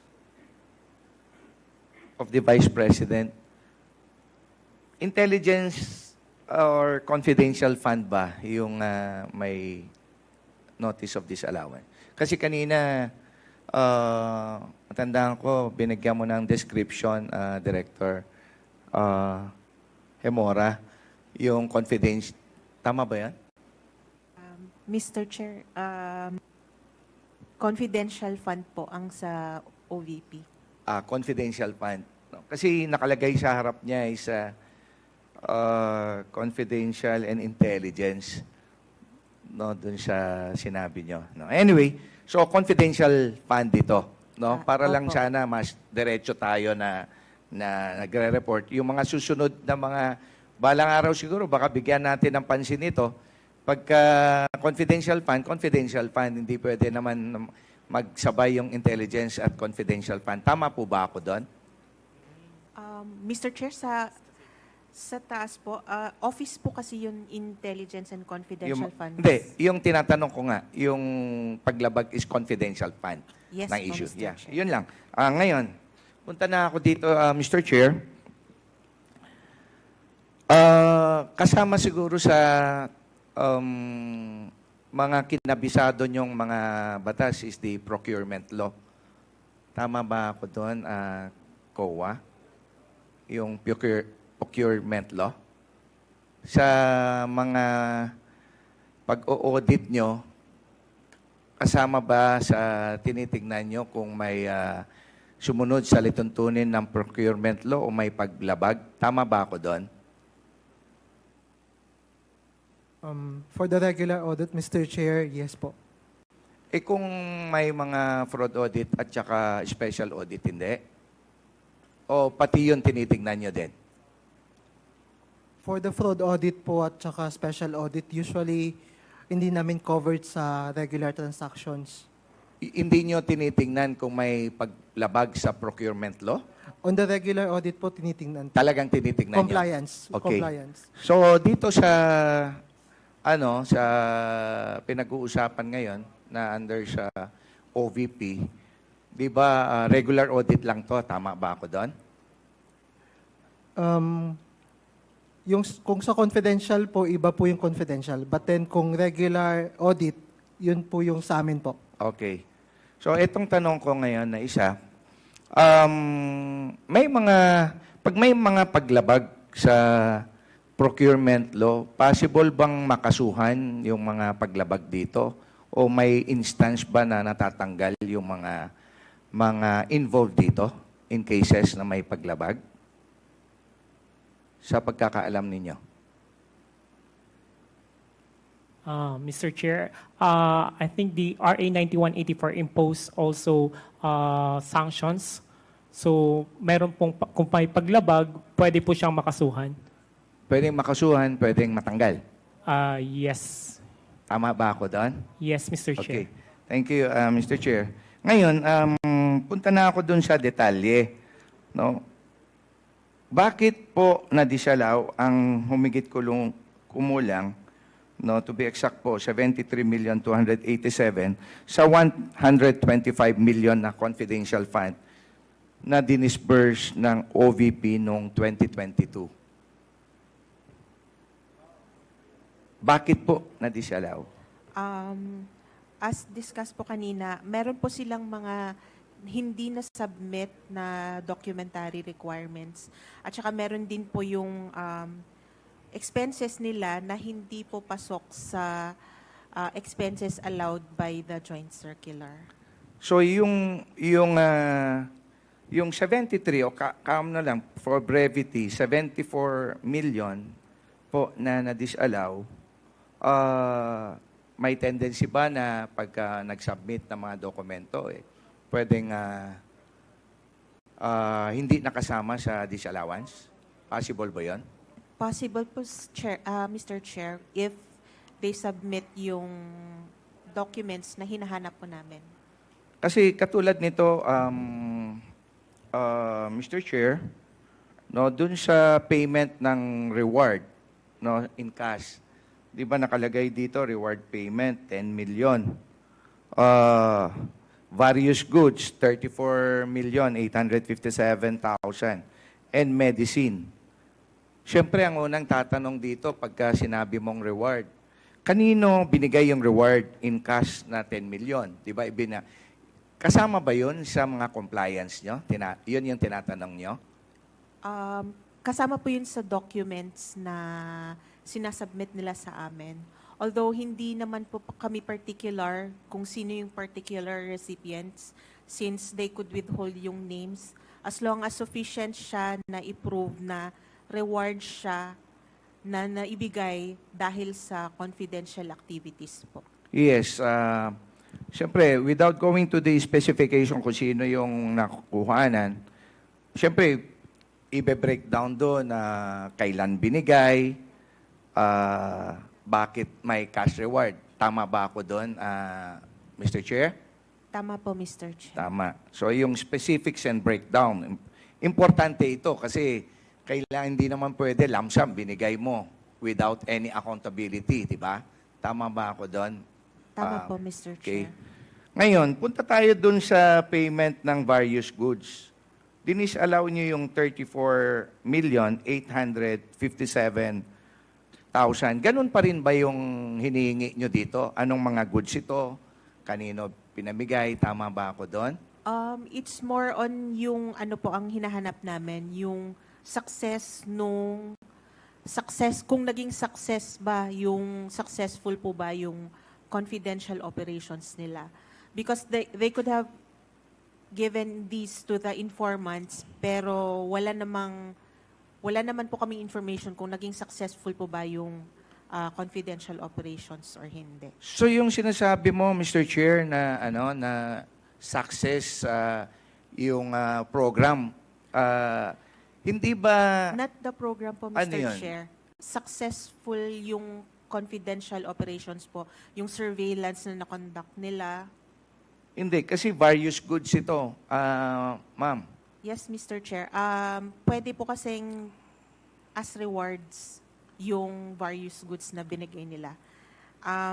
Pag sinabi mong reward, pwede bang goods din yan? Or cash dapat to? Kaya po namin siya in-include dito kasi nag-rely kami sa disclosure nila na rewards po siya. Hindi. Siyempre, ika-categorize natin. Reward comes in many form. Tama ba? Pwedeng cash, pwedeng goods. Pwede naman po. Wala naman pong description. So, Madam Chair. hindi ba pwede na hindi nyo dinedemand na kung anong specific itong, kasi meron na kayong reward payment, 10 million. So, anong difference nito ngayon dun sa various goods na 34.857 million? Kung sinasabi mo ngayon na pwedeng cash ito, di ba dapat nilagay mo na lang reward payment, cash pa rin? Yun po sanang ideal, pero based on their explanations, ito po ang nagbigay sila ng cash dun sa agent nila na nag-distribute po ng various goods and medicines dun sa informants who they rewarded. So cash ang binigay, tapos goods ang pinamigay nung pinagbigyan ng cash. Ganun ba yun, Mr. Chair? Parang ganun po, parang may ano po na may mga informants na mas preferred nila yung goods. Yung goods. Yes, Mr. So Chair. pagka goods ang ibibigay mo, di ba tama lang siguro ito na dadaan din sa proseso ng procurement? Kasi na-disallow nyo ito or ano? Pag darating ang araw na talagang ma-prove dito na disallow dahil goods ito at hindi naman confidential fund for that purpose. Posible ba na may paglabag ba sa procurement kung sakali? Mr. Chair, pag sa joint circular po kasi, it provides that purchase or rental of supplies, materials, and equipment for confidential operations that cannot be done through regular procedures, such as yung bidding po. Hindi. Once na na-disallow nyo nga ito with finality, kasi dumadaan sa proseso, kasi sabi mo kanina, hindi na pa naman final ito eh.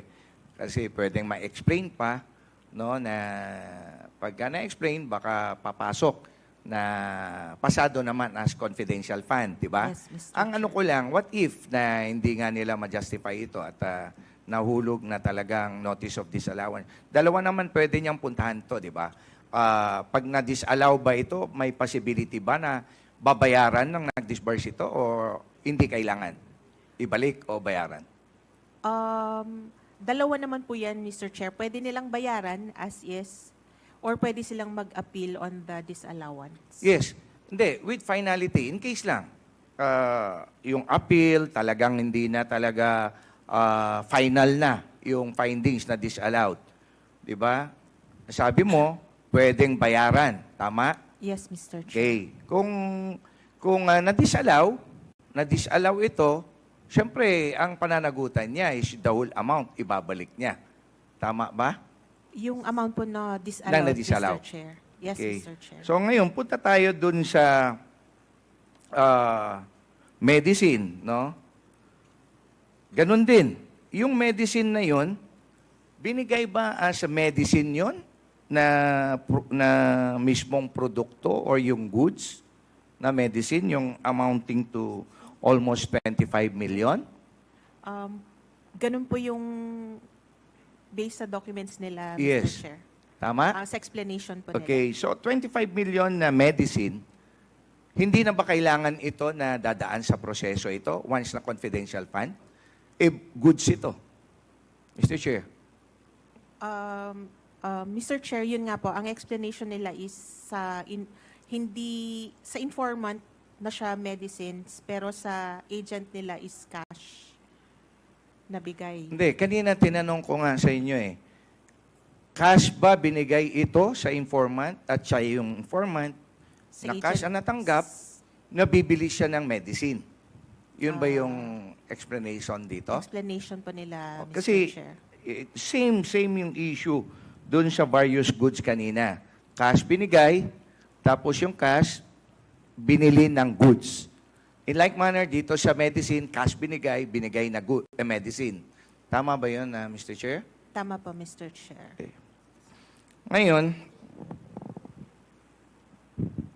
meron din kayong tinutukoy sa Notice of Disallowance na 3.5 million na ginamit raw pambili ng tables, chairs, desktop, computers, and printers. Tama po ba to? Tama po, Mr. Chair. Yung confidential funds sa pinambili ng mesa upuan, pwede po ba ito, Mr. Chair? Kaya po namin siya nilagay as an observation po kasi wala po siya sa joint circular.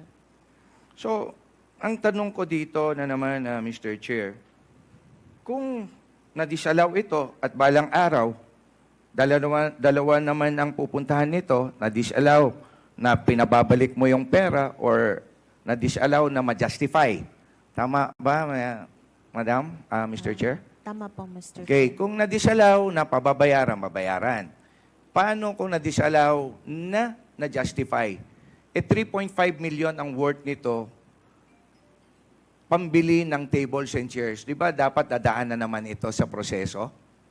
Kasi hindi naman categorize as confidential fund siguro yung pambili ng mesa, ng upuan, or Mr. printer. Chair, ang kailangan nilang i-justify is if confidential expense po ito.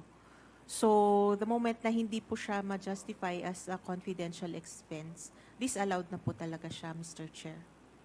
So, pag hindi na-justify, yun na nga. Kanina, Madam, no, Mr. Chair, pag na-disallow, dalawang pupuntahan. Na-disallow, pababayaran.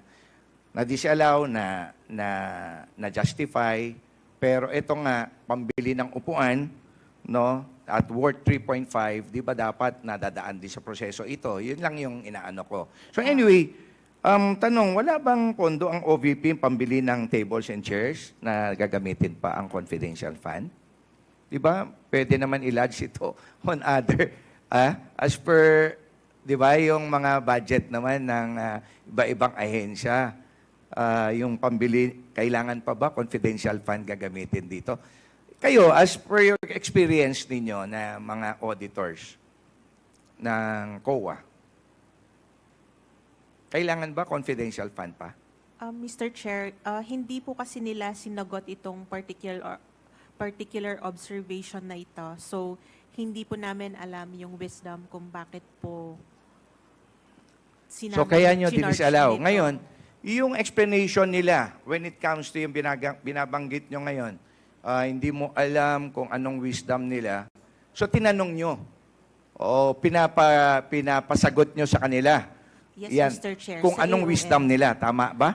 Yung Hindi naman po pagkaintindi ko. wisdom, Mr. Chair, pero the reason why these expenses were included as charged against the confidential funds when hindi naman po siya included Dapat. sa listahan. Kong Lara, you have Okay. 1 minute. Yes, Mr. Chair. Tapusin ko na to. Anyway, Mr. Chair, yun lang ang mga gusto ko lang na bigyan ng ano dito. Just to stress a point here na itong mga proseso at may mga items dito na sa tingin ko at siguro naman na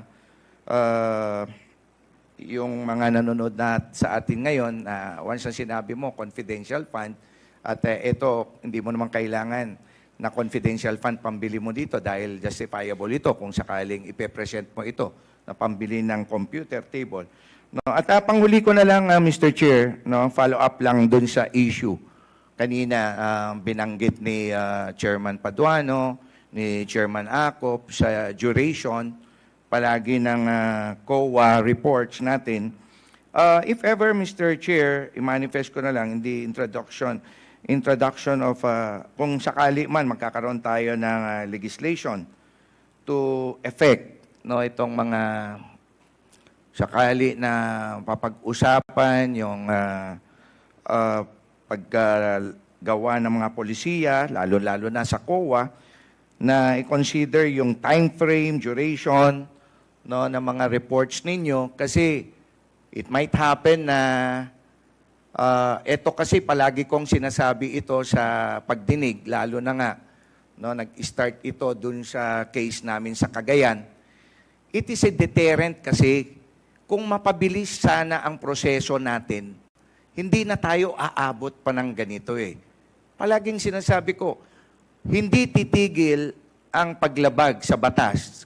Kung sakali, patayan, kung wala kang mahuli at walang makasuhan at walang masentensyahan, there's no deterrent anymore na gagawin ulit yan. So, ganun din dito sa mga paglabag na ito. And of course, i-ano ko na lang dito, Mr. Chair, na if I may suggest, no, para ito na yung mga COA auditors din, kasi nangyayari dito, with due respect sa inyo, auditor, no, and other auditors, no, kung talagang trabaho lang talaga ginagawa natin with no intent na madidelay ito, no, kailangan balang araw, pag talaga yung very, very subjective ang pagiging cause of delay, dapat hold accountable din ang auditors at magkaroon din ng penalty. No, Mr. Chair, para maging deterrent din sa kanila. Kasi katulad nangyari sa public accounts, Mr. Chair, nagsabi yung in charge to submit all the reports on a particular date. Parang baliwala lang, natatawa pa sila na magsabi, di ba, Chairman Acop, no? Parang wala silang no sense of urgency, no sense of responsibility, kahit ma-delay na. Anong cost? So ito lang, Mr. Chair, sana po mabigyan din natin ng pansin ito at karampatang mga legislation. So yun lamang po, Mr. Chair, maraming salamat. Thank you po, Congressman Lara. Mr. Chair? Yes, the Honorable Vice Chairman Acop. Yes, bago ko po makalimutan. Kanina po, nagkaroon po kayo ng manifestation regarding doon po sa hindi pag-undergo ng ating Vice President na mag-take ng oath. May I know if that is also a motion to see to it that such event will not become a precedent insofar as this or the committee hearings of this Congress are concerned. That is the ruling of the chair. So it becomes, shall we say, it has not changed our former rules and regulations. Yes. Thank you, Mr. Chair. Mr. Chair, may I clarify? Yes, Mr. Tumawis of COA. For the regular audit po, ang timeline po ng transmittal or submission ng report, annual audit report, which is September, end of the year. September of each year at after dun sa audit period. So for example po, for 2023 na annual audit report, dapat po ma-transmit po sa Congress, sa OP, and to the management of the OVP on or before September 2024. Thank you. We will now proceed to the next interpellator. Tapos na po tayo sa first round. Sa second round na po tayo, may isa lang pong nagmanifest.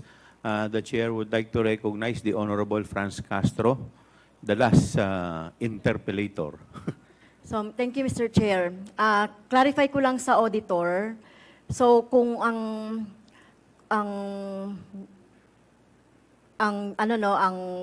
confidential fund ay 2022. So, kailan siya dapat na nagpapasa ng audit report?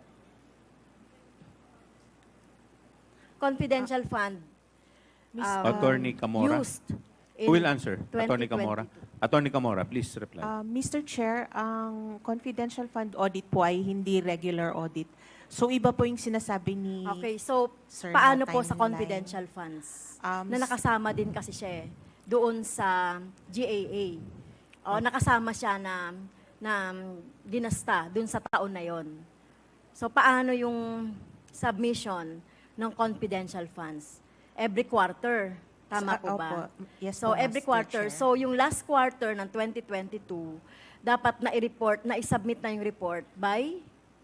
Wala pong timeline ang sa joint circular, Mr. Chair. So kaya pala nung Mr. Chair, nung tinatanong ko to at in-expose natin ito, nang makabayan ito ng 2023 na budget, ay wala pa doon yung hindi pa sila nakapag-submit ng report. Tama? Yes po, Mr. Chair. So 2022, August 2023, wala pa yung audit report. Ongoing na po nun yung audit pero wala pa po yung report. Okay, ongoing na rin yung report. Pero nakapag-submit na sila ng report. Ng liquidation report, yes, Madam Chair. Yung liquidation. Okay. Thank you, Mr. Chair. So, Mr. Chair, hawak ko ngayon yung Notice of Disallowance at saka yung accomplishment report ng Office of the Vice President. So, nakikita natin dito yung mga items. Merong 5 items dito, Mr. Chair.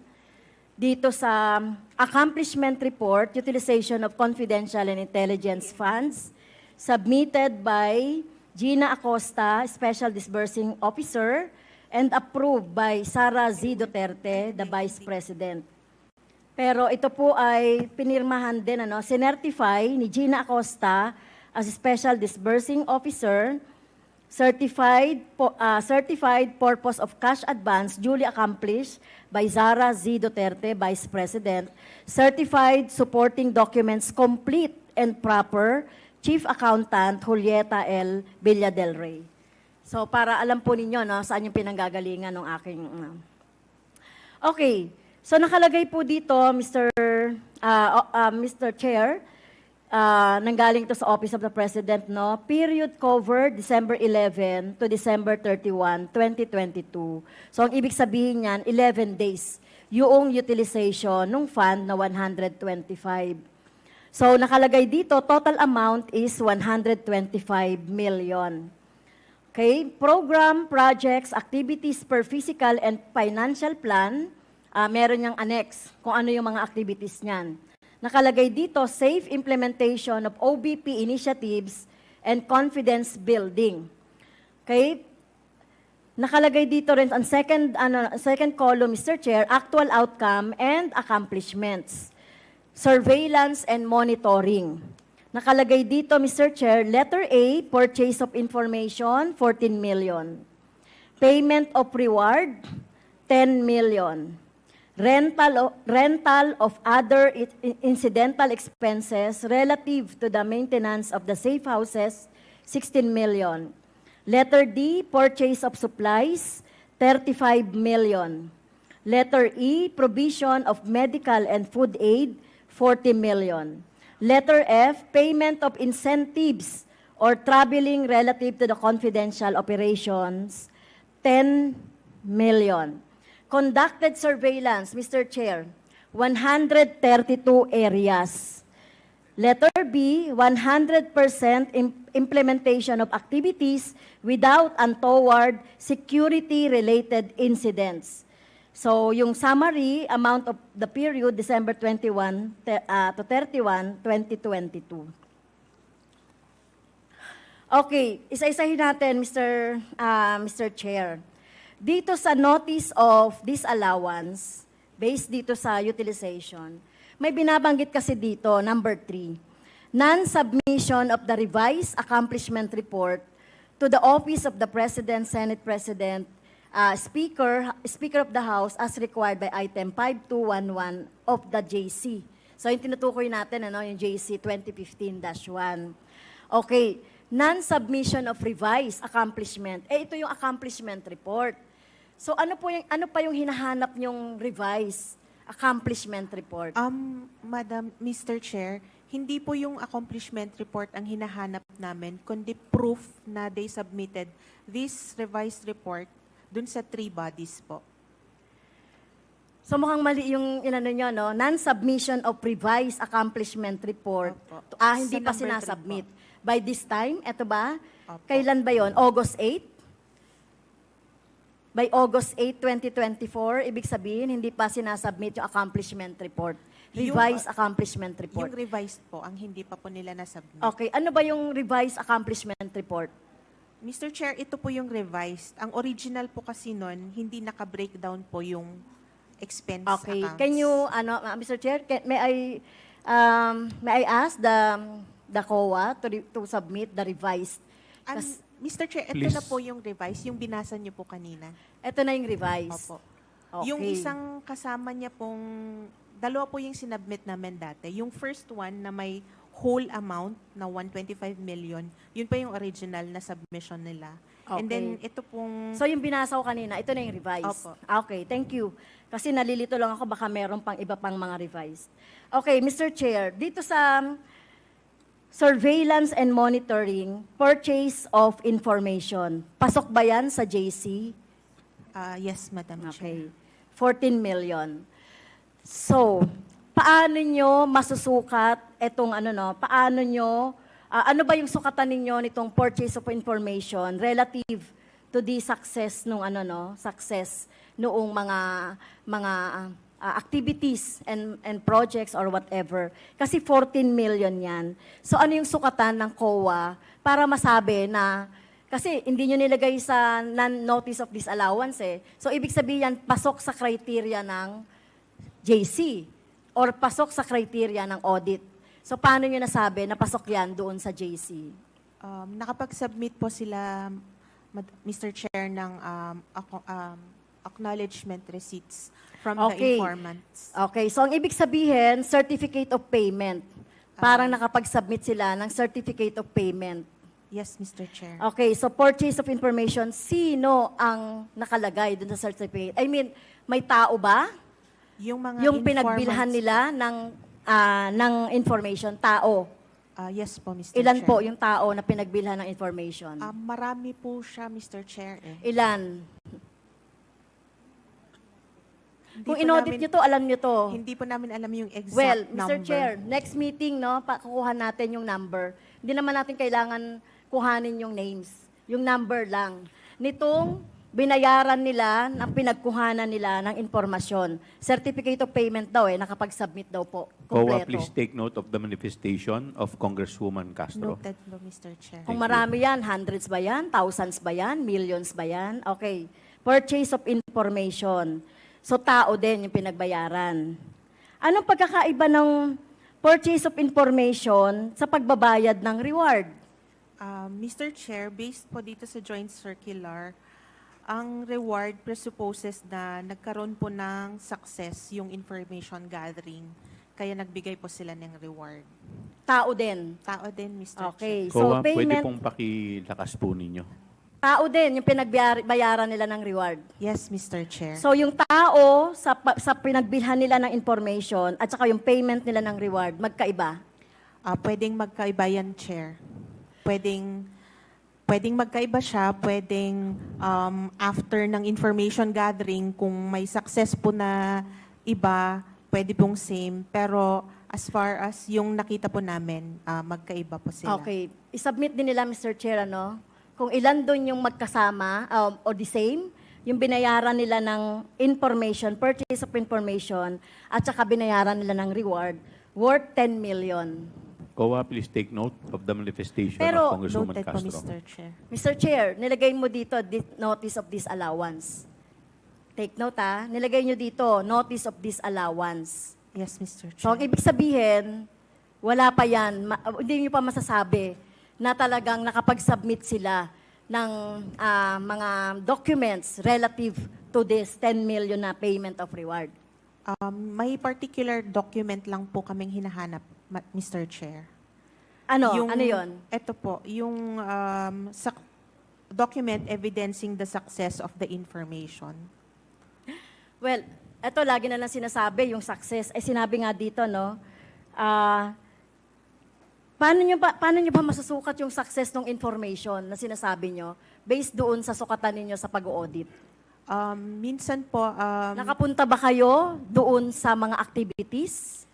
Minsan po may mga particular reports, kunwari sa media, or reports from other law enforcement agencies, ganun po. Kung Okay, ano so man pakita yung- nyo rin sa akin yun. Mr. Chair, kuhanin din natin Mr. yun. Mr. Para Chair, malaman din natin kung kasama- talagang kasama yon doon sa... COA? Noted Yes. po, Mr. Chair. Please take note of the manifestation. Sinasabi dito, Mr. Chair, 105 activities out of 132 conducted surveillance areas attended by the Vice President and those conducted by all the offices during the period of December 13 to 31. Pwede bang, nakita niyo po ba ito? 105 activities attended by the Vice President. Meron po sa accomplishment nila yung 132 areas po. Yes, 132 areas. So, 105 doon, inatinan ni the Vice President. So, can you submit, Mr. Chair, yung 132 areas na yan? COA, please take note of the Yes, Mr. Chair. manifestation. Congresswoman, you have... Yes, Mr. Chair, please wrap up your konti na lang, Mr. interpellation. Chair.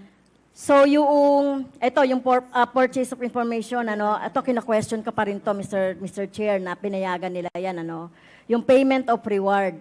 Ito, nakalagay dito, Mr. Chair, provision of medical and food aid. Dito sa accomplishment report nila, provision for medical and food aid, which is 40 million. Pero ang nakalagay po dito sa notice of disallowance ninyo ay 34 million and 24 million, a total of 59,787,000. So may discrepancy po. May part nun po kasi na hindi rewards, kundi regular supplies na ginamit po nila sa confidential operations. So pwede po yung medical and food aid. Yes, Madam Chair. Okay, Mr. so Chair. ilagay nyo rin po yung pinayagan ninyo. Yes, Mr. Chair. Okay, so payment of incentives or traveling relative to the confidential operations. So, pwede ba yung incentives doon sa ating Part po ng explanation nila na hindi po incentives yon, kundi transportation lang po, which is allowed naman po sa joint circular. Okay, pero nakalagay sa report nila ay incentives. So pinayagan nyo yung buong 10 million. Tama po ba? Tama po, Mr. Okay, Chair. so eto Mr. Chair. Sige, i-wrap up na natin. So ito Mr. Chair, merong purchase of information, tao yan. No, makikita natin later on sa submission. Payment of reward, I'm assuming this is cash. Tapos nagbigay din ng reward, various goods, nagbigay din ng reward na medicines, various medicines, nang ibig sabihin niyan, per day ay gumagasta sila ng 3.6 million a day para sa various goods, 2.26 million a day para doon sa reward. Considering na 11 days lang na ginamit itong mga amounts na ito. At kung titignan natin, Mr. Chair, makita natin talaga dito parang in 11 days walang pahinga, no? Even December 25, December 31 o 30 na walang pasok, talagang tuloy-tuloy yung ginagawang pagsa-surveillance. At di natin alam kung paano yon nagagawa. Okay, so yun lang po, Mr. Chair. Gusto natin makita talaga, kasi nakita natin dito, Mr. Chair, halimbawa yung report na yan ng accomplishment report at saka yung sinasabi dito na notice of disallowance, tingin ko meron pang dapat na i-disallow no? Kung hindi ito mabibigyan. At ito yung sinasabing mga 3,500 na tables, chairs, pwede bang malaman ilan ito, ilang tables, ilang chairs, ilang computers, itong 3.5 million?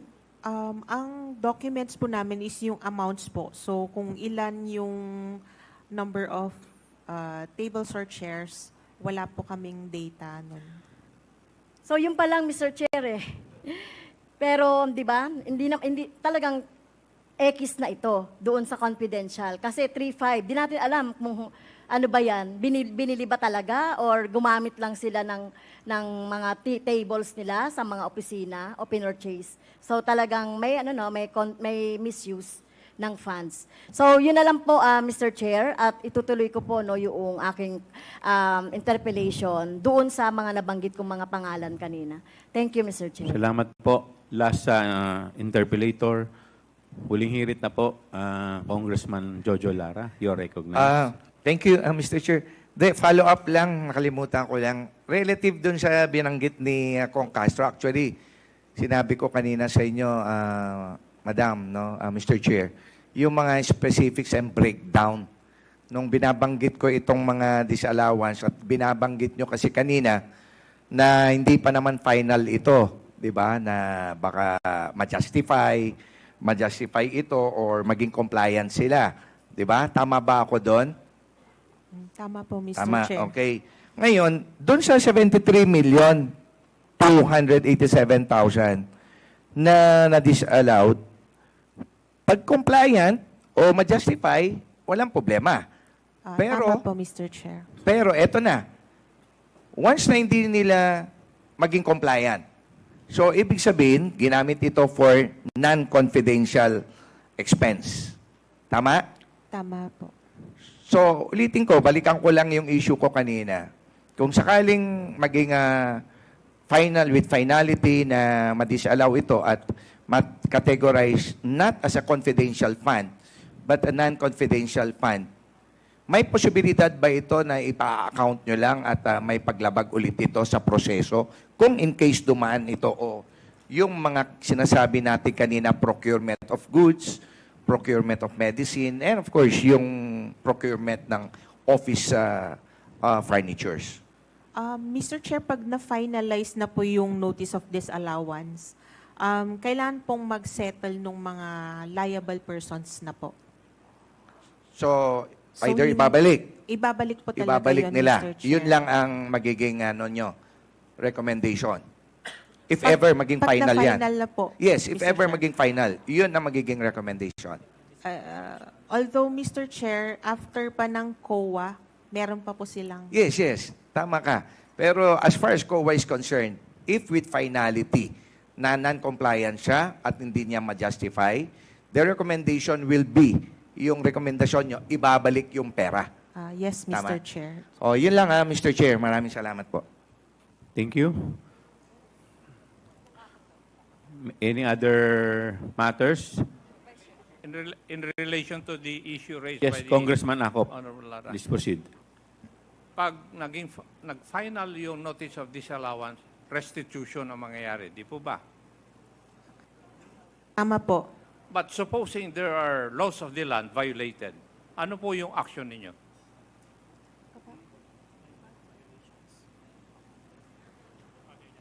Kasi Violations, marami kaming naimbestigan na nangyari. Nangyayaring ganun eh. So, if in the process of the conduct of your audit, you will find out that there are certain laws violated by the head of the agency, ano po yung recourse ninyo? Is that in relation to the confidential funds pa rin po, Mr. Kahit Chair? na anong pondo, when you conduct an audit, Mr. Chair, in case of appeal of the notice of disallowance, the commission proper may refer or provide other sanctions. Like, for example, sir, Your Honor, the commission proper may refer it to the ombudsman for appropriate filing of the case, Yes. or may order to restitute the amount. yeah, that is a Disallowed? matter of protocol Yes. for COA. Yes. It is a matter of protocol. It's actually depends on the commission proper. Yeah, kasi kung may Mr. violation Chair. of law, sino magfa-file kung hindi nyo i-refer sa ombudsman or the appropriate agency? Yun po yung katanungan ko. If in the process of the conduct of your audit, you can see that there are violations of law, bakit Yes, magiging matter of course? Dapat it is mandatory on your part to refer it to the appropriate agency for investigation and the filing of the necessary cases. Yes, that's correct, Mr. Chair. Yes. Thank you, Mr. Chair. Mr. Chair, Mr. Chair, if I may add lang. Oh, yes. One point. Last. Yeah. Congressman Jojo Lara. Of course, yung other charges that goes with the disallowance, di ba, kayo din magre-recommend doon? Or the commission ang magre-recommend? Mr. Chair, the commission. The commission will recommend yung charges kasi kayo magpa-file, di ba? No, Mr. Chair. Recommendation to the appropriate agency like the ombudsman for the filing of the appropriate charges. For the Mr. Chair. filing of appropriate charges. Yes, So Mr. it Chair. will be up to the ombudsman to determine. Sila bahala mag-determine kung anong mga charges? Yes. Basing dun sa findings nyo? Yes. Yeah. Okay. Thank you, Mr. Chair. Chairman, Mr. Chair. last one point lang po. Yes, In Congressman relation to Craps. the query asked by Kong Akop, Chairman Akop, kasi yung unang narinig ko is May. Pero the cleaner niya, that's your mandate. So mandatory dapat. Di ba? That's mandatory. That the agency, the COA, should recommend to any quasi-judicial body. Di ba? Or, doon sa regular court. Di ba? Kung depende po sa COA, but mandatory dapat yan, di ba? Mr. Chair, usually kasi pag violation of laws, talaga pong nire-refer namin yan sa Office of the Ombudsman. Ang tanong kasi, Chairman ako, by any violation of laws. So, mandatory yan for the COA to recommend. Yes, Mr. Chair. Di ba? Well, in fact, if there are cases filed in the Ombudsman, mandatory din kayo na dapat i-submit all those findings as supplemental evidence with regards to the case, di ba? Yes, that's correct, Mr. Chair. So it is not may, but they are mandatory. Mr. Chair, Yes, Congressman Abante. there are certain officials that should be invited in the next hearing, DepEd officials. I would like to move to include the former chairman of the Beefs and Awards Committee, Attorney Limwell G. Antonio, or Tonyo, and other officials competent to answer questions on the agency's budget.